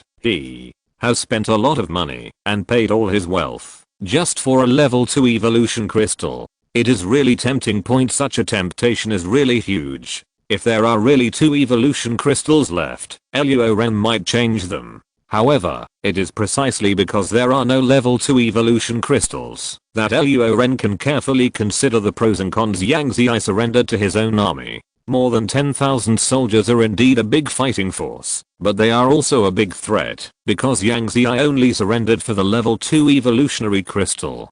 Who knows whether he will betray himself and let others. Entering the base does not mean letting the wolves enter the sheepfold. Also, the population of Sanctuary City number 1 must be a very large number. Even Liu Liangxin, who is far away in Sanctuary City number 5, would know about such a large population migration and resource transfer. How could the other shelter cities not know about it? Wouldn't the king of the wasteland know? In this way, the base and the wasteland kingdom are really mortal enemies. The two are at war. If Luo Ren calls Yang Zi and his army in front of the formation, he is afraid that they will directly turn against each other. When the time comes, he will explain to the leader of the Wasteland Kingdom, he did it on purpose, and his rebellion became a matter of enduring humiliation. After considering this carefully, not to mention that there is no level 2 evolution crystal, even if there is, he will not exchange it with Yang Zi. Luo Ren shook his head and said, sending troops to the town is true, and the level 2 zombies are also true, but there is only one level 2 zombie. I only got one level 2 evolution crystal, and this evolution crystal has been absorbed and digested by me. After being rejected one after another, Yang Zi's anger became more and more violent. He took a deep breath and said, okay, I will take a step back. Quasi level 2 evolutionary crystals will do. I sent troops to the town yesterday. After searching, in addition to the corpse of the level 2 evolutionary zombie, I also found the corpses of 5 quasi level 2 zombies. I think the king took quasi level 2 evolutionary crystals and successfully crossed over to the town. At the level of a level 2 evolver, since Luo Ren refused to hand over the level 2 evolution crystal, he could only settle for the next best thing. Unfortunately, Luo Ren still shook his head and said 2 words, no, you. Yang Zi was almost furious, but fortunately he was able to control it in time. He stood up and said meaningfully, as the saying goes, one more friend is better than one more enemy. You really don't want to do this with me. Business, Luo. Ren spread his palms and stopped explaining, looking non-committal. Okay. Farewell. Since the negotiation failed, Yang Zi couldn't stay at this base for a second and left with anger. Luo Ren didn't stop him. After Yang Zi left, he took out a recording pen from his pocket and pressed done. This conversation was recorded. When he pressed play again, the previous conversation was played immediately. At the same time, they came to the city gate and climbed up the city wall. When they saw Yang Zi withdrawing his troops, Luo Ren's lips curled up. At this time, Suan Tang came over, handed Luo Ren a mobile phone, and said at the same time, everything was photographed. Opening the photo album on his mobile phone, it was full of photos of Yang Zi's army approaching the city. Luo Ren couldn't help but raise the corner of his mouth when he saw it. He handed the phone to Suan Tang and said, you ask Saudi Arabia to find a few professionals to edit these pictures to create a sense of oppression. In short, Yang Zi's army will come, no matter how bad it is. Seeing Luo Ren's face, Suan Tang couldn't help complaining, my sir, you are too shady. If I didn't say so. Luo Ren didn't care at all. He said with a smile, if you don't do it for yourself, heaven will kill you. What's more, I'm not doing it for myself, I'm doing it for all mankind. If Hu City is a piece of fat, then the Wasteland Kingdom is a pig. The population is so huge that it is estimated that the population of the base will exceed 500,000. Then he sighed again and shook his head, saying, "It's a pity that the Wasteland Kingdom is too powerful. The current strength of the base is not enough to conquer it by force, so we can only collect some evidence first, and then we can have an excuse to conquer it when the force is strong enough." Wasteland Kingdom. After listening to Luo Ren's words, Suan Tong suddenly came closer and looked at Luo Ren's face carefully with his two big Kazilan eyes. Luo Ren asked strangely, "What's wrong? Is there something on my face?" Suan Tong said, "There is nothing. I just think you have changed a bit, Brother Ren." Luo Ren said, "Change? What change? Could it be that he has become more handsome?" "Well," Suan Tong nodded and said, "He has become more handsome as a fox becoming a spirit." Hahaha, fuck you. Luo Ren took a few steps back and urged, "Hurry up and go to Saudi Arabia and Photoshop the picture. Remember, make more backups, preferably physical backups." Suan Tong stopped laughing and asked, "What is physical backup?" Luo Ren explained helplessly, "Just print out the pictures." Oh. Suan Tong suddenly realized it inside. So this is a physical backup. I have learned a lot. Luo Ren patted her shoulder and said with a smile, "Follow me, and you will continue to learn more." Suan Tong was about to sweep away Luo Ren's palm, but the next second she remembered Liu Liangxin's actions in dealing with Luo Ren when she was in Huching, and immediately started to imitate it in a decent manner. She blinked her big eyes and said delicately, "They will always follow you, Brother Ren, but you must not dislike them." Luo Ren's whole body froze for an instant, and it took more than 10 seconds to react. He swallowed, then reached out his hand, touched Suan Tong's forehead with the back of his hand, and then touched his own forehead. This confusing reaction confused Suan Tong, and she couldn't help but ask, "Brother Ren, what's wrong with you?" "Oh, it's okay. I just want to see if your forehead is hot. If it is, you have a fever and you need to go to the hospital for injections and medicine," Luo Ren said. Suan Tong gritted her silver teeth, clenched her two pink fists, snorted coldly, and said, "Let's go." After saying that, he turned around and left without looking back, leaving a confused Luo Ren messy in the wind. He said to himself, "What's wrong? Why are you suddenly angry?" It was calm during the day, but at night it was stormy and snowy.